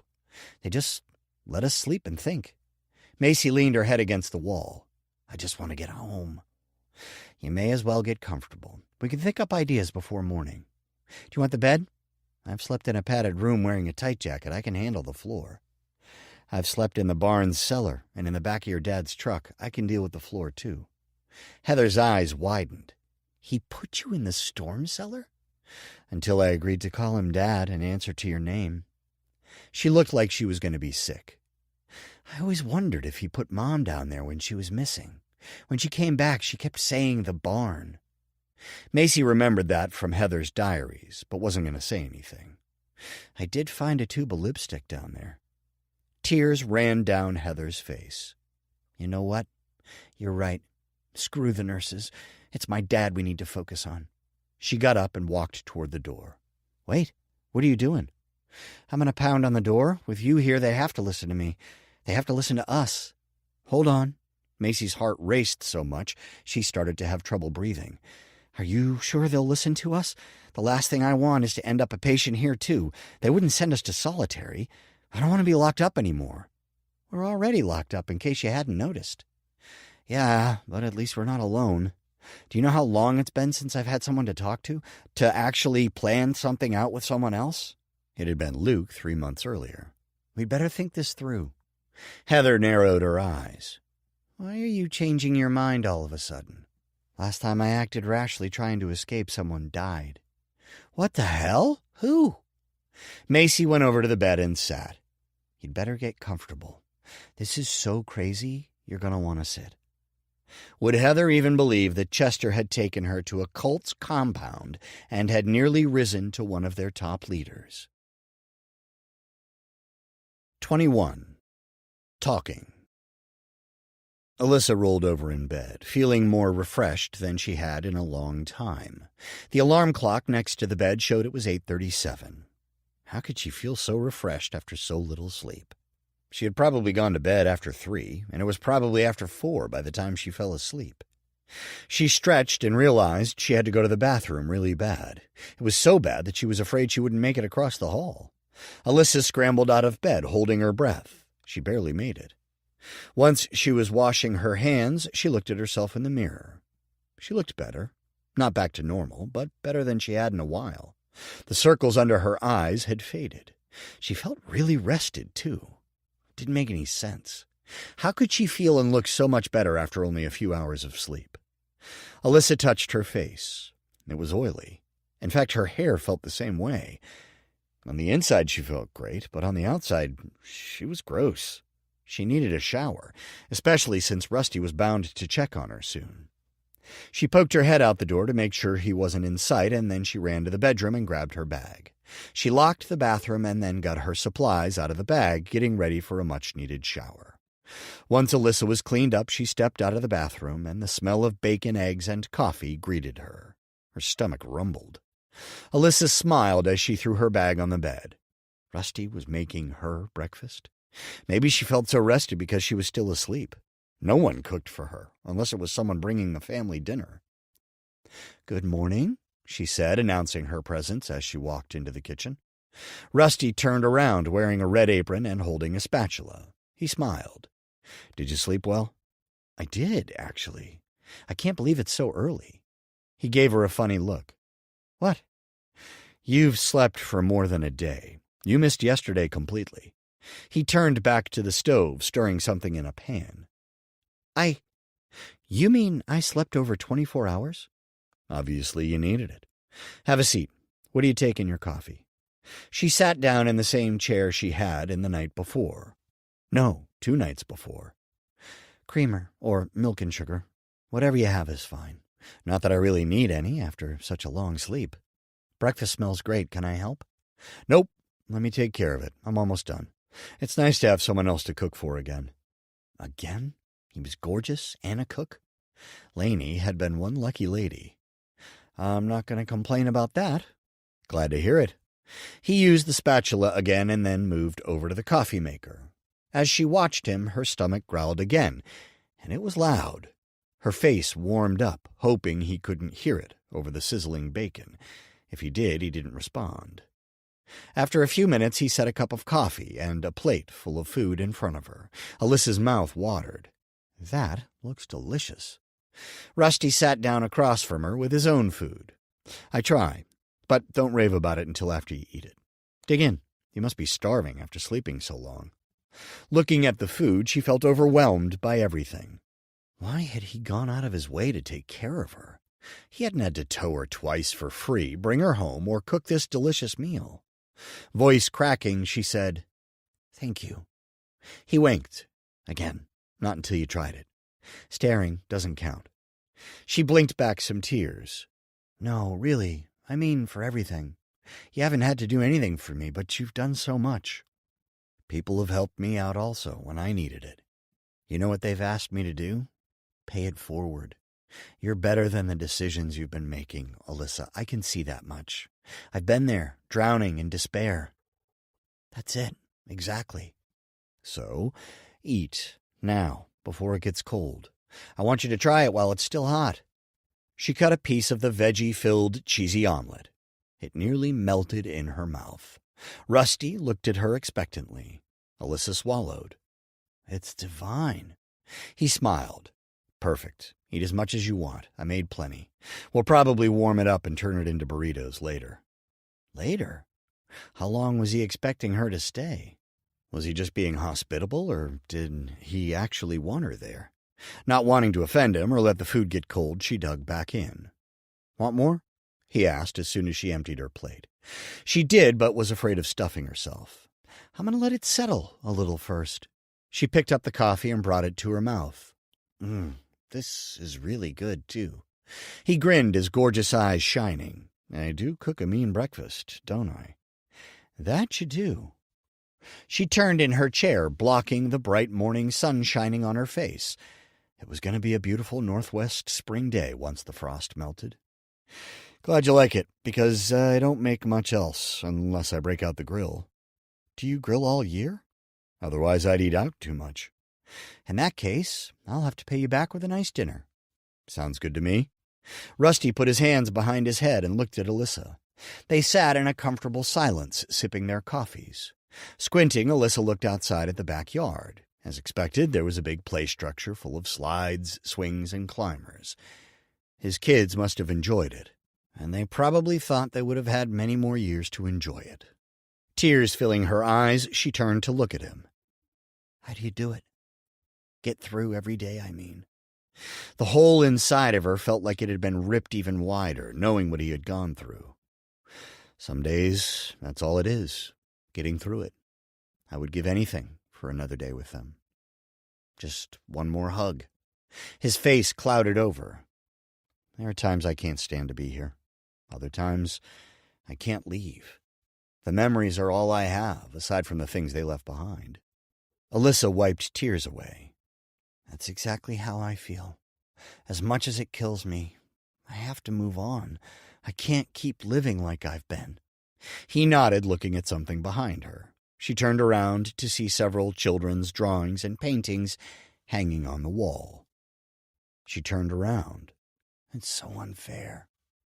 A tear ran down Rusty's face. That it is. But on the other hand, I'm grateful for the time with them I did have. I wouldn't give that up for anything, even though the pain sometimes feels like it's going to kill me. It's never going to go away, is it? Asked Alyssa. He wiped his cheek. It gets better, but it also gets worse. I don't think it ever disappears. At least, I hope not. I don't want to forget. Somehow the pain keeps the other emotions alive, too. Alyssa raised an eyebrow. It does get easier, to a degree, as I'm sure you've found. First, there's the initial horror, followed by the stages of grief until we hit acceptance. She nodded. That's where I'm at, I think. But it gets worse. I went through hell on the first anniversary of the crash. I nearly went back to the booze, but the thought of going back to rehab was enough to keep me away.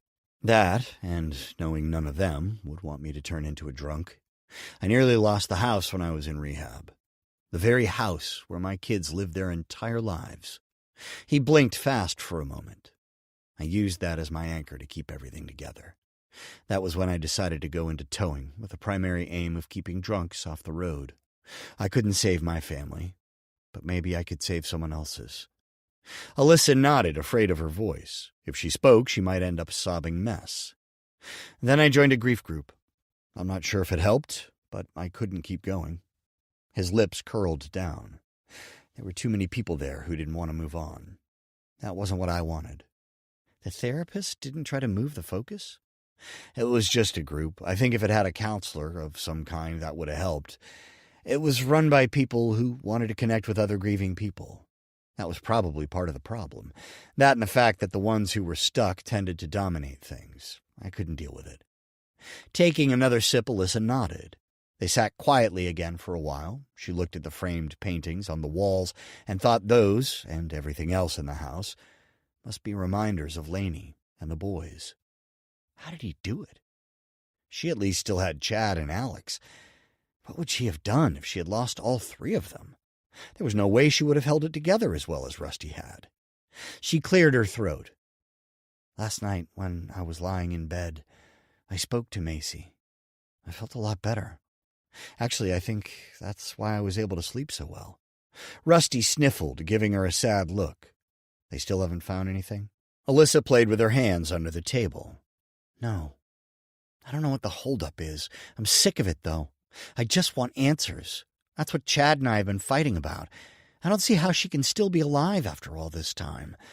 It's time to move on and accept she's not coming back. Do you think I'm a horrible person? Do you think I'm giving up? No, you're not horrible for giving up. I'm in no position to judge. I never had to live with the unknown. Reality was forced upon me from the moment it happened. I don't want her to be dead, Alyssa said, her voice high. That's the last thing I want, but I don't see how there's another possible outcome. Even if that one girl isn't her, we still know nothing about Macy. She's gone, and she's not coming back. I can't keep acting like she is." The tears came again, and Alyssa knew she was going to lose control. She put her forehead on the table and sobbed. She was vaguely aware of Rusty sitting next to her and putting his arm around her. He didn't say anything. After what felt like forever, she looked up at Rusty, knowing she looked like crap and also not caring. "I'm not a bad mother. I'm not. I just have to face the facts." "You don't have to explain yourself to me. You got to do what you think is right." "Why couldn't Chad be this understanding?" She crumpled, aware of the table coming at her face, but not caring enough to do anything about it. She felt hands grasp her and found her head against Rusty's chest. He held on to her tightly. "You're safe here. Just let it all out. Scream, cry, or whatever you need to." She closed her eyes, giving in to the sobs once again. Screaming sounded nice, but she didn't have it in her then. She would have to do that another time. Alyssa felt drowsy, unable to open her eyes as she cried and shook. She really did feel safe. 22. Feelings. Alyssa opened her eyes, trying to figure out where she was. It took a moment to realize she was in Rusty's guest room. How had she gotten there? The last thing she remembered was sobbing against his chest. She smelled something cooking. Was that what had woken her up? She stretched and thought about what to do. Part of her wanted to stay in bed and never get up again, but that wouldn't solve anything. On the other hand, she wasn't sure how she felt about getting up to face Rusty after turning into an emotional mess like that. Closing her eyes, she pretended that she was a careless teenager sleeping in on a weekend. She had been able to outsleep anyone back then. The smell of food grew stronger and her stomach rumbled. She grabbed her bag and went into the bathroom. She looked as bad as she had suspected. She brushed her hair, but that didn't help, so she pulled it back into a simple ponytail before putting on some eye makeup and lip color. Nothing too fancy, but enough to look human again. She got a flashback of teaching Macy how to put on makeup. At only 12, she wanted to be grown up. Alyssa had been excited to show her how to put it on, even though she knew Chad would throw a fit, which he had, of course, since he didn't want Macy growing up. Alyssa threw her eyeliner in the bag. Now he had his wish. Not wanting to think about him any longer, she stormed into the guest room and threw her bag on the bed. Alyssa had to calm down before going into the kitchen. Rusty didn't deserve her anger, nor did she want to talk about Chad with him. She made the bed and then paced the room, trying to calm herself. When she felt halfway normal, she decided to go to the kitchen. Maybe helping him with dinner would get her mind off everything. It smelled like he was making those omelet burritos he had mentioned earlier. Tightening her fists, Alyssa took several deep breaths. She still felt anger burning toward Chad deep in her gut, but she would have to ignore that. At least she had someone to talk with who understood her. She opened the door and went into the kitchen. Rusty had his back to her, cooking over the stove again. Alyssa walked over to him. "Do you want some help with that?" He jumped. "You startled me. Did you get enough rest?" "I suppose so. I can't remember going back to bed." "You wouldn't. You fell asleep out here and I carried you back there." "Sorry. Usually I'm not so lazy." "You're not. Clearly your body needs rest. I have a feeling it's not something you've given yourself much of in a while." "Not for a lack of trying. Sometimes a new environment can make all the difference. I did the same thing when I went to rehab. If they would have let me, I would have slept for a week." "Here, can you stir this?" He handed her a wooden spoon. "Sure." He grabbed some tortillas and salsa and somehow turned their breakfast into a respectable dinner. "I thought you could only make breakfast and use a barbecue." Rusty shrugged. "Maybe I exaggerated a little." Alyssa actually smiled. He pointed to a little pot at the back of the stove. "Can you stir those, please?" She picked up another spoon and stirred, getting the refried beans unstuck from the bottom. "Add some of this." He handed her a jar of sauce. "What's this?" She looked at the blank jar. "My special ingredient." "Okay." She sprinkled a little on and stirred again. "You'll need more of that." She dumped a bunch in. Easy there, not so much. Alyssa smiled. Make up your mind. She forgot about her problems as they finished making the burritos, even laughing and teasing each other. By the time they sat down to eat, she felt better than she had in a long time. Maybe a change of scenery and people was exactly what she needed. When they were done eating, Rusty gathered the dishes and put them into the sink. He turned on the water and Alyssa stood up. Don't even think about it. I'm going to clean those. He moved aside. Be my guest. I'll be right back. She washed the dishes, ignoring the dishwasher. She scrubbed away her frustrations on the dishes, pots, and pans. When she was done, she went into the living room and found Rusty putting on his jacket. Grab your coat. We're going on a walk, he said. We are? You need some fresh air. Hurry up. I'm not going to wait forever. The skin around his eyes wrinkled, indicating that he was holding back a smile. Yes, sir. She went back to the guest room and grabbed her coat, putting it on as she headed for the living room. The front door was open and Rusty was nowhere to be seen. Alyssa peeked outside and saw him standing on the porch, looking at the sky. The sun was going down, and it was colored in pinks and oranges. She stepped outside. It's beautiful. He nodded, still looking at it. Nothing like sunsets around here. He closed and locked the door. We'd better hurry before it gets dark. Are we going anywhere in particular? There's a trail not too far away. It's peaceful and helps me to stay centered. Sounds nice. She followed him, trying to stay at his side. They walked in silence as she took in the beauty of the tall, dark green pine trees surrounding them, with the sunset framing them. Soon they were walking along a dirt trail. Squirrels scampered along the ground, chattering at each other. She heard a stream somewhere, and with it the occasional frog calling out. They came to a fork in the trail, and they went left. The sound of the stream grew louder, and he stopped in front of a row of benches. He sat down without a word, and Alyssa sat on the same bench, but not too close. She looked around at the scenery, her eyes resting on the sky, its hues darker. She breathed in the fresh air, noticing the spring scents of new life. Even the dirt smelled sweet. A flock of noisy geese flew overhead in a V-shape. She ran her hands through her ponytail, noticing that her body felt relaxed. Then it hit her. Alyssa hadn't thought of Macy the entire walk. She hadn't once thought of her dead daughter. She was a horrible parent. Wasn't she supposed to take Macy with her wherever she went? Are you okay? Rusty asked. She turned to look at Rusty, unable to admit the truth. She just stared at him, finding it hard to focus on the details of his face because it was getting dark. Alyssa? Would he understand? Or would he think she was as horrible as she felt? What's the matter? Remember, I've been through this too. I forgot about her. You forgot? Macy. I didn't think about her the entire time we've been out here.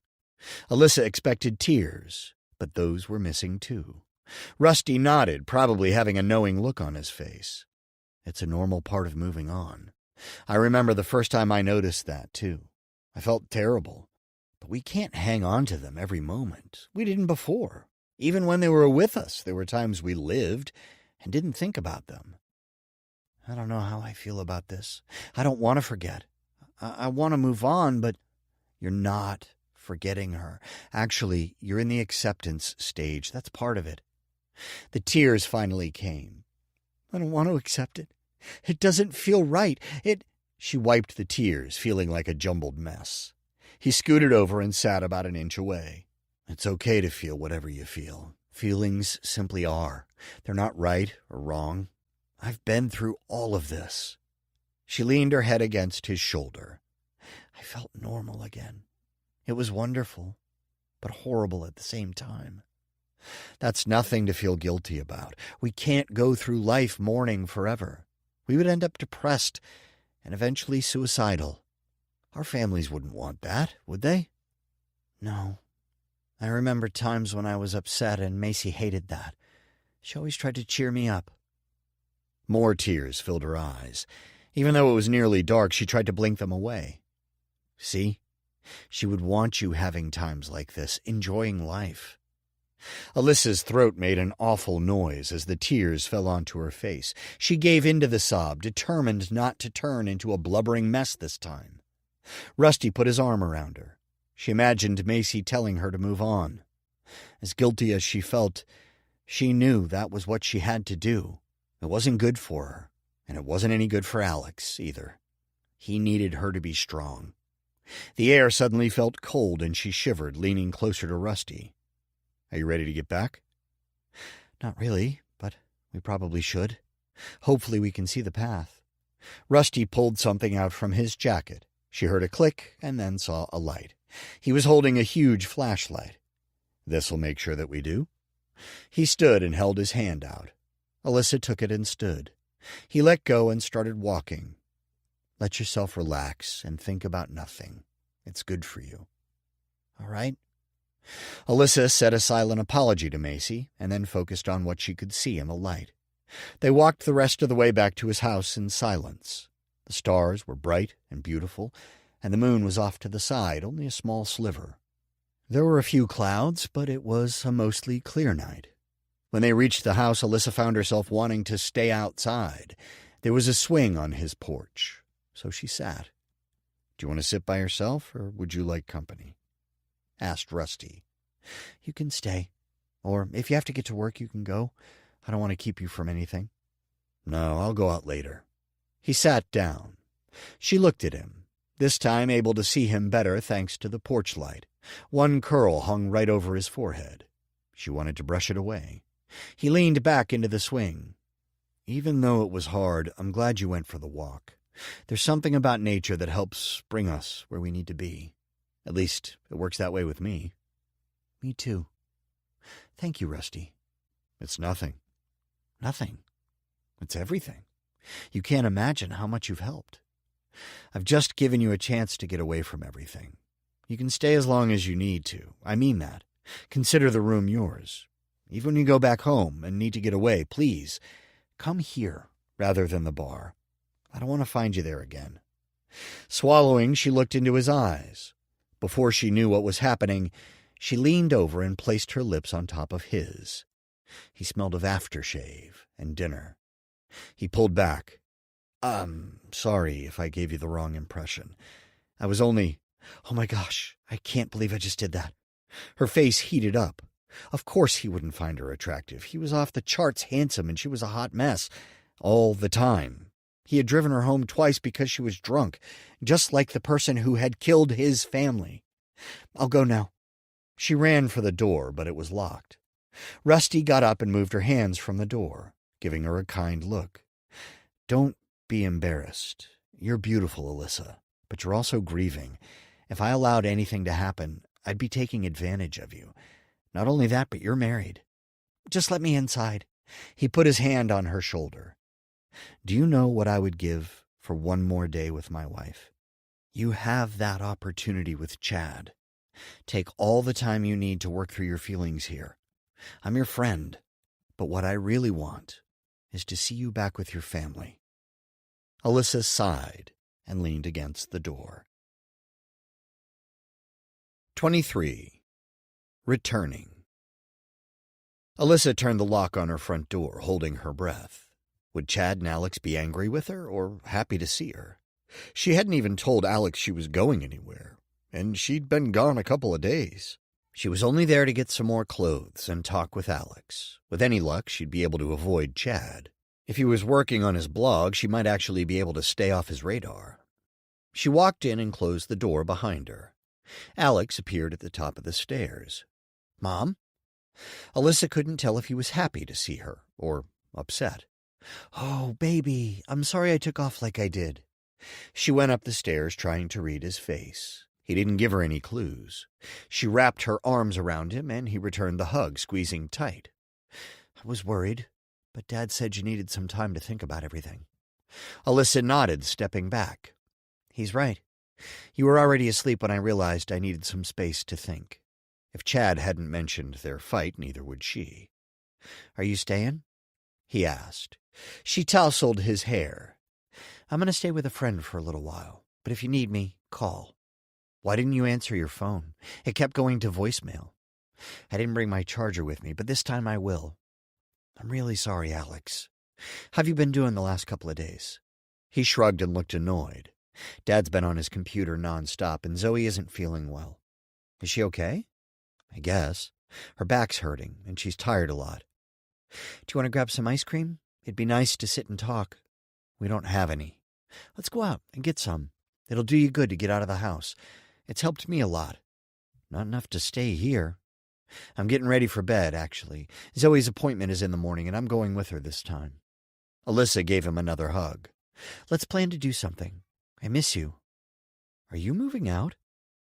Honestly, I don't know. I'm not looking that far ahead. I need some time. To get away from Dad? I thought you guys were getting along. She bit her lip. We just need to work things out. What's to work out? We need you here, not at Sharon's house or wherever you've been. Why didn't you call? Is there no phone there? Alyssa should have known that he would be upset. I slept all of yesterday, sweetie. As in, I didn't even wake up once. I'll call you tomorrow, I promise. I want to hear about the appointment, and then maybe we can get some lunch. Whatever. Night, Mom. He turned around, but before he could walk away, Alyssa grabbed him and gave him a big hug. I really have missed you, Alex. He hugged her back. I know. Me too, Mom. Alex went up the stairs and down the hall and toward his room. Alyssa could hear him close the door behind him. The last thing she needed was to lose him too. He was right there. If she messed things up with him, then she really was an awful mom. She would need to get herself together so she could come home soon. What if Chad continued to insist that Macy was still alive out there? If he held on to that fantasy, insisting that Alyssa did too, there was no way she could stay at home. As much as it ripped her apart out in the woods, moving on was what she needed. She couldn't hold on to the hope of Macy's return, even though she wanted nothing more. She knew her daughter wasn't going to be back. All she could cling to was the hope that Macy hadn't suffered. She needed to get to the place where Rusty was, somehow able to feel blessed that he had had the time he did with his family. Realizing that she had been standing in the same spot for a few minutes, she went up the stairs and thought about what she was going to pack. Mostly just clothes. She had already packed the other stuff she needed. When she walked into her room, Chad was sitting on the bed. His back was to her, but she could see the glow from his phone. It sounded like he was texting. She cleared her throat. He turned around and looked surprised, hopeful even. Are you staying? He asked. She shook her head. I need some more clothes. You look good. Have you gotten some sleep, finally? That's almost all I've done. I missed yesterday entirely, actually. That explains why we haven't heard from you. She went into the closet and grabbed some clothes from their hangers. Chad's arms wrapped around her shoulders, pulling her into him. Her entire body tensed. She held her clothes close to her stomach. He took a breath. You smell like the outdoors. I went for a walk before coming here. Won't you stay? I've missed you so much. So has Alex. I've already talked with him. What can I do to convince you to stay? She turned around, staring him down. We can't agree to disagree. That works for some things, Chad, but not for this. We have to accept the facts and move on. I can't do that if you refuse. We're living in two different realities. He frowned. You really want to give her a funeral? She deserves it. What'll we tell her when she returns? That we gave up on her? Alyssa pursed her lips, anger burning. I'm not giving up on my daughter. I'm accepting the facts. It's what she would have wanted us to do. She wouldn't have wanted us to live like this. Chad took a long, deep breath. What if we agree to wait for the DNA results? That could be another 3 months, maybe longer the way they move. I can't keep my life on hold. I may sound like a horrible person, but I need closure. Are you moving out? I'm giving myself space to heal. If you would give that to me, we can discuss my staying here. I can't move on if you don't. I can't give up on her, but I don't want you to leave either. Then it looks like we have a stalemate. She turned around and grabbed more clothes, not even paying attention to what she was taking. She just made sure not to take any summer dresses. When her arms were full, she threw the clothes onto the bed and went back into the closet and found her largest suitcase. We can make this work, Liz, Chad begged her with his eyes. She threw the luggage onto the bed. No, we can't. She piled the clothes in, not bothering to fold them. I can't do this, not anymore. We've been together our entire lives, and I'm sorry that it's come down to this, but we're obviously not made for each other anymore. What will Macy think when she comes home to find you gone? She's not coming home. Don't you get that? She's never going to be back. She slammed the suitcase shut and zipped it, fighting tears. Alex needs you. I need you. Don't pull a guilt trip on me. If you really want to make this work, you'll pull your head out of your butt and face reality. Until then, I can't be here. She lifted the baggage with a grunt. Let me help you with that. Stop! Just leave me alone. She put it on the floor and wheeled it out of the room. Where are you staying? With a friend. Don't worry, I'll bring my charger. How can you do this? Alyssa turned around. How can I do this? If you have to ask, you really don't get it. I'll see you later. She stopped in front of Alex's door. Honey, I'm leaving. I'll call you tomorrow. Okay, came Alex's voice from the other side of the door. She waited a moment and realized with a stinging sensation that he wasn't going to come out. Talk to you then. I love you. He said something, but it was too muffled to understand. You won't even stay for him? Chad asked, still behind her. Not if you're going to be here. I can't handle it. Getting away was the best thing I've done for myself. You can think I'm selfish if you want. I really don't care anymore. Like I've already said too many times, this isn't something we can agree to disagree about. A pressing weight pushed against her on all sides. She needed to get out of the house, even though it was probably going to be awkward around Rusty after having kissed him. Looking at Chad, she knew she should feel guilty about it. But she didn't need any more guilt in her life. If anything, he had pushed her away, right to Rusty. Alyssa looked around the hall, everything reminding her of Macy. There was no way she could stay there and move on with so many memories. Maybe she could come back after she had a chance to heal, if that ever happened. Could she get to the place where Rusty was? He was functioning and living a productive life in the same house that his family had lived in. Chad looked at her. Are you thinking about staying? No. Maybe if we were on the same page, but even then, I don't know. It would be a start, at least. She yanked on the suitcase and went down the stairs with it. Somehow she managed to get it in the car without any tears or arguments. As she drove away, the suffocation released its hold. It let go, all the more as she got farther away. By the time she pulled back into Rusty's driveway, she felt human again. The tow truck was gone, which meant that he wasn't there. After the earlier embarrassment, it was a relief. She obviously needed some space from him to think about everything. Getting away to talk with Alex the next day would help also.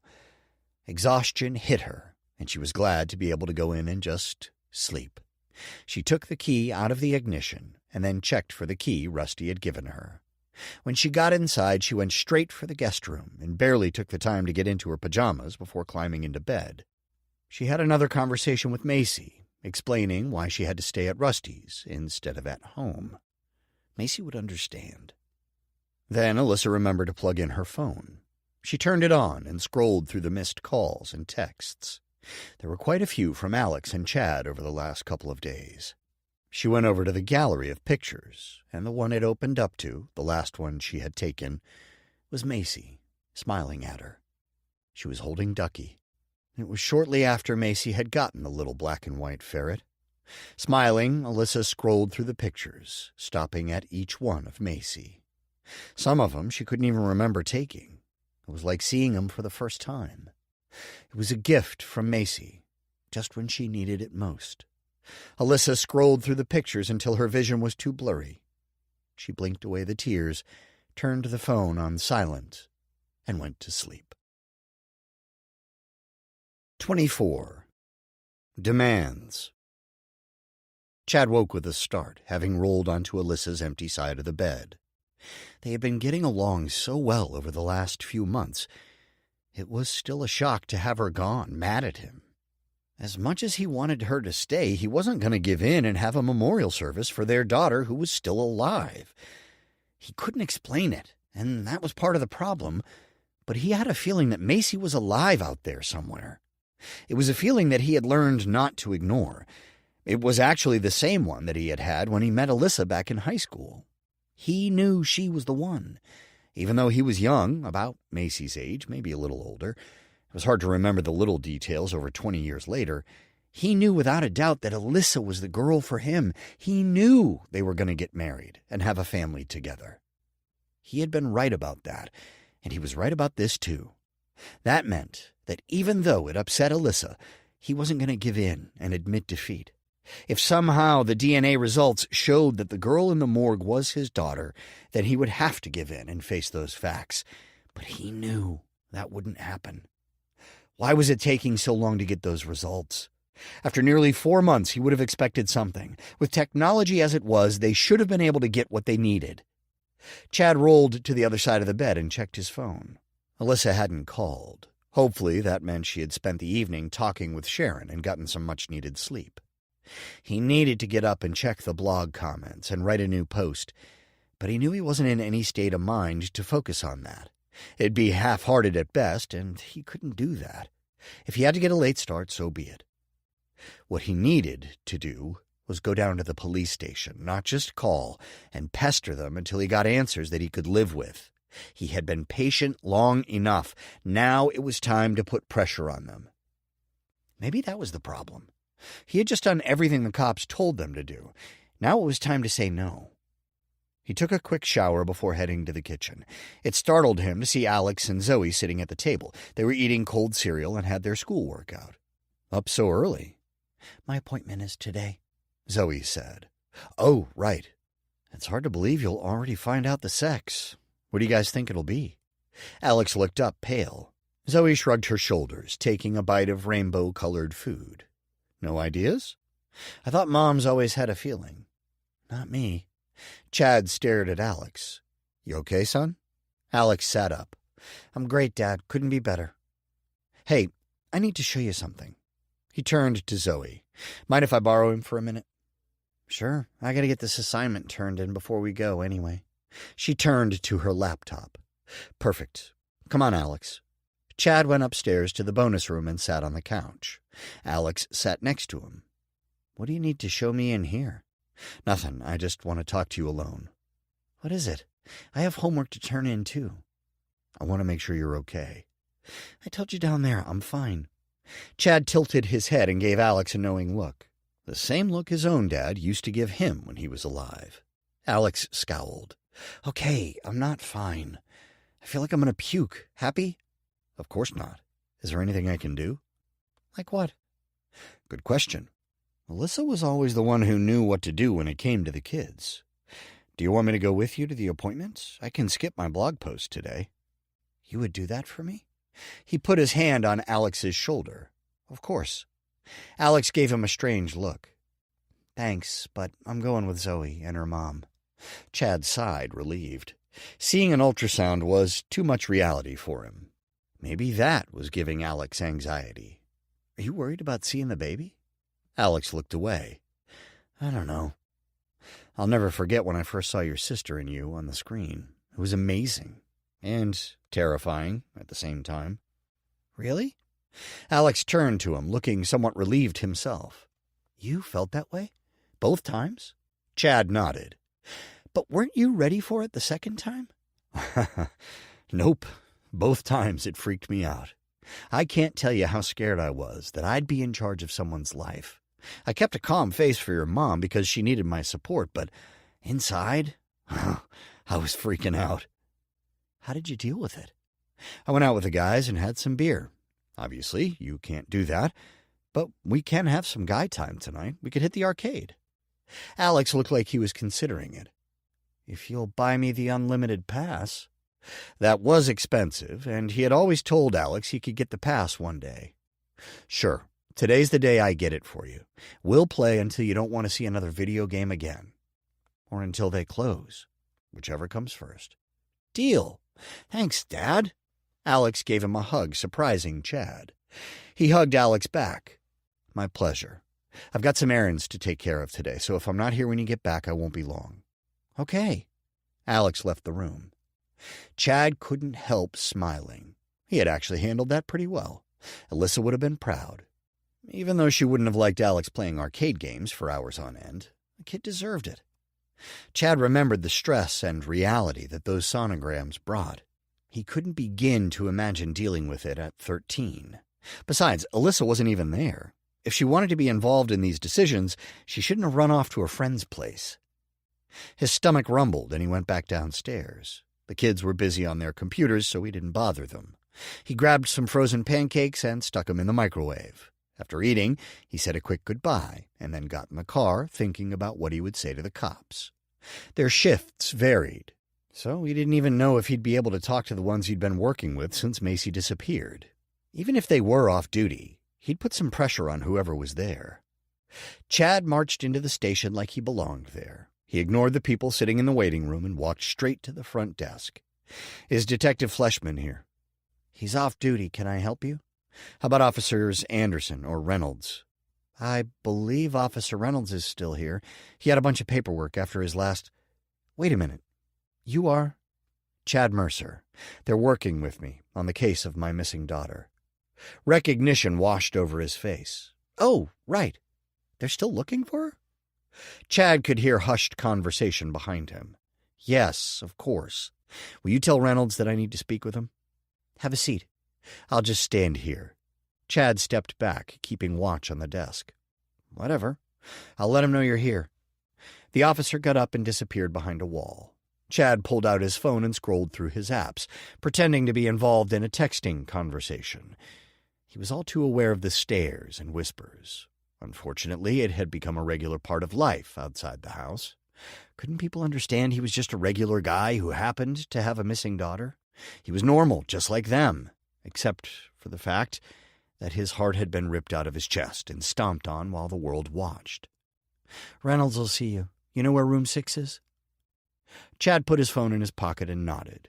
He knew where the rooms were, and he could find number 6 since they were all labeled. He went around the desk and down the hall. He would have been happy to have gone his whole life without ever seeing those walls. He found door number 6 and went in. It was empty. He paced back and forth before walking around the table several times. He was more than aware of the mirror on the back wall. He was tempted to wave or make a face at whoever might be watching him. Didn't they have rooms without the two-way mirrors for non-criminals?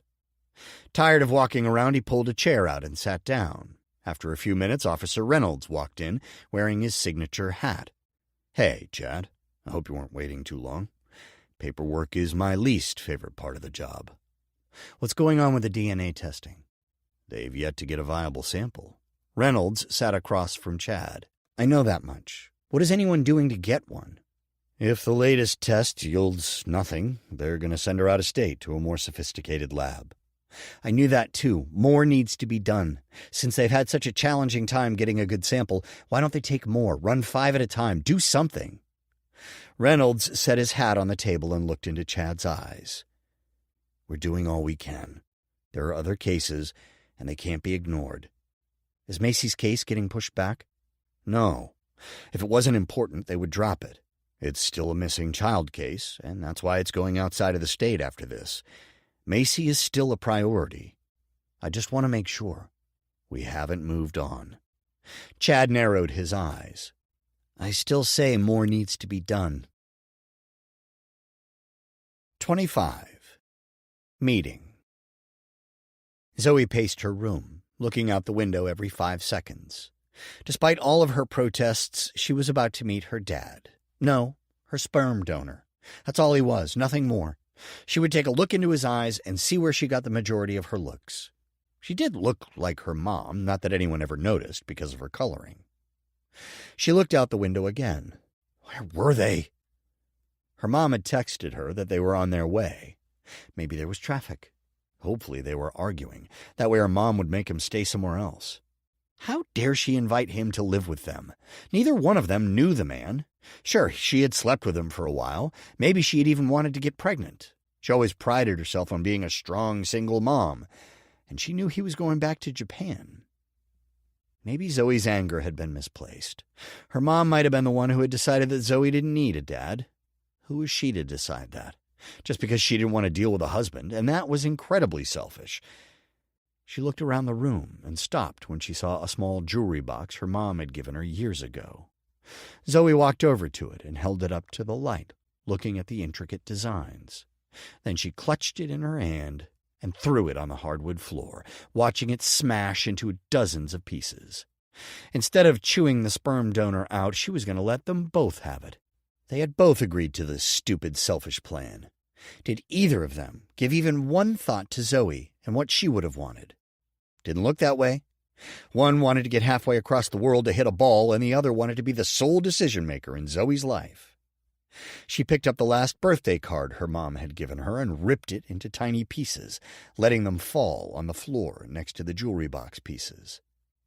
Zoe was glad that she had been smoking before getting pregnant. It hit her mom where it hurt, just like she deserved.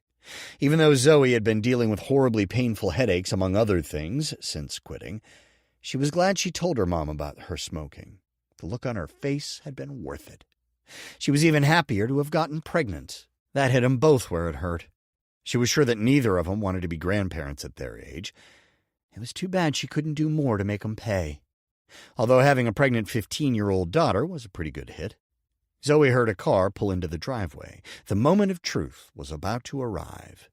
She went to her window and looked down. Sure enough, there was her mom's car with someone in the passenger seat next to her. He even appeared to be wearing a baseball cap. How fitting. Too bad the jerk couldn't play anymore. Then Zoe wouldn't have to deal with him at all. Should she go down and meet them, or should she make them come up to get her? Zoe looked at the mess on the floor and didn't want to deal with a lecture. Not that she cared if her mom saw what she had broken. Let her. So it would hurt. Zoe stepped over the mess and made her way down the stairs as slowly as possible. She could hear something downstairs by the door. "Is that you, Zoe?" called her mom. "No, it's a burglar." Her mom muttered something, but Zoe was too far away to hear it. "Hurry up, your dad's excited to meet you." Zoe bit her tongue. There was so much wrong with that sentence, she didn't even know where to begin. "Coming." She didn't pick up her pace. She took her time making her way to them. Before she rounded the corner, she flattened her shirt so that her stomach stuck out as much as possible. Usually she wore the loosest clothing possible, but not today. She wanted her dad to have a good view. She turned down the hall and walked to the entry, trying not to look at him. But curiosity made her want to look. How much did she look like him? Zoe kept her focus on her mom. "Are we ready for the appointment?" Valerie scowled.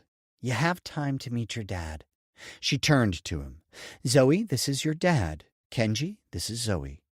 Zoe glanced at him and gave a slight nod of the head. "Hi." She turned back to her mom. "Are we ready? We need to get Alex." "Would you stop being rude? Give him a proper greeting." A proper welcome. Zoe turned to him. She tried to look past him, not taking in his features. "Hi, Kenji. Thanks for not being in my life. It's been awesome." He opened his mouth, but Valerie spoke up first. "Zoe!" She turned to Kenji. "I'm so sorry. I knew she might be in a mood, but I didn't expect this." "Then I guess you don't know me very well, do you?" "I'm going to get Alex." "Alex, wait, we talked about this." "No, Mom, you talked about it, but you didn't listen to me. Alex is coming with me. He hasn't been to any of my appointments. He deserves to be at this one. You know he's been involved this whole time." Kenji made eye contact with Zoe. "I understand this is hard for you. It's going to take time. I should have been involved, but I thought it was best if I didn't. We both did." He looked at Valerie. "I do care about you and hope you'll give me a chance. If you don't want to do it for a while, I respect that." "Kenji, don't. She needs to—" "This is a big adjustment, and she has every right to be angry." He turned to look her in the eyes. "If you feel the need to, what's the expression, tell me off, you're more than welcome. Anything you need to say to me is good. Then I hope we can move past it and get to know each other." Zoe stared at him, feeling deflated. If he knew he deserved to be ripped into, it was going to take half the pleasure out of it.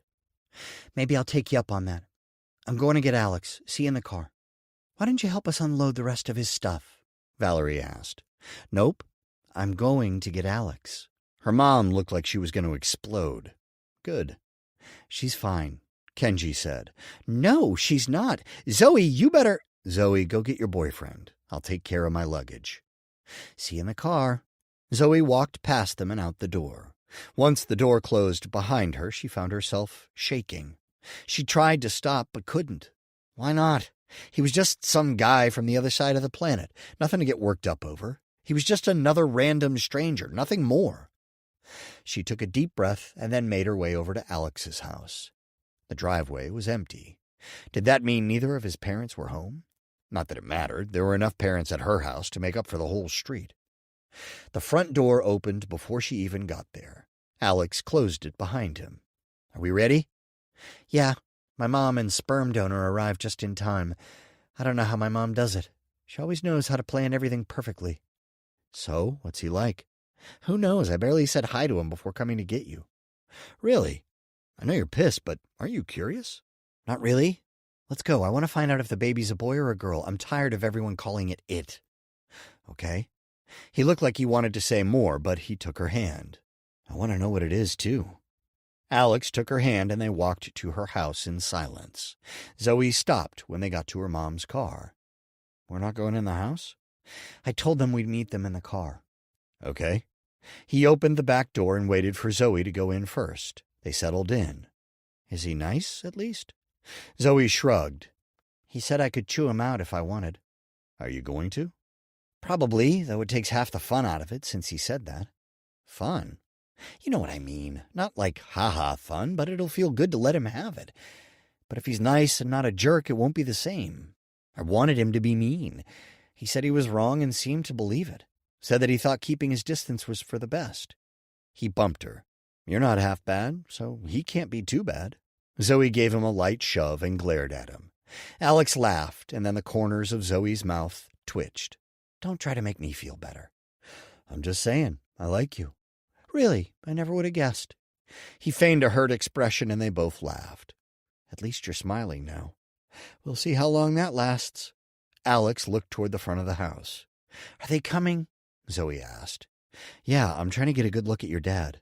Sperm donor, Zoe corrected. He looks a lot like you. Like it's obvious he's your dad. Zoe rolled her eyes. I'm supposed to care? Maybe you should give him a chance. And maybe you should back off. Zoe's parents came to the car, and Kenji introduced himself to Alex. It looked like Alex was going to pee himself. Was he nervous about meeting her sperm donor? Hi, sir. It's nice to meet you. Alex held out his hand between the front seats.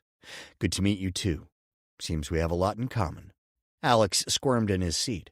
Yeah? Kenji winked. We're both nervous about seeing our children for the first time today. Huh. That's true. You're nervous? Of course. She has every right to hate me. Maybe you could put in a good word for me. I'm right here, Zoe said. Kenji didn't take his eyes off Alex. She has her mom's spunk. Have you ever noticed that? A slow smile spread across Alex's face. Yeah, that's true. Zoe glared at Alex. Whose side was he on, anyway? Valerie started the car. At least someone's being respectful to you. She gave Zoe a disapproving look, to which Zoe promptly returned one of her own. Are we ready? Zoe's mouth went dry. What was going on? How could she be in the car with her dad on the way to find out if her child was a boy or a girl? She took Alex's hand and gave it a squeeze. He lifted her hand and gave it a light kiss. Then he gave her a look that told her everything would be okay. 26. Temptation. Chad was too frustrated to go back home and face Alex and Zoe. Why couldn't the cops get answers? Either the body was Macy's or it wasn't. Was it really that difficult with all the technology available? If they would have at least let him look at the body, he could have told him whether or not it was her. If he wasn't so sure, he wouldn't be arguing with Alyssa. As much as he loved her, he wasn't going to give in and say he thought Macy was gone. He didn't believe it, and he wasn't going to let anyone think he did. When she returned home, he wanted to be able to look her in the eyes and tell her he hadn't given up on her. Not for a moment. She was going to return. Each passing day only brought Macy's return closer. He was sure of it. He wasn't going to judge Alyssa for her stance, but he wasn't going to take it with her, even if it meant damaging their marriage. She was the one who wouldn't agree to disagree. They could still live under the same roof and hold different beliefs. The car was suffocating. He pulled into the parking lot of the closest park. He would walk around the trails to burn off some energy. He couldn't think straight. Between the cops and Alyssa, he'd had about all he could take. That wasn't true. The lack of results and Alyssa's demands were the icing on the cake of his life. He'd already had all he could take between his two kids. Anyone else in his shoes would have lost their minds already. He was actually holding everything together pretty well. He slammed his door shut and locked it with a remote. Aside from a few random joggers, the park was empty. He looked up at the sky with the menacing clouds. No wonder only the diehards were out. Chad didn't care if he ended up soaked. He had energy to burn. Even though he wasn't dressed for a run, he was taking one. Lifting weights had been one way he used to clear his head, but he hadn't even looked at those in months. He broke into a run and passed everyone else jogging. His lungs burned, but he didn't care. It actually felt good. By the time the trail circled around and he was back where he started, he was almost completely out of breath. He had given himself fully to the run. He hadn't paid any attention to the scenery around him or given himself the chance to think about anything. None of his problems crossed his mind as he ran through the length of the trail. He stopped at a bench, leaning his arm against the back of it, gasping for air. Sweat ran down his face, neck, and back. He wiped it out of his eyes, wishing he had thought to bring something to drink. His mouth was parched. Chad was vaguely aware of footsteps behind him, but he didn't really care. "Hey, Chad, I thought that was you. What are you doing running in slacks?" He turned around to face Lydia. "Do you follow me everywhere I go?" he asked in between gasps for air. "Maybe. What are you doing out here?" "I needed some exercise." "In those shoes?" "What's wrong with my shoes?" "They're not exactly running shoes. You're going to have some painful blisters." "I don't really care." He sat down on the other side of the bench. "Well, you should. If you're going to take care of—" "Don't lecture me." Lydia sat next to Chad. "I'm not lecturing. I'm concerned. I know we're done, but I still love you." "Don't say that." "Chad, it's true." He stared her in the eyes. "That doesn't mean you need to tell me." "I can't just walk away when you're clearly in some kind of trouble." "I'm not in trouble. I just needed some air." He looked away. The clouds were getting darker, just like his mood. A hand rested on his shoulder. "Is it Macy?" Chad pushed her hand away. "Damn it, Lydia. Would you keep your hands off?" She looked hurt. "Where's Alyssa?" He stood up. "Would you just leave me alone? I didn't ask you to come and check on me. Go away." "If that's what you really want." "Is it?" "What I want is for everything to return to the way it was before my daughter went missing." "That's when we were together." "Before that. It was a mistake. I should have worked on my marriage instead of turning to you." "I'm not trying to pull you away from your family, Chad. You look distressed, and because I care, I had to check on you. I don't want to leave you like this because it's obvious that something's going on. If you want to talk about something, tell me. No one else is around, and I'm not going to tell anyone anything. You know that much. Your secrets are safe with me." He stared into her dark eyes. She looked like she meant it. And he did know she could keep a secret. Lydia also had a way of making him feel better when the world seemed against him. It was dangerous territory, but who else did he have to talk with? Most of his friends had stopped contacting him because no one knew what to say about Macy's disappearance. It wasn't like they were the kind of buddies he could pour his heart out to anyway. Over the last few years, he had pushed everyone away while he worked on the blog. He was a big man on the internet. But what had it gotten him? "My life is falling apart on every front." "I'm listening." "You swear to keep this to yourself." "Your secrets are always safe with me," Lydia repeated. Chad paused, running his hands through his hair. He looked around to make sure no one else was close enough to hear. "Alex, he got a girl pregnant." Lydia's eyes widened. "I'm so sorry." "He's only 13, and she's going through with everything. They might give it up for adoption, but they're not going to decide anything yet. I'm sure this is all because of Macy being gone, but it makes her disappearance that much harder to deal with." "How's Alex handling it?" Chad shook his head. I don't think he understands the gravity of the situation. He keeps pushing me away, though, so I don't know. I can't figure out what he's thinking. Like you said, he's only 13. That's a difficult age. He's trying to figure out who he is. That's exactly why he doesn't need to be a dad. He's not even close to ready, no matter what he thinks. Tears filled his eyes, and he brushed them away. Oh, Chad, is there anything I can do? Do you guys need anything? No. We just have to take it one day at a time. All I can do is hope that the kids make the right decision. I'm not raising it for them. What does Alyssa think? She's not happy, but that's the least of our problems. Lydia raised an eyebrow, but said nothing. Chad wiped at new tears. She's staying with a friend.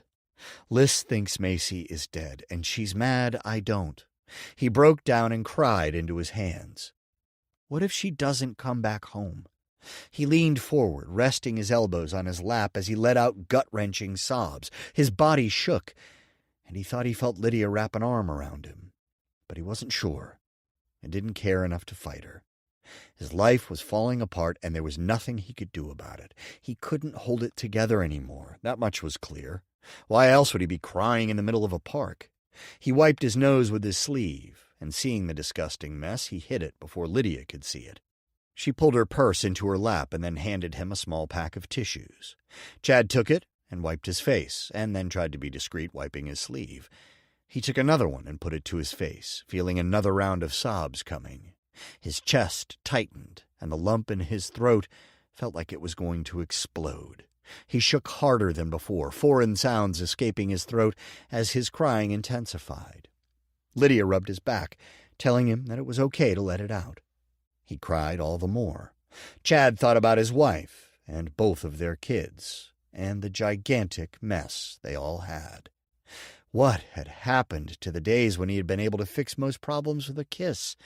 Kissing scrapes and bruises for the kids and some romance for Alyssa. None of that worked anymore. He was helpless to fix any of their problems or hurts. He couldn't even help himself, and now he was sobbing in public, being comforted by his former lover.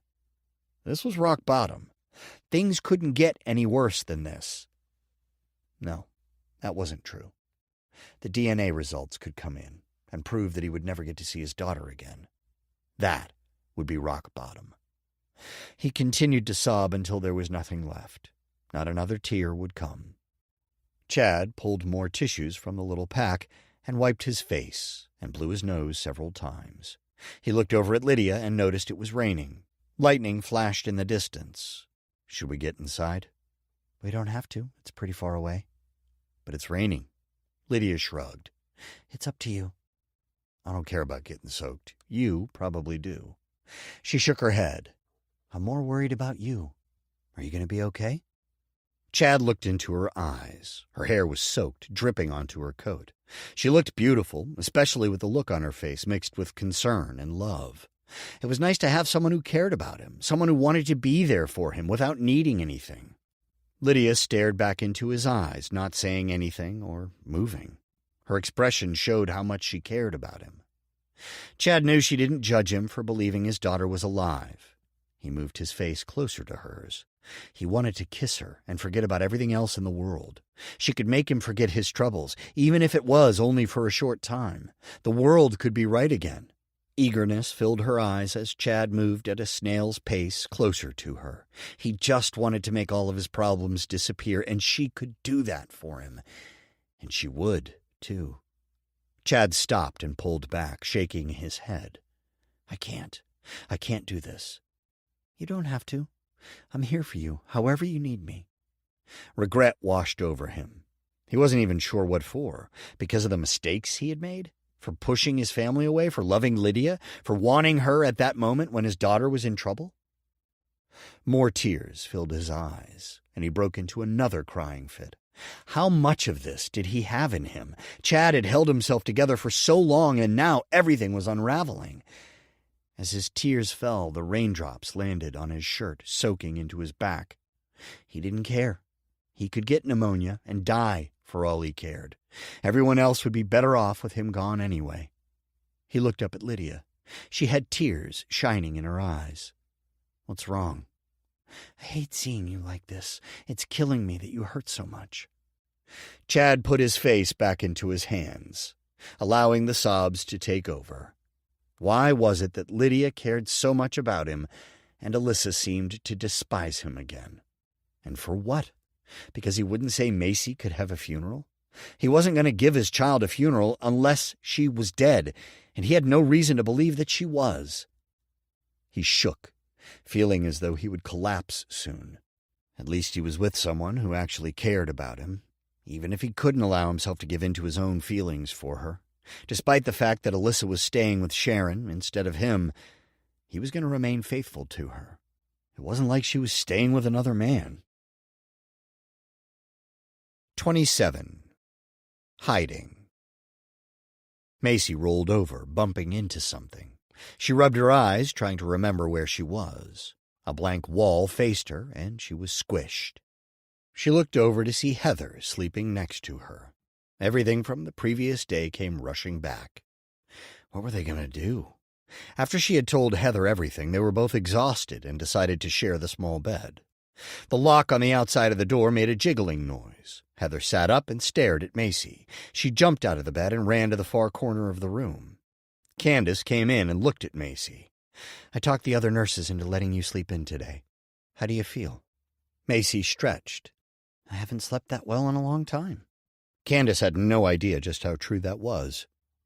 I'm glad to hear it. My shift is over and I'll be off a few days. Please be good. We really just want to get you out of here. I want nothing more than to see you back on the street hanging out with your friends. You've been here entirely too long. You should have just been here for a day or two of observation. Can you play nice for a couple days? Macy nodded. I'm serious, Heather. You need to get back to school and see your friends again. You were such a good girl before your mom took off. I wish you would come back and take responsibility. She has no idea what she's doing to you. Macy looked over at Heather from the corner of her eyes. She looked furious. Macy looked back to Candace. I'll do my best. She didn't look convinced. Just go along with the program, and you'll be out before you know it. Even if you don't like it, accept reality. That'll be your first step toward healing and getting out of here. Okay, said Macy. Candace raised an eyebrow. Really? You're not going to fight me and try to convince me that your mom isn't in Paris? Macy shook her head. First step toward healing. I have to accept the facts. Wow, I'm impressed, Heather. Maybe you actually will be out in time to enjoy your summer. Keep it up. She disappeared and closed the door. Macy could hear it lock. Heather moved to the bed, still looking angry. How could you agree with her like that? I thought you were on my side and believe my mom's dead. I am, and I do. But it's not going to do either of us any good if we keep trying to convince them. They're not going to do anything about it anyway. We need to get out of here, and then we'll go to the police. I think they have to listen. Let's just focus on one thing at a time. First, getting out of here. Next, getting your dad in jail for a long, long time, hopefully a life sentence. Heather took a deep breath and nodded. It's a good thing she talked with you because I can't put up a front like that. No way am I going to let anyone get away with saying that my mom is a homewrecker, not when she was a loving woman. Why won't anyone listen to me? Macy slid her feet to the ground. Because your dad is the one convincing them otherwise. What he wants, he gets. But that's about to end. The door opened again, and Heather darted back to the corner. A new nurse looked at Macy. Is it true? I hear that you might have a change of heart. Maybe, said Macy. Let's see how well you handle time with some others. Can you be nice if we let you spend some time with other kids? Macy looked over at Heather, not sure what to do. Heather nodded and indicated for her to go with her. Of course I can, Macy said. She gave a convincing look. We can't risk another incident like last time. If you show even a sign of doing that again, I'll have no other choice except to bring you right back here. Or worse. Macy looked back at Heather. She shrugged her shoulders and had a slight smile on her face. I won't act up. Glad to hear it. Come on. Macy went with the nurse, not sure what to expect. Heather had dark circles under her eyes, so maybe she would get some more sleep. Macy had a feeling that Heather had gotten less sleep than she had over the months. Hopefully she would just sleep and not do anything to jeopardize them getting out. The nurse led her to a small cafeteria. There's a guard posted by the door. He knows to keep an eye on you. Got it? Sure. Have a seat and someone will bring you a tray. Remember, the better behaved you are, the more likely you'll be able to get out of here. I know. I'm ready for change. Macy made her way to one of the tables. She sat away from the others. It was nice to be around kids again, but she didn't want to get close to anyone. What if someone figured out that she wasn't Heather? Some of the kids whispered, but no one actually paid her any attention. At least she was used to being treated much worse at school. Being ignored was nice compared to being mooed at, like at her school cafeteria. That was why she had started eating lunch in the bathroom, and then gave up lunch altogether. Even after she lost all that weight, the kids at school only saw a muffin-top Macy. Her blood pressure went up, and took some deep breaths. This wasn't the time to think about it. Heather's anger is what had kept her there for so long. In order for the both of them to get out, she needed to keep her cool. Without a word, someone came in and set a tray of food in front of her. Although she was glad to not have to cook, the food didn't look at all appealing. Stiff-looking spaghetti sat on the middle of the plate with ground meat sauce sliding down. Applesauce was slopped next to it, reminding her of the pig's feed at the farm. Burnt green beans were off to the side. Regardless of how it looked, she needed to eat. She picked up the fork and started with the applesauce because it looked the least offensive. It tasted okay, though it was a little dry. She could feel eyes on her as she ate. Macy pictured her family. Getting back to them was the goal. She needed to act sweet and happy regardless of how anyone treated her. These people didn't matter, but getting back home did. What if she could be back that day? Her heart sped up. She thought about Alex running around the bonus room, singing to his favorite songs. He loved creating his own music videos, and she was usually the one who held his phone to record it. What she wouldn't give to do that again. She had complained countless times about it before, but now she'd gladly record him for hours. Despite the level of nastiness of the food, she felt better. She'd had a decent night's sleep and now a meal. Macy was ready to get home. She looked around, not sure what to do. The room had emptied somewhat, leaving only a few more kids. One of them got up and put his tray on a counter and left the room. Macy did the same and followed the sounds of conversation. She found herself in a large room full of kids. Some were watching TV, others were playing games or writing, and another girl sat by a window reading. Macy walked in, nerves on edge. No one seemed to notice her. She sat down on a couch and watched everyone. Her eyes were drawn to the movie. It was a PG one she had seen when she was a kid, but it had been so long since she had watched TV, she wanted to watch anyway. She didn't have the best angle, but she didn't want to join the others. If Heather had freaked out on him, who knew how they would react to her? When the movie ended, the nurse who had given Macy her food turned the TV off. The other kids watching groaned and complained before dispersing around the room. The nurse came over to Macy. "How are you doing? I haven't heard a single complaint about you. That's really good news." "Like I told the other nurse, I'm ready to go home. I'll do whatever it takes to get there. Given your history, it's going to take some time, but if you keep this up, you'll find yourself on the outside soon. Despite what you believe, we're all on your side. We want to see you go back home and to school where you belong." Macy nodded. She felt bad for Heather. No one would listen to her about her mom, thanks to Chester, and it hadn't gone well. She was desperate for someone to believe her. Macy could understand that. She'd been desperate to get out of the community, and look what had happened. Tears stung her eyes. She was going to have to live with that guilt the rest of her life. "Tears?" asked the nurse. "You must be telling the truth. I'm glad to see you letting your guard down, Heather. Do you think you're ready to talk with the doctor again? This time without throwing things around his office?" "Yeah." Her voice cracked. She suddenly felt overwhelmed. The tears spilled onto her face. The nurse sat next to her. "Is there anything you want to talk about?" "It's all my fault." "What is?" "Everything." She pulled her feet onto the couch and then rested her face on her knees. She cried, not caring how loud she was or who was looking. She continued to cry until she had nothing left. When she looked up, the nurse still watched her. She handed Macy a tissue and then asked, "Do you feel better?" She didn't, but Macy nodded, not finding any words. She just wanted to go back home. "I think the doctor would clear his schedule if you're ready to talk with him." Macy wiped her face. I am. Can we stop off at my room first? What for? Please? Sure, let's go. She led Macy back to Heather's room. Macy looked around for Heather and found her hiding near the door again. She motioned for Heather to come out. Heather looked at her like she was crazy. Macy motioned some more until Heather came out and stood next to her. The nurse looked back and forth between Heather and Macy, wide-eyed. What? What's going on? Macy looked her in the eyes. The two of us, we want to speak to the doctor. We need to be heard. 28. Results. Chad kicked off his wet shoes and closed the door behind him. His clothes clung to him, and he needed to get those off as well. Even though he was inside, rainwater ran down from his hair into his face. He wiped it away. Is anyone home? The house was unusually quiet. Had Alex gone to Zoe's appointment already? Alex, are you here? Silence. He shivered as water slid down his back. He would have to dry out the inside of his car as well, but first he needed to get a shower. He felt empty inside after having sobbed and poured his heart out to Lydia.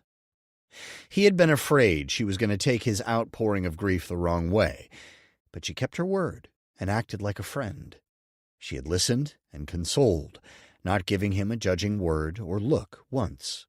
His heart ached. Why wouldn't Alyssa treat him like that? Who was he kidding? He knew the answer to that. She was stuck in her own heartache. Neither one of them was able to give what the other needed. Maybe this time apart was what they needed.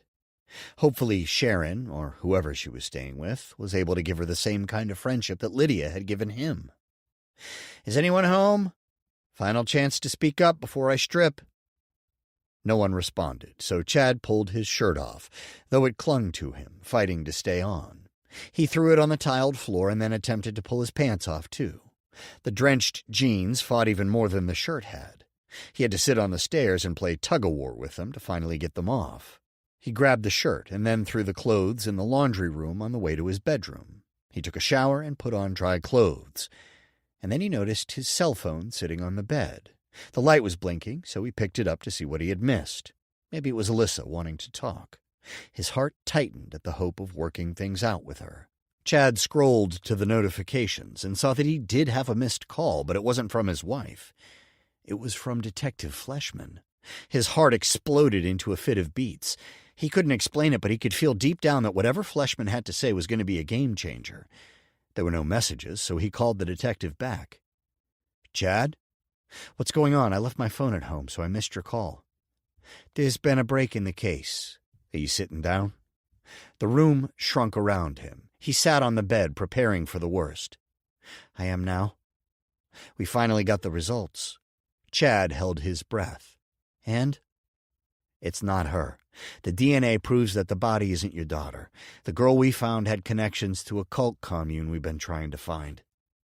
Chad fell back on the bed, having only heard that the body wasn't Macy. I knew it wasn't her.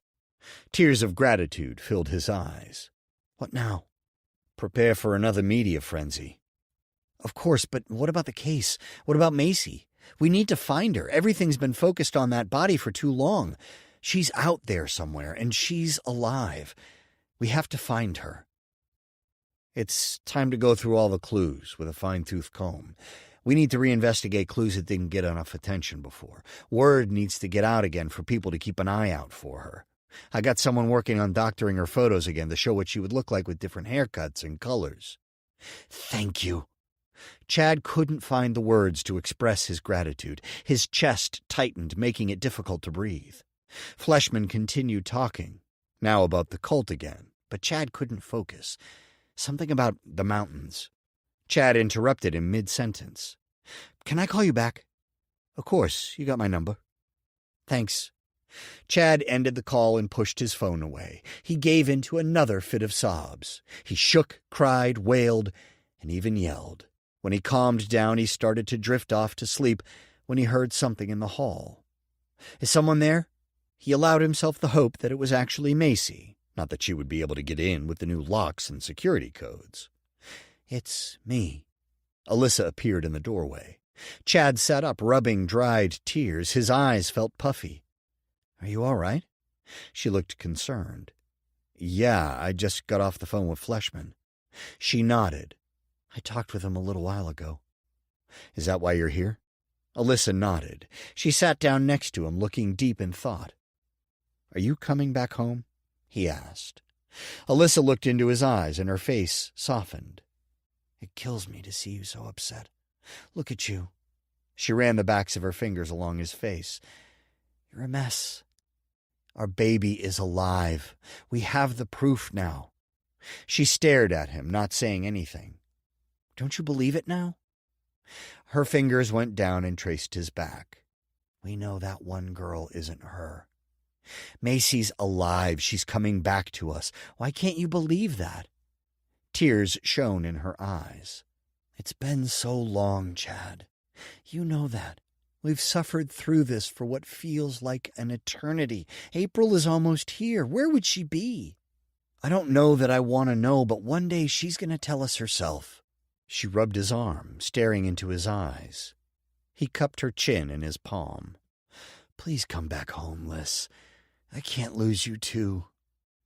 Alyssa's lips shook and tears spilled onto her cheeks. She nodded. "We'll see how it goes. Agreeing to disagree. If you're right, and I really wish you were, we'll see what happens with the new media campaign. Maybe something will come up, proving me wrong. I've never hoped to be wrong more in my life." "You still don't believe she's coming home?" It wasn't a question, and it ripped his heart into pieces. "I want to, but I can't lie."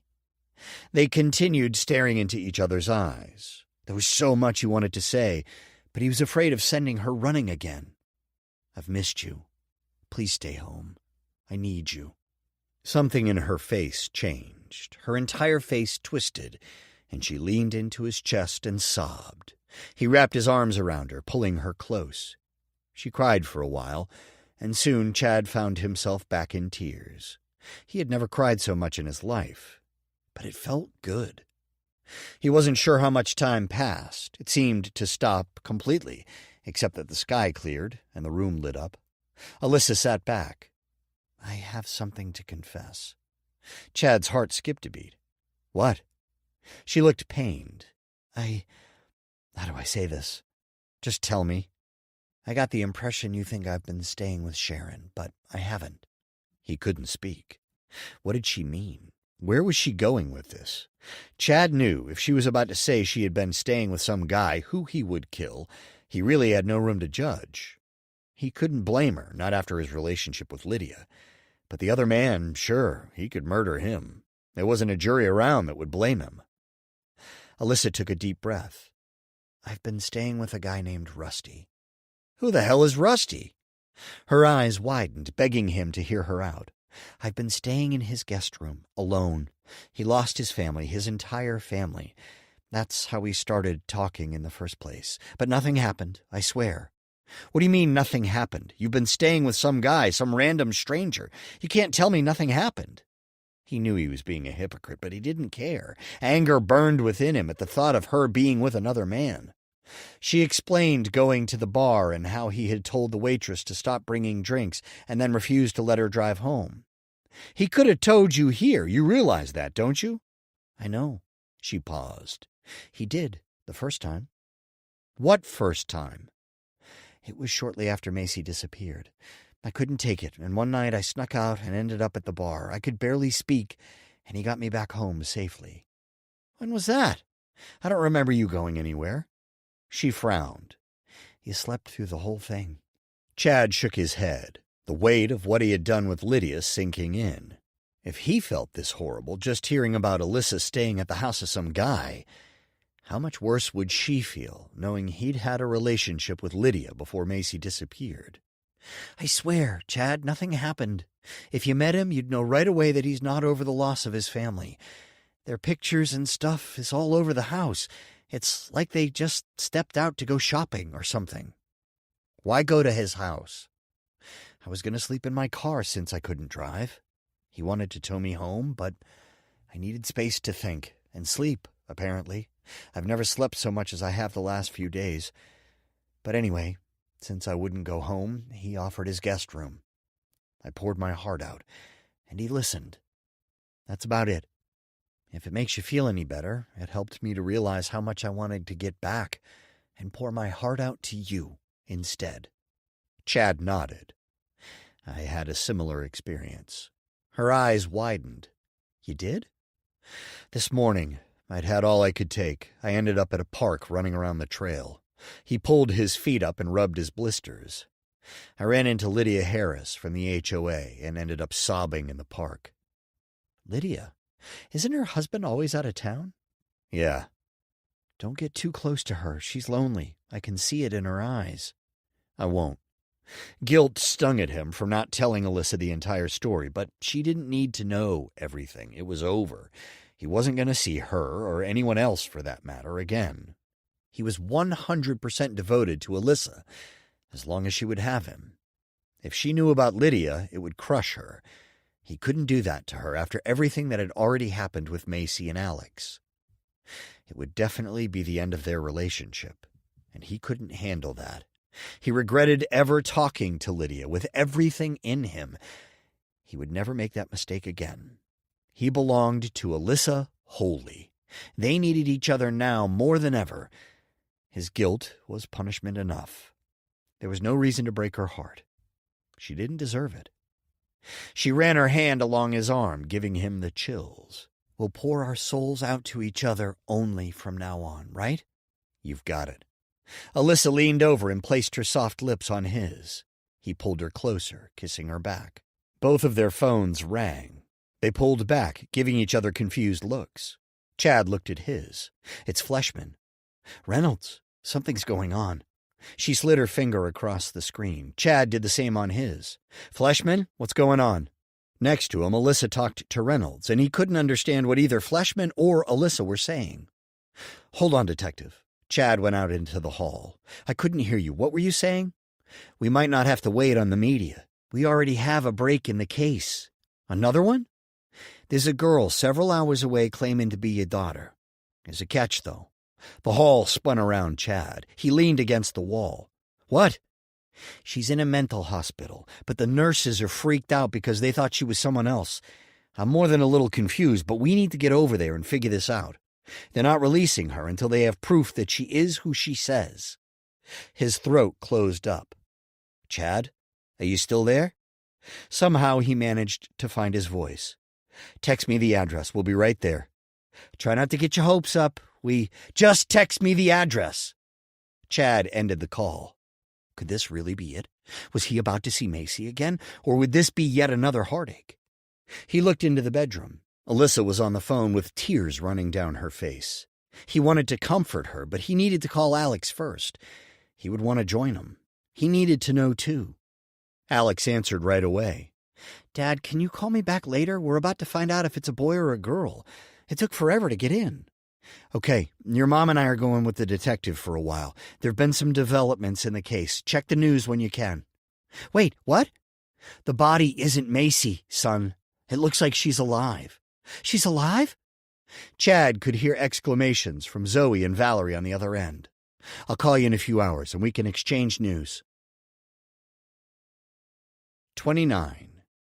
Breakdown. When they pulled into the parking lot of the Shady Hills Mental Health Facility, Alyssa saw Detective Fleshman and Officer Anderson getting out of their police cruiser. She didn't wait for Chad to fully stop the car before she jumped out and ran to the police. "What's going on? Where's my baby?" "That's what we need to figure out," Anderson said, tipping his hat. "There's a girl named Heather claiming to be Macy. She's been in there longer than Macy's been missing, so—" "No, there were two girls they thought were Heather," Fleshman corrected. "And the strange thing is that when the Mercer's house was broken into, the intruder mentioned someone named Heather. Do you remember that?" He flipped through his notepad. "See, right here. Zoe said he called Macy's room Heather's." Alyssa looked at them like they had lost their minds. "What?" Fleshman gave her an apologetic look. "It's complicated. We'll wait for Chad and then get in there and figure out what's going on." Chad ran up to them. "Is Macy in there?" He looked as desperate as Alyssa felt. He took Alyssa's hand. "That's what we're here to find out," said Anderson. "Would you just take us to our daughter?" Alyssa blurted out. "I'm sorry, I can't go another minute without seeing her." "Sorry, let's go." Fleshman walked toward the building, and Alyssa hurried to keep up. Her heart raced. Would this be the end of the nightmare, or merely another dead end? She prayed Macy would be inside. When they got inside, Anderson explained what was going on to the lady at the front desk. Alyssa had to bite her tongue. She wanted to scream for her to let them in. The receptionist looked through some notes. "I see they're expecting you. Have a seat, and someone will come for you soon." Alyssa squeezed Chad's hand. She looked at the big doors they would go through. She would rip them off their hinges if she had to. She would give them 1 minute to send someone before she started making demands. Fleshman and Anderson both took seats, but Chad and Alyssa remained standing. Alyssa kept her attention on the big clock on the wall. As soon as 1 minute passed, she looked at Fleshman. "What's taking them so long?" "Give them some time. This building is enormous. Even if they come for us right away, it could be 5 or 10 minutes. 5 or 10 minutes? I can't wait that long." The officers exchanged a look, and then Anderson turned to Alyssa. "You've been patient all this time. Give it a few more minutes, and then you might get to see your daughter. We don't know, but we really need you to remain calm. Can you do that?" Chad squeezed her hand. "We will. You won't regret allowing us to come along with you." Fleshman nodded. "Good to hear. We don't know that we'll see her right away. Maybe we will, maybe we won't. Just follow our lead, and hopefully you'll have your daughter in your arms soon enough." "They'll let her out, right?" Alyssa said. "Why is she even in here?" Anderson shook his head. "We don't have those answers yet." "What answers do you have?" "Not a lot," Fleshman said. "There's a girl here who's been giving the staff trouble since before Macy disappeared. Her parents are out of the picture, and—" "What does that have to do with my child?" Alyssa demanded. Chad gave her a gentle squeeze. "Liz, let them talk." "I don't see how you can stay so calm." "Because I don't want to be sent outside while they go in and see Macy." Alyssa looked back to Fleshman, clenching her fists. "Continue." "This other girl, Heather, she's been claiming that her dad killed her mom. She's in denial that her mom left them. The staff says it's a real sad case, but earlier today there were 2 of her. Another girl appeared somehow who looks just like her. The only way they can tell the difference is that the new one has shorter hair, but it's the same length as Heather's when she came in months ago." "What's your point?" Alyssa asked. "The second one is claiming that she's Macy. She says she was kidnapped by Heather's dad, and she also believes that he killed Heather's mom." Alyssa leaned against Chad. I don't understand." Chad held her tight. "You mean that the other dad, he took Macy to replace his daughter?" "It's beginning to look that way," Anderson said. "The local authorities are said to be questioning him now. There are a lot of pieces to be put together. A big one is you two identifying whether or not the second girl is in fact Macy." "Do you have a picture?" Alyssa asked. "Why won't they let us in there? What's taking them so long?" She pulled away from Chad and ran to the front desk, her vision more blurry by the moment. Blinking the tears onto her face, she stared down the receptionist. "Let us in there. My daughter has been missing since November. I need to see her." "I'm sorry, we have strict protocol. You must have a staff member escort you in." "Your staff!" Alyssa slammed her hand on the desk, causing the receptionist to jump. She looked at her name tag. "Look, Lynette, I don't know if you have children, but not knowing where your child is, that's the worst feeling in the world. It gets even harder the more time passes. When they're little and run out of your sight at the mall for a minute, sheer terror runs through you. Ever been there? If they hide somewhere, making that terror go for another 5 minutes, that's hell. I've been there once, when my son was little. Can you imagine those 5 minutes turning into almost half a year? There isn't a word to describe that." Lynette was visibly shaken. I'm really sorry for everything you've been through. I don't have kids, but my niece, one time she ran off when I was taking care of her. I kind of understand what you're saying. I wish I could do something for you. Let me in. Take me to my daughter, please." More tears fell to her cheeks. Alyssa felt hands on her shoulders. "Let's go wait with the officers, Liz." "Take me in there," Alyssa begged. Lynette shook. "I'm really sorry. I don't have the key card to get in." "Damn you people!" Alyssa shook her shoulder to get past Chad and ran to the big metal door. She banged on it. "I'm coming, baby. I'll be there as soon as I can." Her fists hurt as she pounded, but she didn't care. Hands pulled her away. They dragged her back to the waiting area. "Stop! I need to get to Macy." She pushed against Chad, who held her even tighter. "Let go of me." Fleshman appeared in front of her. "Mrs. Mercer, you need to get control of yourself now. Do you understand me? We brought you with us because we thought you'd be able to help us. If you keep acting like this, we're going to have no choice except to take you into custody." She stopped struggling. "You would arrest me?" "That's the last thing I want to do after everything you've been through. Your daughter may very well be on the other side of those doors, but we need your cooperation.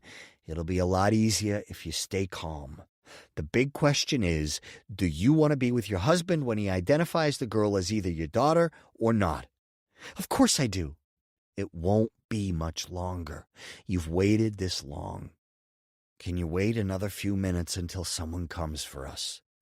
"Fine."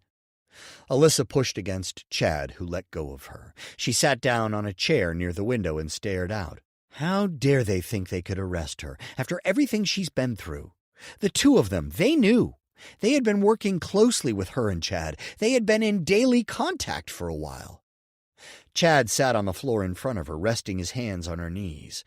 "I know how you feel, Liz. Really, I do. I want to scream and break things, but it won't do any good. For the first time since she disappeared, we have real hope, real reason to believe that she's alive and safe. It's killing me that she could be in this very building, but we still can't get to her. This is worse than torture. They have no clue what this is like." He shook his head. "We're so close, yet so far. But we have to hold it together for Macy. She's been through more than we can imagine. If what Fleshman said is true, she's been with a kidnapper all this time. Not only that, but she's going to get home and find out that she's going to be an aunt. We're going to have to hold it together, no matter how much we feel like falling apart. I've been doing nothing other than holding myself together for all these long, terrifying months.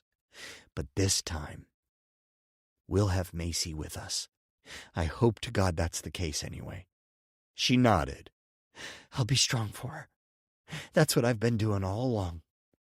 Chad grabbed her hands and slid his fingers between hers. They sat in silence for what felt like an eternity.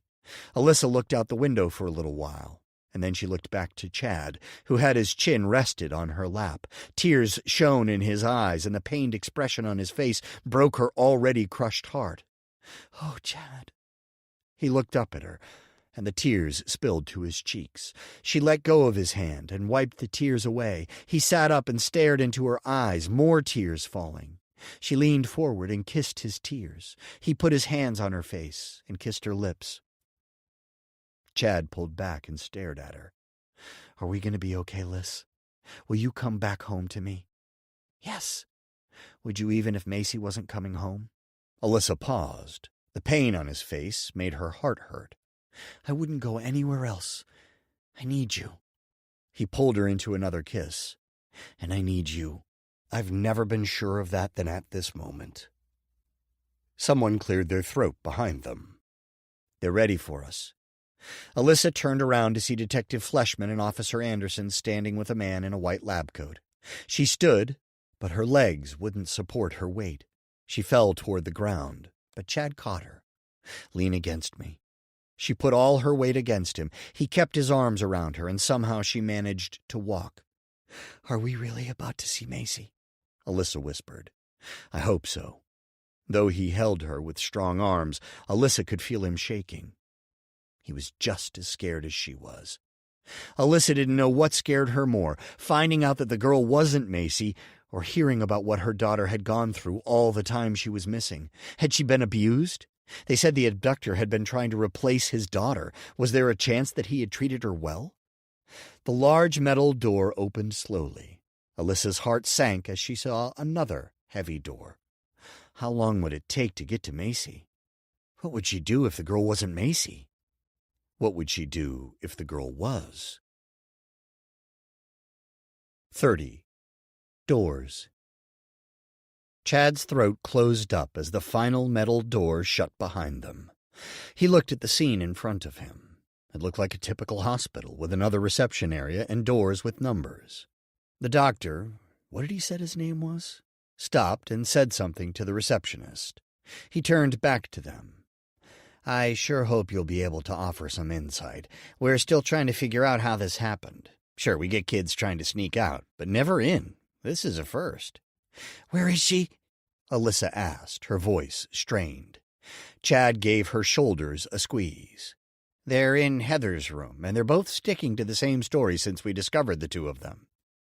Lead the way, Fleshman said. Chad looked at the doctor's tag. Dr. Jones, that was right. He focused on the door numbers as they walked down the hall. He couldn't bear to think about seeing Macy, or worse, not seeing her. What if neither of those girls were her? Could this be the practical joke of a sick girl who belonged in a mental hospital? Dr. Jones stopped in front of a door and used a key to open the door. Chad held his breath and exchanged a worried, nervous look with Alyssa. Her skin looked pale. He was sure his was too. Were they about to finally see Macy? The doctor held the door open and motioned for them to come in. Chad took Alyssa's hand and walked in with her. His heart pounded and felt as though it would jump out of his throat. He looked around the room, and his gaze settled on two girls. They looked exactly the same, and neither had Macy's dark hair, but they both had her beautiful face. He looked back and forth between them. The one on the right smiled. Mom! Dad! She ran into both of them, wrapping one arm around Chad and the other around Alyssa. She squeezed hard, and then started sobbing. Chad was in shock and had to force himself to wrap his free arm around her. It was her. It was actually her. He had hugged her so many times he would know her anywhere. He held her tighter, vaguely aware of Alyssa's sobs over Macy's. She kept saying Macy's name over and over again. It didn't feel real. He had believed she was alive somewhere. But now that she was there in his arms, he wasn't sure what was going on. It was like he was afraid to believe it was real. He rested his face on top of her head. Is it really you, Macy? He whispered. Daddy, I'm so sorry for everything. I'll never sneak out again, I swear. Tears filled his eyes and soaked her hair. And there's so much I'm going to do differently, baby. So much. I'm sorry for not listening to you and not... Chad couldn't find his voice. He kissed the top of her head. I hate to break up this reunion, but we need to discuss some matters. Chad looked up at the officers and the doctor. As long as we get to take her home, we can talk about whatever you want. Dr. Jones nodded. Let's take this to my office. There's room for everyone to sit. They followed the doctor, neither Chad nor Alyssa letting go of Macy. He watched Alyssa stroke Macy's hair the whole way to the office. The three of them sat on a couch with Macy in the middle. She kept looking back and forth between them. Are you okay? Chad asked. What have you been through? All I wanted was to get back to you guys. She pushed her face into Chad's chest. I'm so sorry for everything. Fresh tears filled Chad's eyes. You have nothing to be sorry about. He wrapped his arms around her, never wanting to let go. Alyssa leaned her head against Macy's, and Chad wrapped an arm around her too. They sat like that for a minute, before the doctor asked for their attention. Chad looked up and around the room. Dr. Jones looked at Chad. So this girl, she's your daughter? You even have to ask? Officially, yes. Yes, this is our Macy. I was there when she was born. I would know her anywhere. Have you ever seen Heather before? Chad looked over at the other girl. No, but she looks so much like Macy. I don't understand. Macy sat up.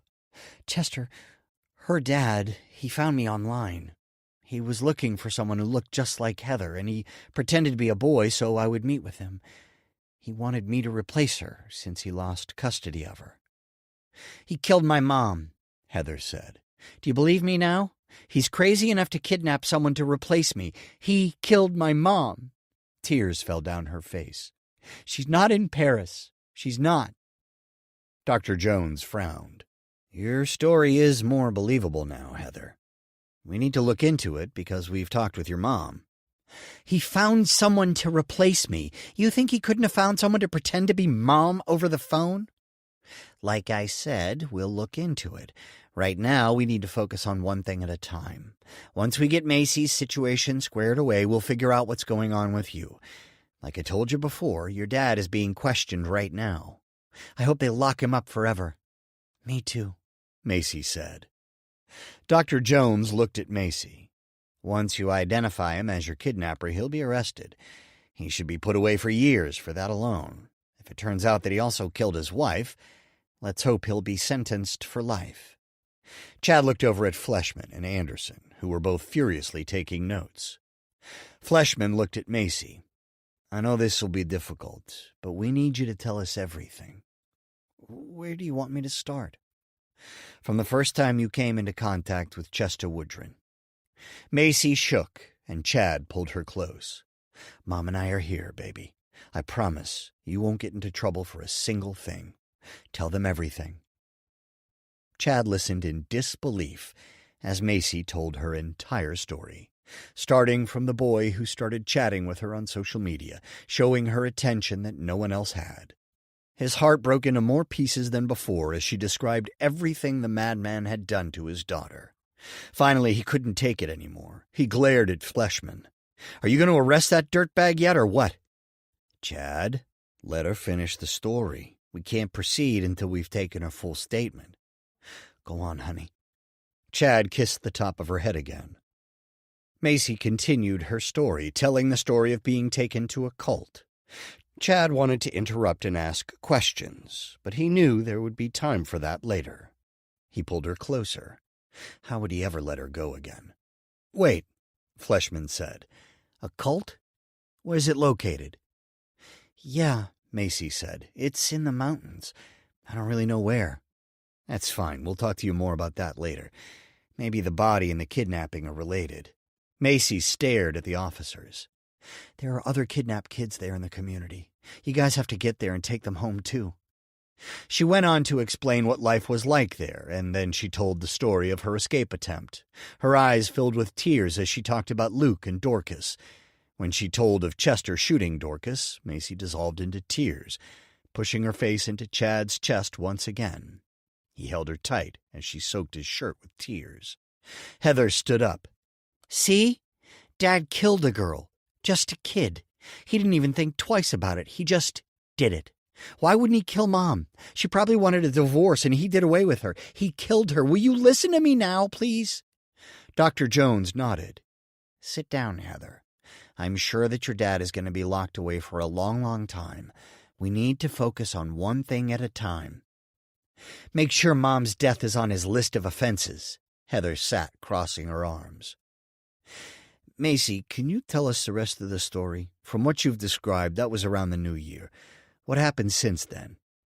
Sniffing, Macy sat up. She looked into Chad's eyes. The look on her face broke Chad. New tears fell from his own eyes. Daddy, it's my fault that Dorcas died. It's all my fault. No, baby. It's not your fault. Chester's the one who pulled the trigger. But if I hadn't snuck out of the house, we never would have gone there. If I hadn't insisted on getting out of the community that night, she'd still be alive. It's my fault. She fell against him again. Alyssa leaned over, rubbing Macy's back. You did nothing wrong, honey. You were just trying to get away. Macy nodded, her face still against Chad. Officer Anderson came over to them and put his face near Macy's. Macy, dear, listen to me.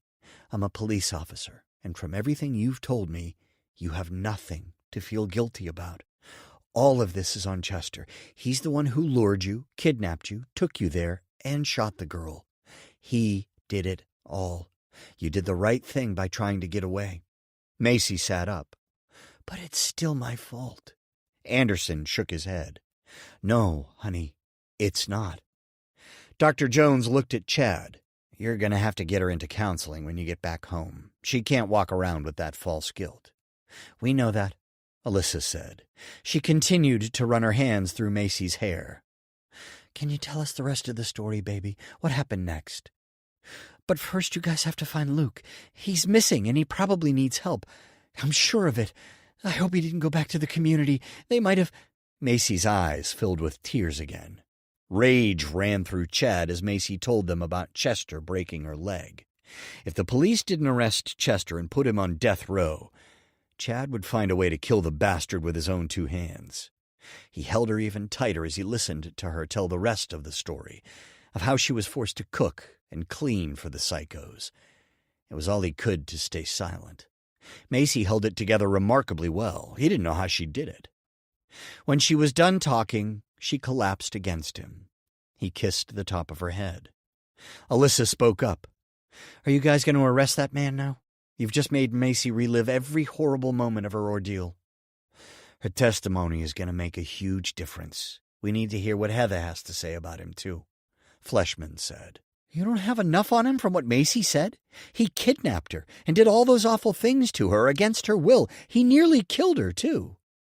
"We have plenty, but we need to know the whole story. Heather's been trying to tell her side for a long time. We need to give her some floor space as well." Dr. Jones squirmed in his seat, looking uncomfortable. Chad looked over at Heather, still unable to get over how much she looked like his daughter. She looked like she'd been through a lot, too, forced to stay in this hospital for even longer than Macy had been missing. "What about everything she's been through?" Chad asked. "She's been locked up in here, with no one listening to her. That's not right." He glared at the doctor. "Who was looking out for her? Seems to me the hospital should have to answer for that. Maybe if they would have listened, Macy could have been spared what she went through. Or at least some of it." Anderson nodded. "It'll be investigated thoroughly, I assure you." He turned to Heather. "Tell us your story, please." 31. Light. Macy walked outside with her parents, blinking fast in the bright light. She still couldn't believe that it was really happening. She was free, and Chester had been arrested. One of the policemen who had been taking notes asked her dad if he wanted them to drive their car home. "No, I can do it. Thanks for everything, you guys." He shook both of their hands. "When everyone else wanted us to give up, you kept helping us. We can't possibly thank you enough." Macy looked back inside the building where Heather stood with some other officers. They were supposed to take her to the farm to stay with Chester's parents. What would they think when they found out Macy hadn't been Heather? Heather caught Macy's stare and gave a little wave. Macy waved back. They were both going to be okay.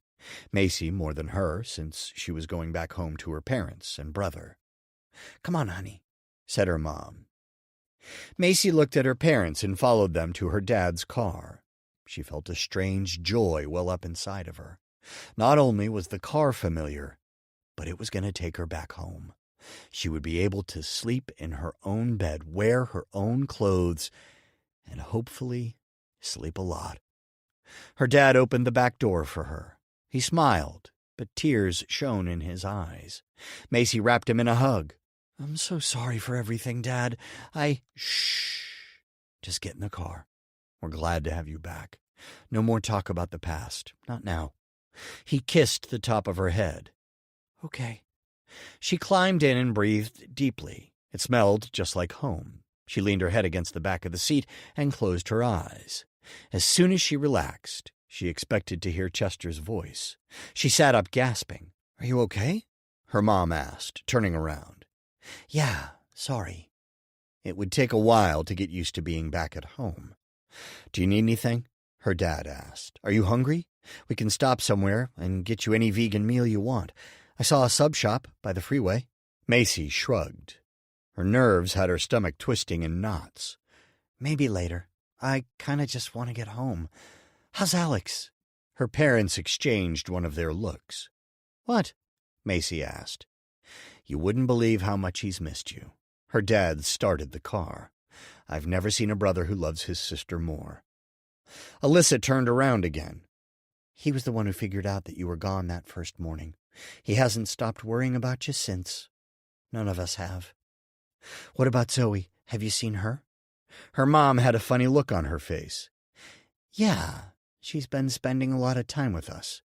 She and Alex have gotten close. Yeah, they've always been like siblings, too." They didn't say anything, so Macy looked out the window. "Can I talk to him?" she asked. "To Alex?" her mom asked. "Yeah." She handed Macy her phone. Macy stared at it, nervous. Her throat closed up and new tears stung at her eyes. "I can't." She handed the phone back, sniffing. "I'd better wait until I see him. How long will that be?" "It's a few hours." Macy didn't want to wait that long, but she would rather give him a big hug before saying anything. "Okay. Mind if I sleep? I know you probably want to catch up, but I'm exhausted." Her mom smiled at her. "If you need rest, baby, get some sleep. After everything you've been through, I wouldn't be surprised if you slept for days." "Yeah, honey," her dad said. "Don't worry about anything other than taking care of yourself." "Thanks." She grabbed a coat and turned it into a makeshift pillow. As she leaned against it, she smelled her dad's cologne. She took a deep breath and smiled. Everything was going to be okay. She would get back home and everything would go back to the way it had been. She drifted off to sleep, thinking about everything in her house. Her mom's voice woke her up. Macy sat up, groggy. "What?" "We're getting close." Macy stretched and looked out the window. She recognized everything. They were about 5 minutes from home. "Alex and Zoe are thrilled to see you. They're over at Zoe's now, but I'll let them know we're almost home." Macy couldn't find any words. They pulled into the neighborhood, and before she knew it, they pulled into their driveway and then into the garage. "We don't want the neighbors swarming you," her dad said. "Everyone has been looking for you." He pushed a button on the visor, closing the garage door. "That was nice of them." Macy yawned and then got out of the car. She looked around the garage, never so happy to see it. Everything looked exactly as she remembered it. They went inside, and Macy continued to take everything in. It was all comfortably familiar, yet felt new at the same time. The house had the same maple scent it always did. Her mom loved those air fresheners. They made their way up the stairs, and as she scanned the front room, she saw Alex standing in front of Zoe.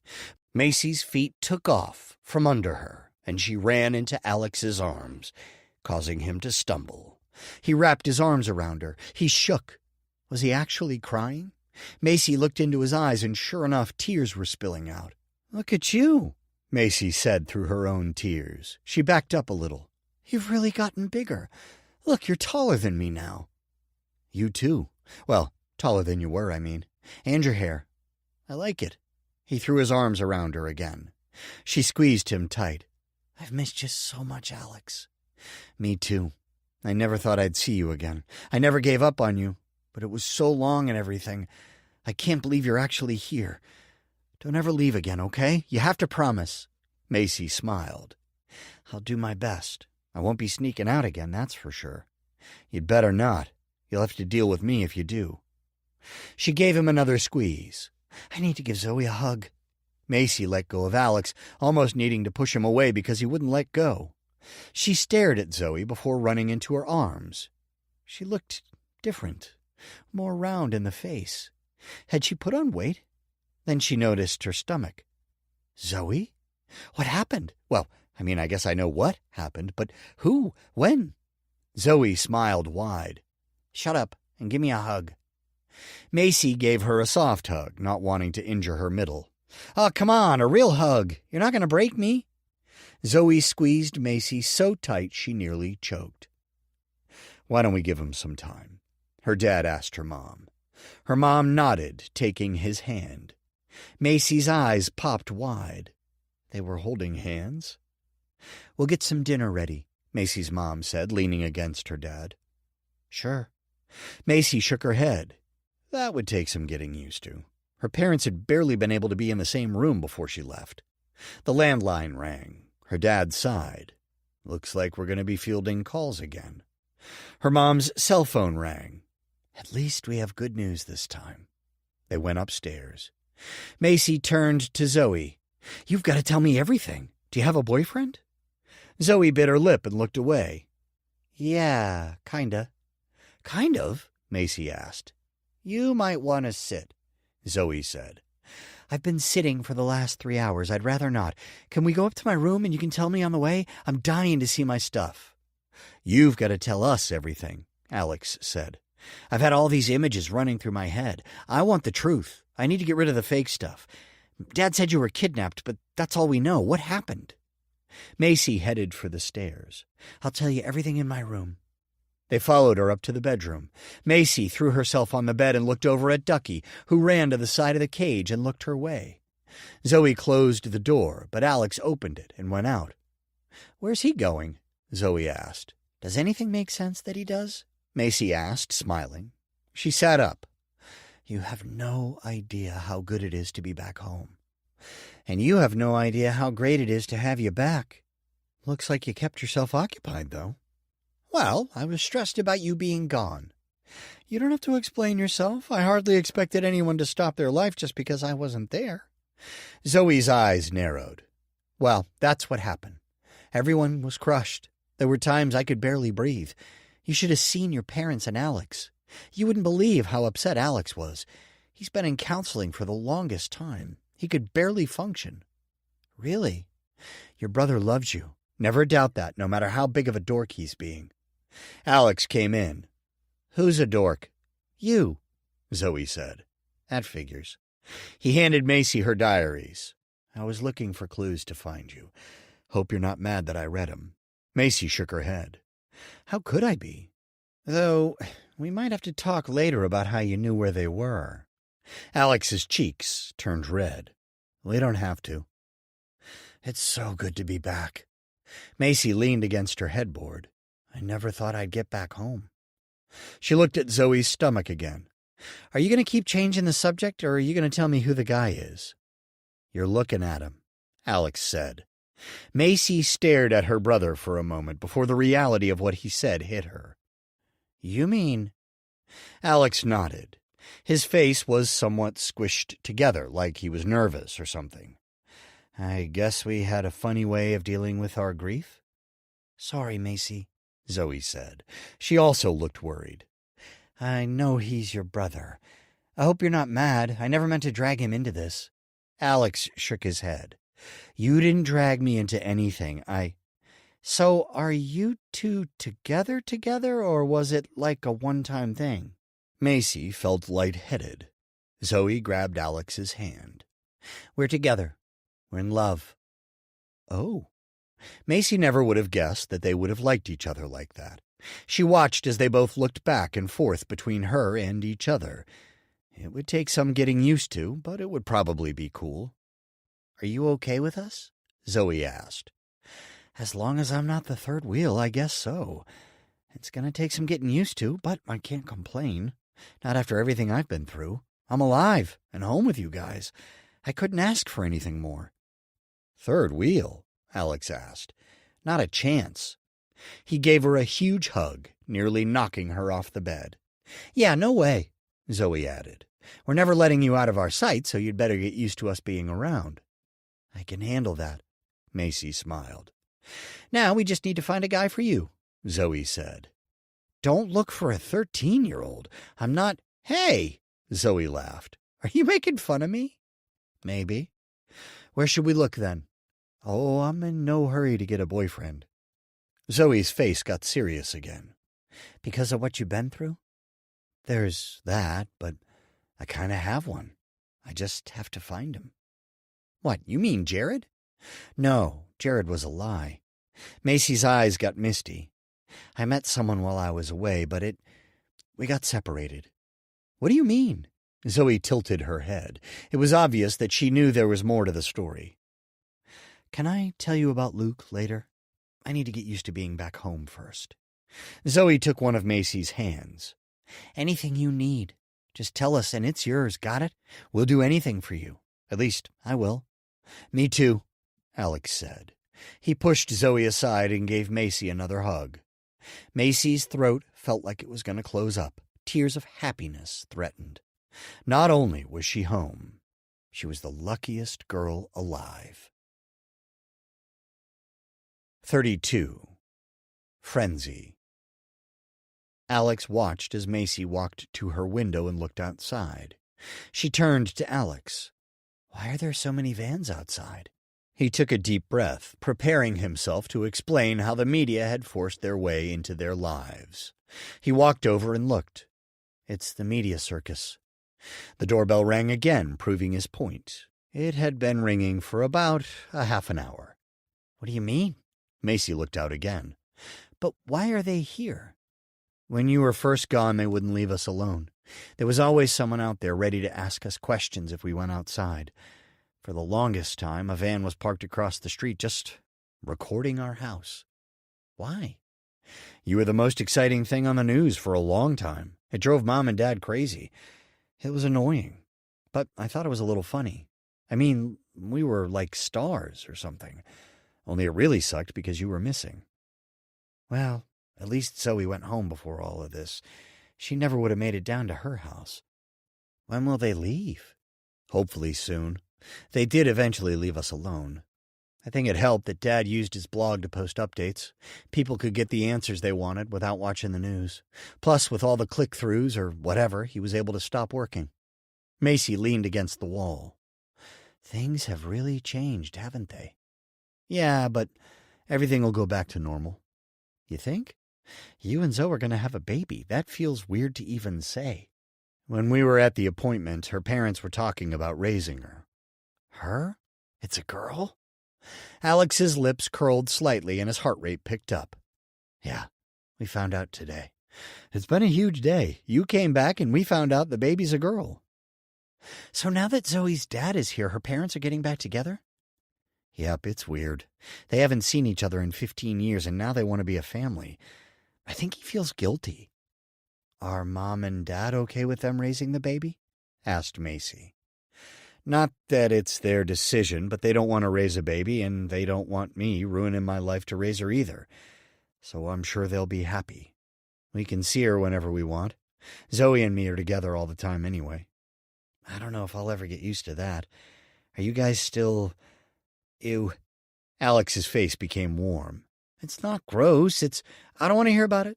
Sorry I asked. What did Mom and Dad say when they found out? Do we have to talk about this? Alex squirmed. Macy smiled and poked him. I thought guys liked to brag about doing it. Not me, and you're my sister. It's just weird, you know? What about that Luke guy? Did you guys? Sadness covered her face, and he immediately regretted asking. Macy shook her head. No. He gave me a kiss, though. She explained about the community and their escape. Alex's heart felt like it had been ripped out of his chest. He put his arm around her. I'm sure they'll find him. Macy turned to look Alex in the eyes. Tears fell from her eyes, and she put her head on Alex's shoulders. You think so? Why not? He sounds strong and capable. Besides, I want to see the guy who won you over.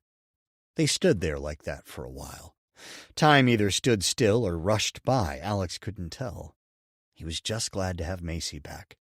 The bedroom door opened, and he turned to see his mom. Is everything okay? She asked. Alex shrugged. We were just talking. Did she tell you about Luke? Oh, baby, don't think about him. She came over and wrapped her arms around both of them. Focus on being home. We want you to relax and unwind. I can't forget about everything, Mom.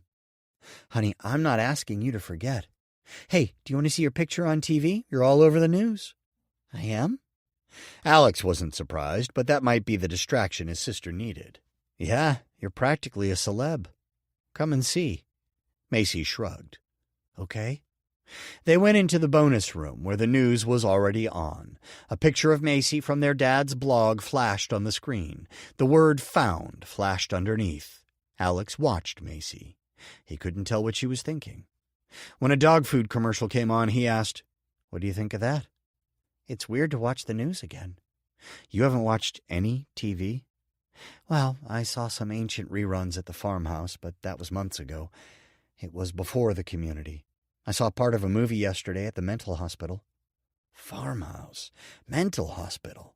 Alex shook his head. You'll have to tell me about that later. The doorbell rang. When will it stop? Macy asked. Probably when Dad gets mad enough to scream at him, Alex said. Where is Dad? Macy asked. Probably updating the blog. Once he gives everyone what they want, hopefully they'll leave us alone. That's worked before. His mom shook her head. I'm not so sure that'll work this time around. They're going to want to see Macy for themselves. Everyone's going to want to interview her. I suspect this could be worse than before. Alex groaned. They need to leave her alone. Don't they know she needs to relax and stuff? I'll go out there and let Dad deal with them, Alex. Fine, but if they don't give her the space she needs, I can't guarantee anything. He scowled. Macy's picture flashed on the screen. The newscaster spoke about where she had been found, and then Chester's face appeared in the opposite corner of Macy's. Alex noticed Macy tense up. Is that the guy? Alex asked. That's Chester. Did he ever say why he took you?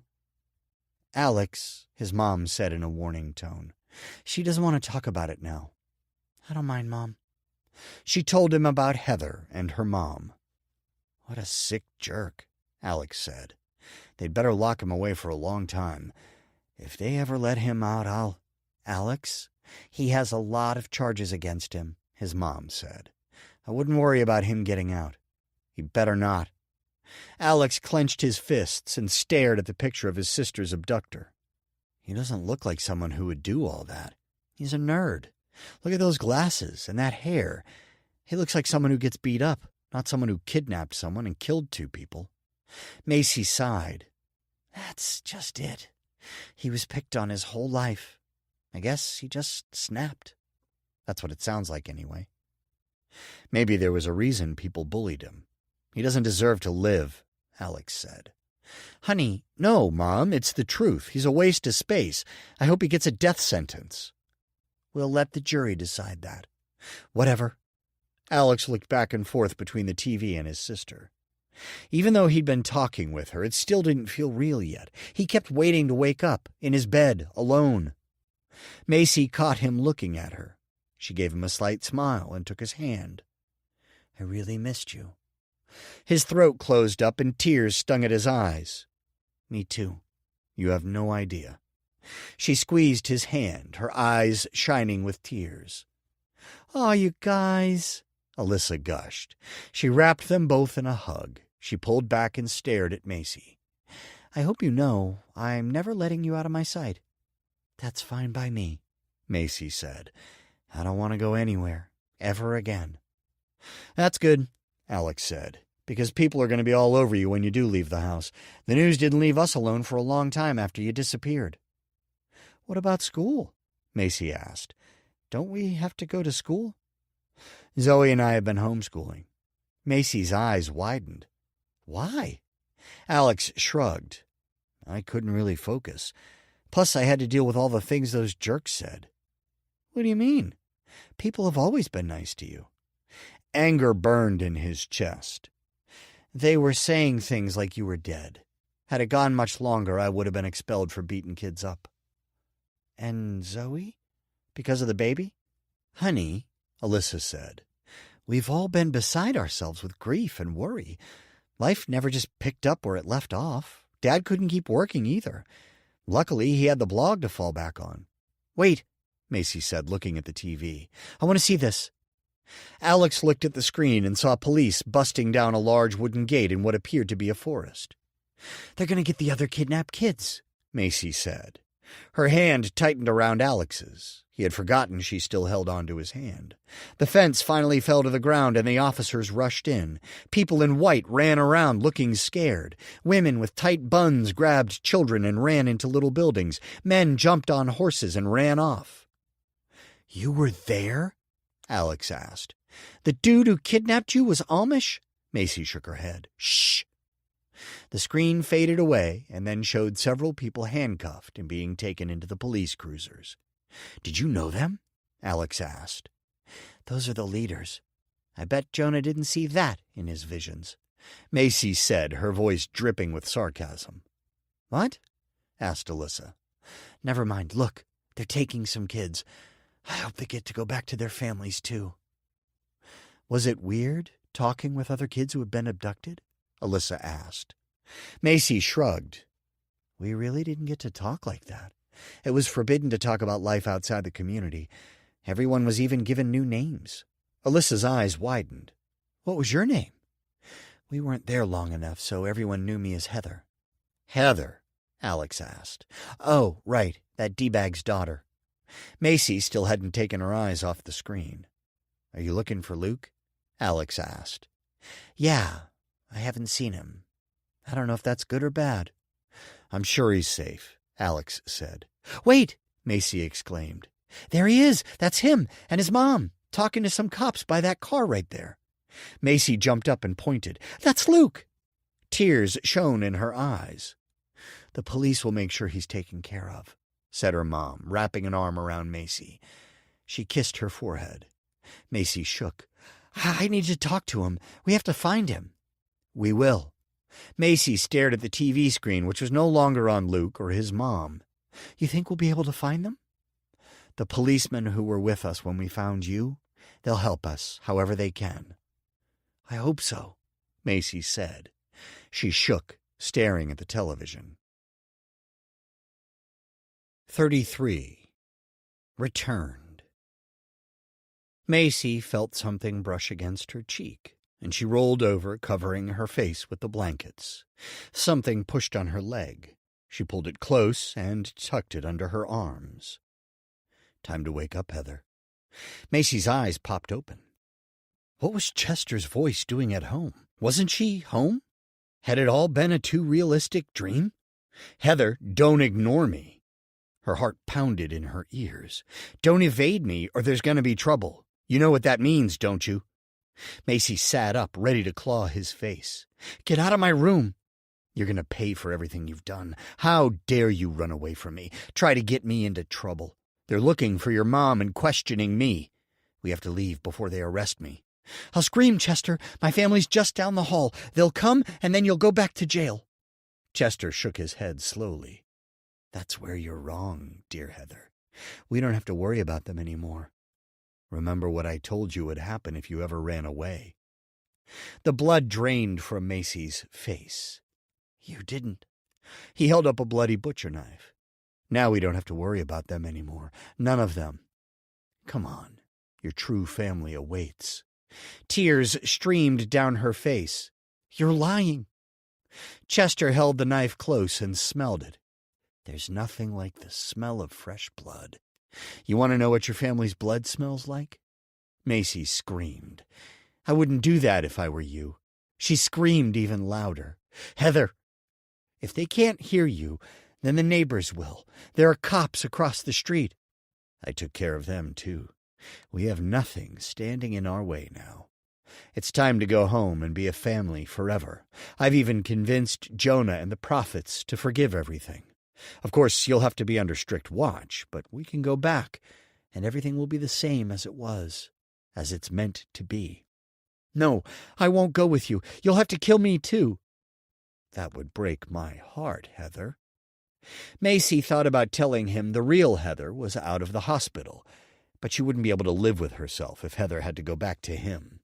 You won't take me again. He grabbed her arm, pulling her out of bed. You're wrong again. I'll scream louder. Macy dug her nails into his skin. Let go of me. Your yelling didn't help you a minute ago, did it? He yanked her arm. Macy pushed her nails in farther. His blood escaped, dripping onto her fingers. You like blood so much, there you go.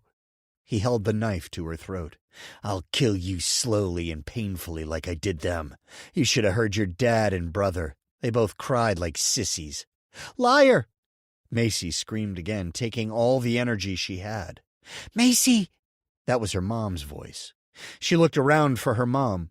Mom, where are you? You're hearing things, Chester said. I killed her. Even in the midst of a journey, we pause for beauty. This music is that moment just for you. Thank you for spending your time with us.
too. Come with me. Macy, wake up. That was her brother. Alex, she screamed. Stay away from him, you guys. Someone shook her from behind. Wake up, Macy, wake up. I can't see you. Macy shook as Chester pressed the knife into her flesh. Get away, she begged. You need to wake up, Macy, said her dad. Where are you guys? Are you ghosts? Macy looked around. Of course they're ghosts, Chester said. They're angry I won. We're going back to the community, and you'll never leave it again. You won't embarrass me, and you'll always do as I say. Macy shook her head. Never, not again. You'll have to kill me first. You keep saying that like I would actually do it. You'd like that, wouldn't you? Then you could be with those people you keep calling family. Don't you get it? I'm your family. You, me, Rebecca, and the baby. Just kill me, please. Macy, open your eyes. Where are you, Mom? Macy asked, looking around. Chester pressed the tip of the knife harder against her neck. Then he turned her chin toward him. You need to forget about them. Like you said, they're ghosts. You can't come back here again. There's no one to come to. We need to get home. Some of the Puritans are getting our house ready as we speak. Macy, you have to wake up, cried Alex. Alex, are you real? Stop talking to ghosts, you stupid girl. Chester squeezed her cheeks, staring at her through those big ugly glasses that Macy hated so much. If you don't stop this nonsense, you're going to make me mad. I'll lose my temper. You don't want that, do you? We can stop by Grandma and Grandpa's farm. How does that sound? Macy screamed, and then she hit and kicked him. She didn't even care if he pushed the knife in and killed her. She wasn't going to go anywhere with him, much less back to the community.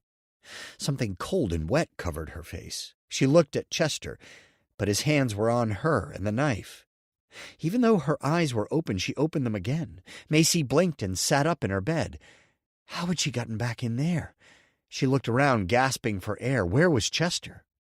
Her mom, dad, and brother stood around the bed, staring at her, looking as scared as she felt.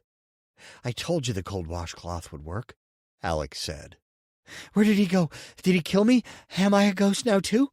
Macy looked around. We have to get away from him. Her dad wrapped his arms around her, holding her tight. Shh, baby. You're safe. It was only a dream. Macy shook her head. No, it was real. He was here. Chester had a bloody knife. He said he killed you all, and I had to go back with him. It wasn't real, honey, her dad said. You're home, and we're all here. No one's going to take you away from us again. Macy struggled to catch her breath. Do you want to tell us about the dream? Her mom asked. Anytime you want to talk about anything at all, we're all here for you. Unlike before, we'll listen. We'll hear you out without interrupting. Alex grabbed her hand. You're not going anywhere, and neither are we. In fact, you're stuck with us. You couldn't get rid of us if you wanted. I hope so. Macy went limp in her dad's arms. She gasped for air until she was breathing normally. Then she sat up and looked at all of them. Why don't you guys go back to bed? I don't want to keep you up. Her mom shook her head. We're not going anywhere. Sleep means nothing now that you're back. We're here for you anytime you need us. Tears filled Macy's eyes. I'm so sorry I ever snuck out. I'm so sorry. We're sorry we wouldn't listen to you, her dad said.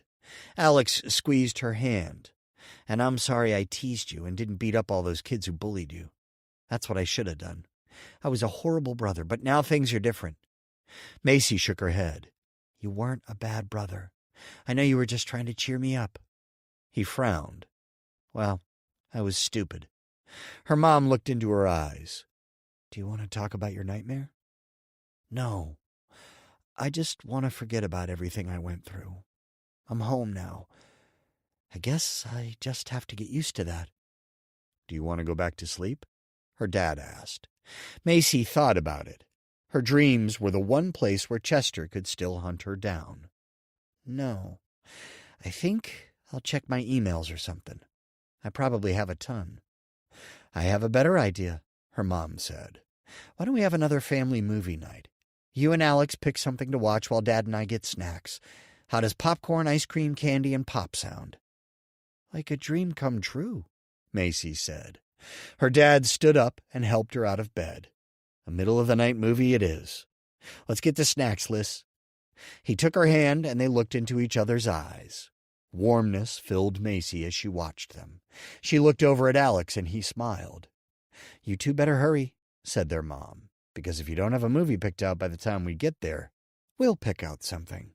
And you probably won't like it, her dad teased. Alex and Macy exchanged a look. Don't you dare, Alex said. He grabbed Macy's arm and they ran to the bonus room together. Macy walked over to the shelf and saw several DVDs that still had the shrink wrap. She grabbed a comedy that she had wanted to see before she was kidnapped. It felt like she had picked that out years earlier. You guys never watched any of these? Are you kidding? Alex asked. Macy's shoulders drooped. I'm so sorry. I never should have. Let's make an agreement. No more saying sorry for anything that happened before. I think we all have lots to be sorry for, but we should just move on instead. Yeah, you're right. We should. Snacks are here, said their mom. Both of their parents came into the room with their arms full. Macy and Alex exchanged an excited look. Their parents never let them eat all that junk food. Her dad handed Macy a small bowl of popcorn. This one has no butter. I don't care about being vegan anymore. She gave the bowl of butterless popcorn to Alex and grabbed the big tub from her dad. You think you're going to eat all that? Alex teased. I might think about sharing, maybe. Macy smiled. Alyssa put everything in her arms on the coffee table. What movie are we watching? Macy picked up the comedy. I hope this is okay. It's perfect. Alex took it from Macy and ripped the plastic off and threw it on the floor. Macy looked over at her mom, waiting for her to tell Alex to throw it away. Her mom shrugged and then pulled Macy into a hug. I can't tell you how good it is to have you back. And I can't tell you how happy I am to be back. I can't believe how much has changed. You and Dad look happy. We've had some stuff to work through, and it did get rough for a while, but in the end, we pulled together for you. Macy hugged her back. Where's a DVD remote? Alex asked. Use the Universal, Macy said. The batteries died months ago. We've just been using the main remote since we've only watched the news. Alex found the remote and turned the TV on. Chester's face showed up on the screen. Macy choked on popcorn. Her mom whacked her back until it came free. Turn that off, her dad told Alex. No, listen, Alex said. The picture of Chester shrunk and the newscaster came into view in front of a prison. To recap, Chester Woodron is now under investigation for the murder of his wife. After a search of his home, journals were found detailing the location of his missing wife and how he allegedly killed her. The diaries also further proved his intent to kidnap Macy Mercer. Authorities are at the scene of the alleged burial spot now. We haven't been given the location yet. Macy's heart pounded in her chest as she stood staring at the screen. I thought he was going to get away with that, she whispered. In those journals, continued the newscaster, was also evidence of the murder of a teen who had been part of this commune. Her body was said to have been left in Clearview and was somehow connected to a fire in a building used by dentists and orthodontists. Authorities are looking into this also. New updates will be available as soon as we learn more. It's over. It's really over, Alex said. Macy's parents both put their arms around her. It really is, her mom said. Now we can all focus on healing. And we can start with this movie, Alex said, switching over to the DVD player. They sat down together on the couch, munching on sugary, buttery goodness as Macy's heart returned to normal. She looked around as the movie started. She was pretty sure she had never been happier in all her life. 34. Time. Zoe laughed, watching Alex and Macy chase each other with squirt guns. She wanted to join them, but she could barely walk. It was more of a waddle, so there was no way she could join them. Probably next year. Go, Macy! She called. Hey! Alex said, giving her a mock upset look. It was obvious he was going easy on his sister. Macy turned around and soaked him. Alex looked back to Zoe. Thanks for the distraction. Did you two have that planned? You know it. Zoe picked up her glass of ice water and took a drink. Was it getting even hotter? She leaned back into the lawn chair and fanned herself. Her stomach tightened. The baby must be stretching out. There was no room in there, and her skin couldn't stretch any more. Alyssa sat next to her. How are you doing, Zoe? It's too hot. I'm not even pregnant, and I agree. Can I get you anything? A new body? Alyssa patted Zoe's knee. Soon enough. Think you'll make your due date?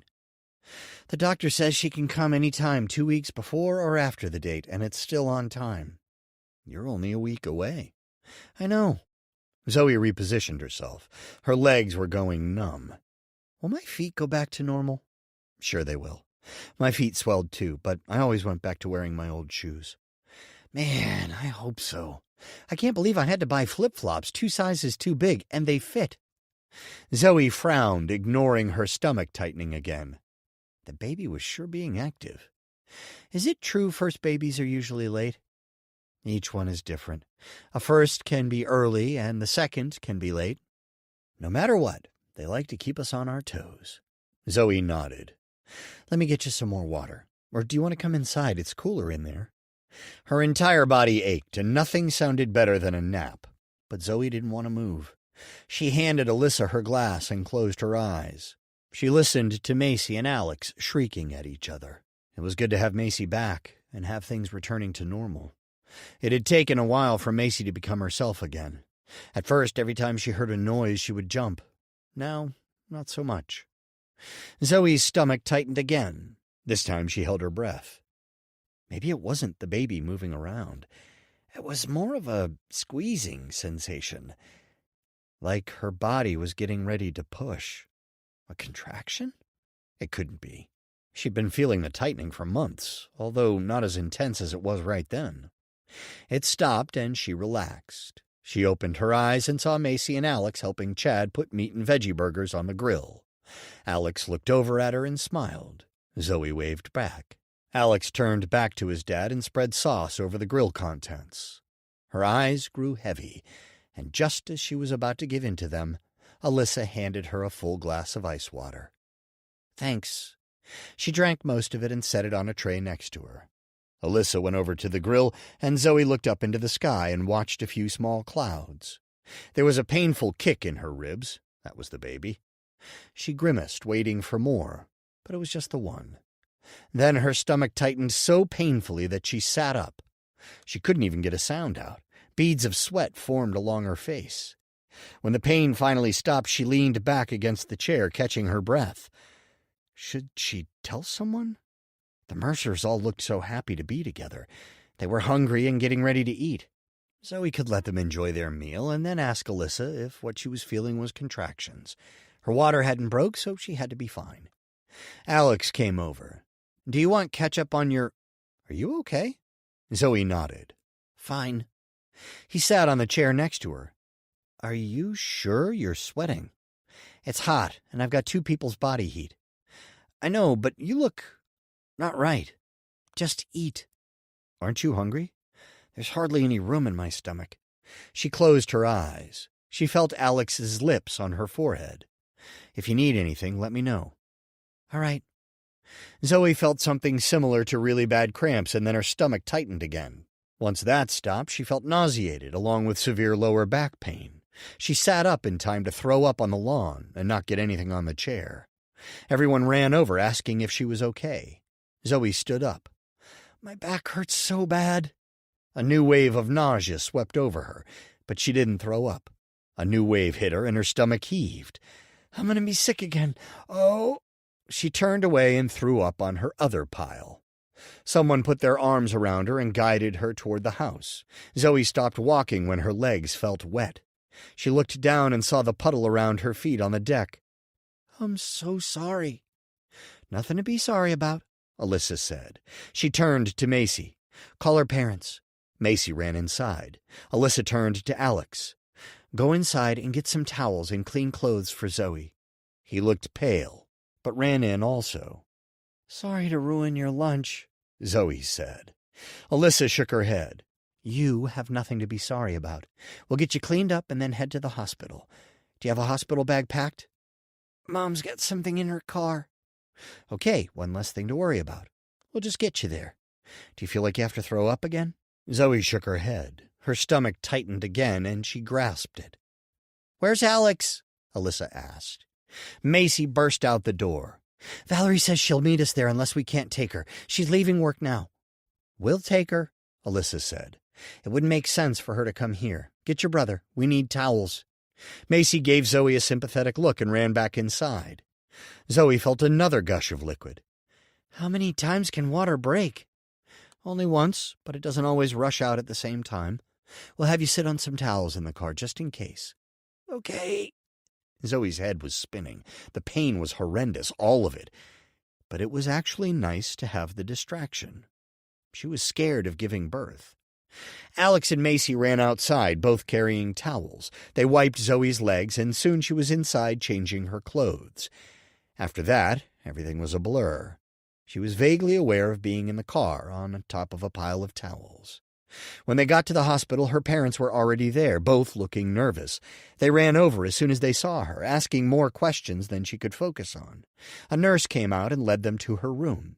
She asked even more questions than Zoe's parents. She answered them the best she could. Being in the hospital made everything feel even more real.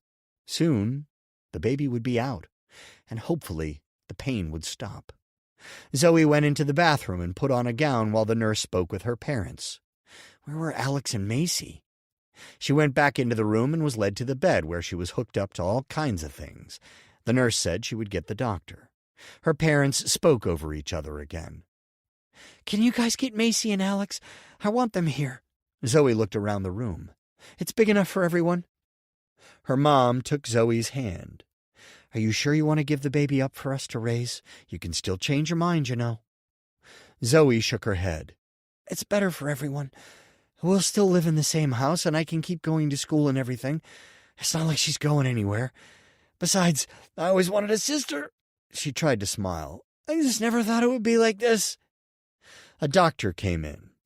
Dr. Johnson is on her way, but in the meantime, I'm going to check you out, Zoe. Is that okay?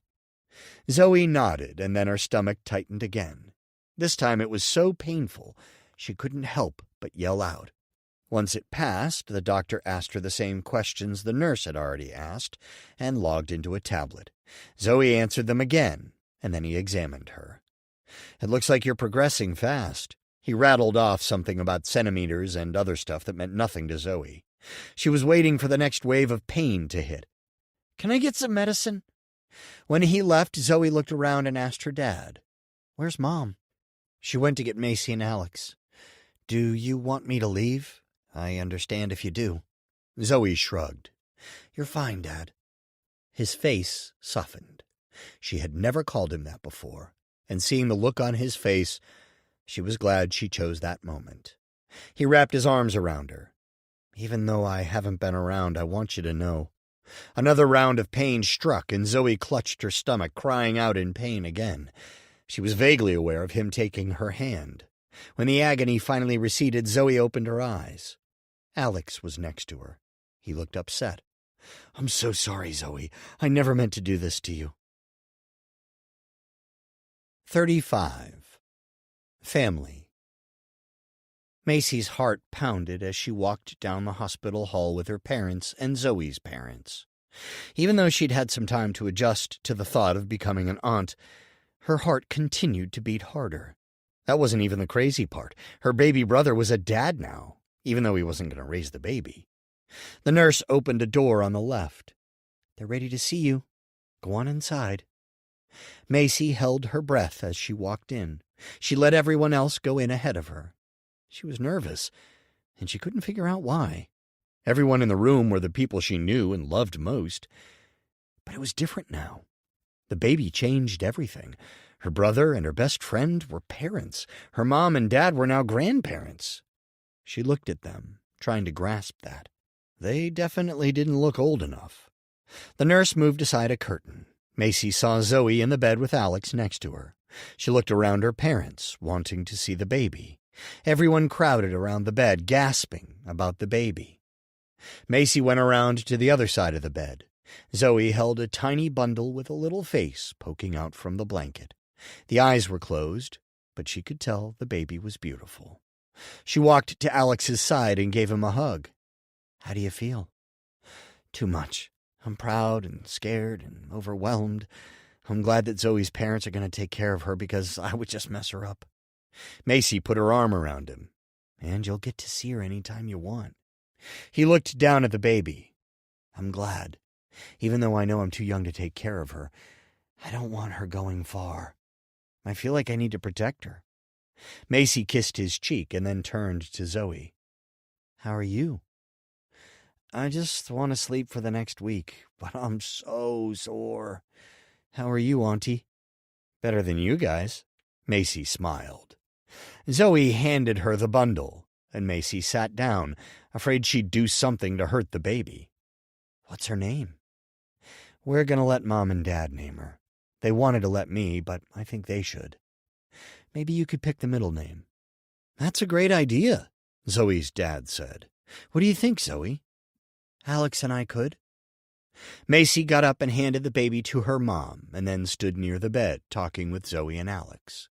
Zoe fell asleep mid-sentence, and then Macy sat in a chair, tugging Alex to sit next to her. They were quiet for a moment, listening to the adults talk. Zoe's parents assured hers that they could all visit the baby any time, and that they would honor them as the baby's grandparents. Macy's mom thanked them and said they would respect them as the parents. Macy looked back over at Alex. He looked like he was going to fall asleep, too. "Are you okay?" she asked him. "I want to sleep for the next day, too. Then, you know what?" "What?" "I'm never having sex again." Macy laughed. "Ever again?" "Well, maybe not never, but it's going to be a long, long time."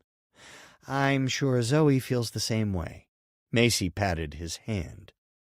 "She was in so much pain, Macy." Macy looked over at Zoe. "She's doing well now." Alex ran his hands through his hair. "You didn't see her." "She had a baby, Alex. It's not supposed to be easy." "I don't ever want to do that to her again. Like I said, I'm never—" "Don't make any rash decisions now. Besides, take another look at the baby. She's totally amazing." "Yeah, I know. I can't explain how I felt when I first saw her." "You guys made a whole new person, Alex. She wasn't here this morning, and now she is. Don't feel too bad. Get some rest." Macy stood up, kissed the top of his head, and went over to her dad, who was holding the baby. "Can you believe how cute she is?" Her dad smiled at her. "She looks a lot like you and Alex did as babies." Macy looked at the little sleeping face, thinking back to her and Alex's baby pictures. She hadn't looked at them since before she was kidnapped, and that made it hard to remember. "I'll have to take your word on it, Dad. I was pretty young then." She sat down, listening to everyone talk for a while, and grew drowsy. Macy looked at Alex. "I'm going to get something with caffeine from a machine. Want to come with me?" He shook his head. "I'm going to stay here with Zoe and the baby." Macy kissed the top of his head and then went out into the hall. She looked around, trying to remember where she had seen the vending machines. Macy thought it had been to the left, so she went that way. Just as she was about to turn a corner, she heard a voice she would know anywhere. Rebecca.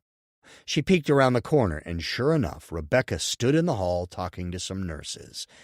Her stomach was bigger than Zoe's had been, and she was talking with a nurse. An older man and woman were also with them. "Are the babies okay?" asked the man. "We didn't know there were two. We couldn't even get her to come to a doctor until now." The nurse looked at him. "They'll be fine. We just need to get her ready for the birth. It appears that we're going to need to break her water." The nurse looked at some papers. "I have here that she's not to be left alone because of psychological issues. What's the plan after being discharged from the hospital?" "We're her parents, and she's staying at home with us. Between the two of us and her brother, she's never left alone. We're not letting her out of our sight until the psychologist gives us the okay."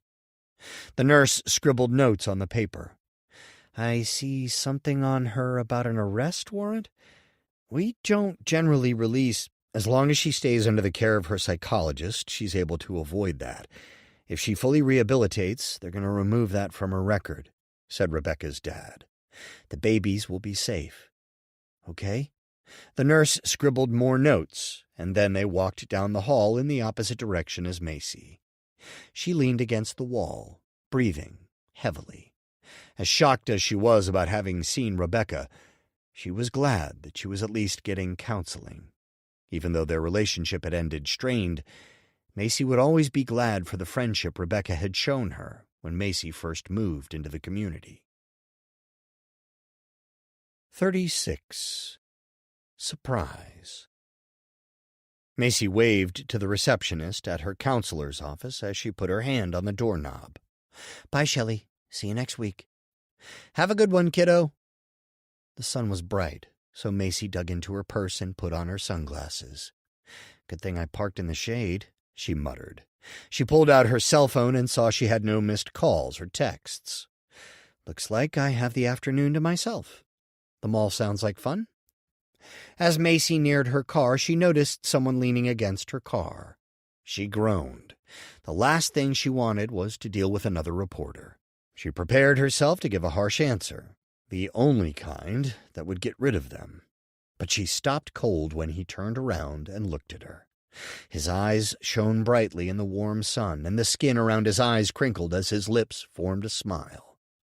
"Hi, Macy." "Luke, what are you doing here?" She ran into his arms, squeezing him tight. He hugged her back. "I have the afternoon off. Thought I'd come by and see my favorite girlfriend." "You mean your only girlfriend?" Macy looked into his eyes, her lips forming a grin. "I'm so glad you did. Where's your car? I didn't see it anywhere, and it's not easy to miss." Luke laughed.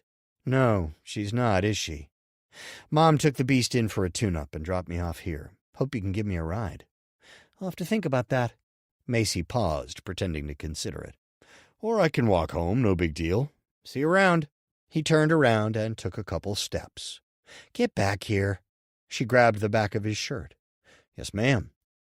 Luke spun around and placed his lips on top of hers. He smelled of aftershave. "Mind if we make a quick stop first? I have to drop something off for my mom." "Sure." Macy unlocked the doors of her car with the remote and then climbed in. "Where to?" "Near the corner of 3rd and Russell." She started the car. "What's over there?" Luke smiled, looking as gorgeous as possible. "Nothing exciting until you get there."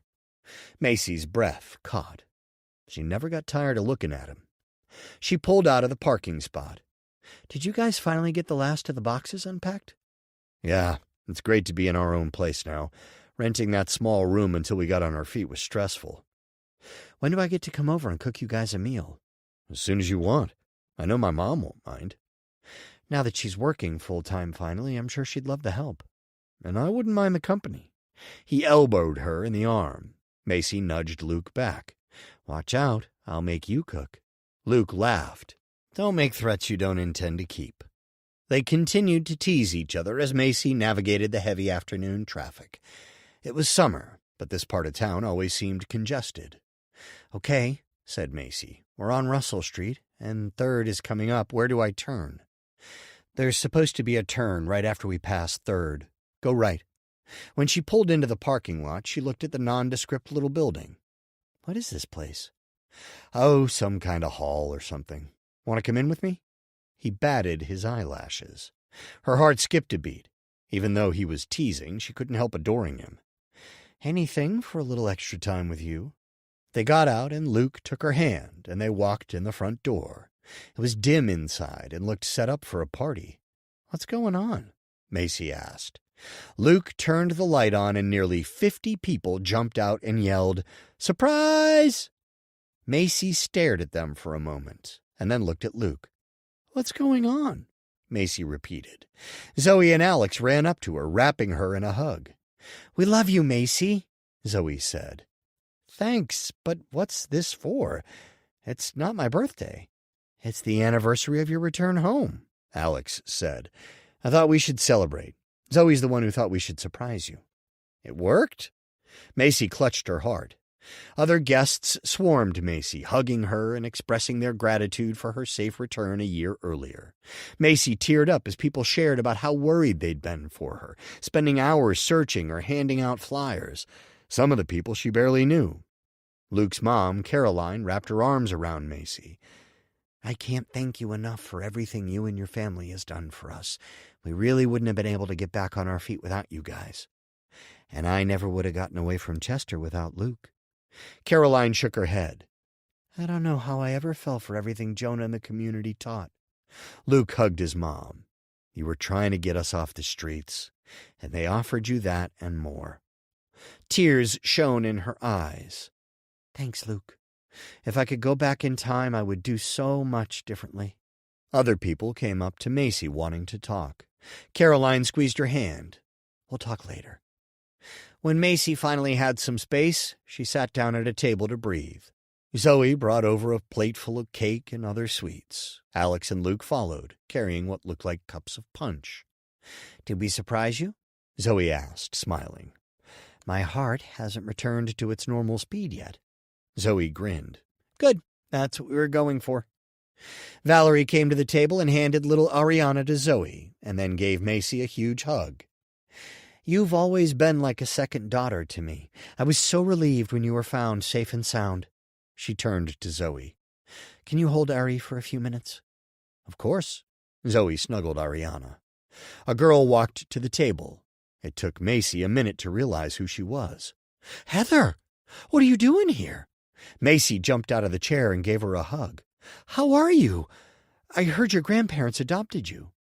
Luke grabbed a chair from another table and motioned for Heather to sit. They did, Heather said. It's so much nicer living with them. I bet, Macy said. Are you guys staying at the farm? You didn't hear? Asked Heather. Macy shook her head.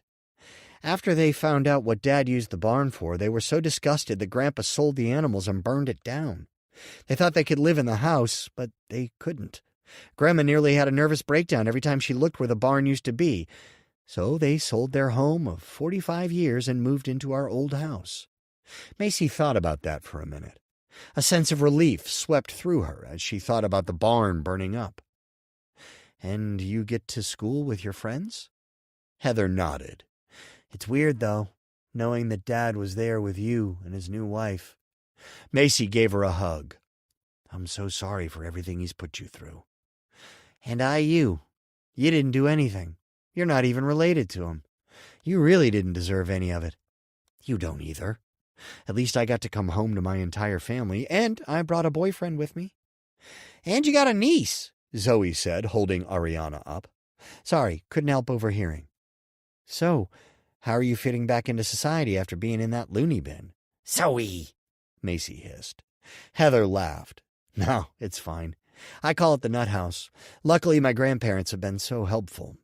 I've been talking to one of their church counselors, and I'm in martial arts. That's helping me release a lot of energy and regain some self-esteem. Plus, my friends come over for sleepovers, like all the time. I'm less jumpy now. Not quite normal, but I think I'm getting there. I know how you feel, Macy said. If I didn't have these guys, she looked at Alex, Zoe, and Luke. I don't know what I'd do. Homeschooling helps, even though a lot of the girls who bullied me have apologized. I really don't want to go back. Luke wrapped an arm around her. She's making a lot of progress. When we first met up after she came home, she didn't want to go anywhere alone. Now she's fine with it. He kissed the top of her head. Yeah, Zoe agreed. She was having these anxiety attacks for a while, and it totally didn't help that whenever she went somewhere, some idiot reporter would jump out from nowhere and ask her a million questions. Heather shook her head. I can't even imagine. Yeah, I was having panic attacks too. They suck. Macy and Heather exchanged a knowing look. We really should keep in touch, Macy said. Maybe even have some sleepovers? I'd love to spend some more time with George and Ingrid, too. You'd have fun with my friends. Oh, definitely, Zoe said. I know how to throw a party. Macy shook her head, smiling. She turned back to Heather. Can I get you anything? Some punch or cake? You're the guest of honor. You shouldn't. You should be, too. Let me get you something. If you insist, thanks. Macy got up and headed for the refreshment table. She could hear Zoe and Alex talking with Heather. Before Macy got to the table, she saw George and Ingrid at the far end of the room. She decided to thank them for everything they had done, even though they hadn't realized that Macy wasn't Heather. Had they not been at the farmhouse when they were, Macy might not have had the strength to keep fighting. It also meant the world to Macy that Ingrid had taught her to cook from scratch. Before she reached the table, Macy noticed her dad off to the side talking with a pretty, younger, dark-haired lady. She looked somewhat familiar. Maybe she was the neighbor or his co-worker. Macy was curious and took the long way to George and Ingrid, passing by her dad. Neither he nor the lady appeared to notice her. The lady looked upset. "I just wanted to let you know, Chad." "Are you sure you need to? Why not make sure?" "No, I'm leaving right after the party. I can't tell anyone where I'm going. If what I discovered is true, it's not safe for me at home anymore." "Why don't you take the evidence to the authorities?" "I can't. Dean's a dangerous man. I need to start over. I just wanted you to know before I disappeared." Macy's dad saw her standing there. He waved her away. Obviously, he didn't want her hearing the conversation. Macy shrugged and walked away. She went to George and Ingrid and gave them hugs. "Thank you so much for being kind to me. I know you didn't know who I was, but it meant everything to me. I've even taught my mom how to cook a couple of things from scratch." Ingrid's face scrunched up like she was going to cry. "I wish I would have known. There's no way we would have let you stay there if we knew you were ripped from your family. Looking back, I felt that something was off, but Chester had convinced us that you were acting strange because your mom took off. I feel like such a fool." Macy gave her another hug. "Don't. He had a lot of people tricked. How's Heather doing, really?" "Good," said George. "Like you, she has a lot to recover from, but she's handling it like a champ." Macy smiled. "I'm glad she has you guys." "Oh," said Ingrid, pulling out her large handbag. "Before I forget, is this yours?" She pulled out Macy's teddy bear, the one that had gotten her through some rough nights when Chester wasn't hiding it from her. It must have somehow made its way from the community to the farmhouse. Macy's eyes lit up. "My bear." Ingrid handed it to her. "It was in Chester's things, but Heather had never seen it before. I thought it might be yours." Macy hugged the bear and then talked with them for a few more minutes before she headed back to the table. Her parents joined them, and Macy looked around at everyone there. She was overwhelmed with how good things were. Everything was gonna be okay. It really was. 37. Letter. Dear Chester, I didn't think I would have the courage to write or send this letter, but here I am. It's been a year since we last saw each other, and you still haunt my dreams, but even that is lessening. There were so many things I wanted to say and scream while I was with you, mostly things that you already knew, but wouldn't let me say. I'm not Heather, never have been, and never will be. You know that as well as I do. The real Heather and I have become friends, actually. You lost her, and now you pretty much lost everything. With more than 2 life sentences, you'll have a really long time to think about all the things you did to hurt so many people. The only good thing that really came from you kidnapping and torturing me is that I got to meet Heather and Luke. Your daughter is doing well, but that's all I'm going to say. If you want to hear more about her, you'll have to hope she decides to ever talk to you again. It doesn't sound promising right now. My counselor wanted me to write this letter. She didn't say I had to mail it, but I want to. You don't have to read it.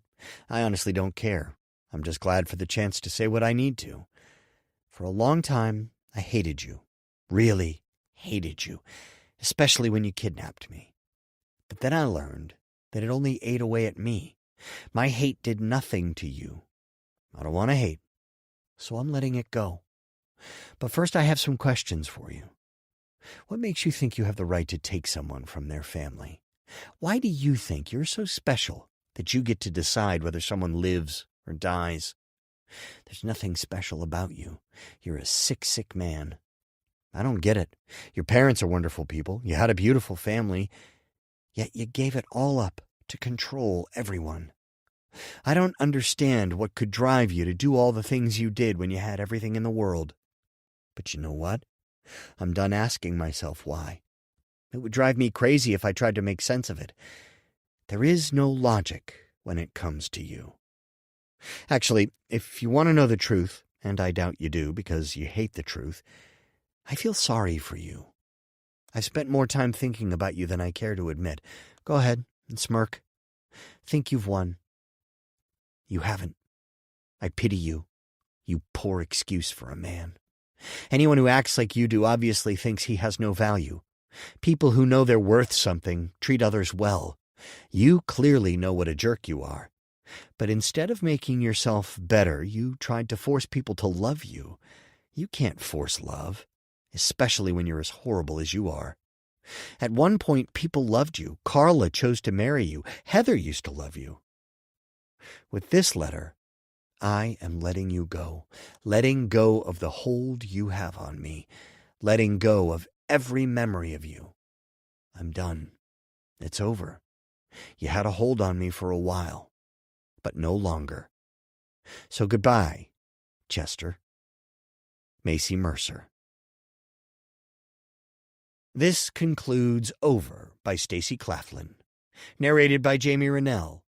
Copyright 2014 by Stacy Claflin. This unabridged audiobook is published by arrangement with Stacy Claflin and was produced in the year 2025 by Tantor Media Incorporated, a division of Recorded Books, which holds the copyright thereto. Please visit Tantor.com for more information on our growing library of unabridged audiobooks.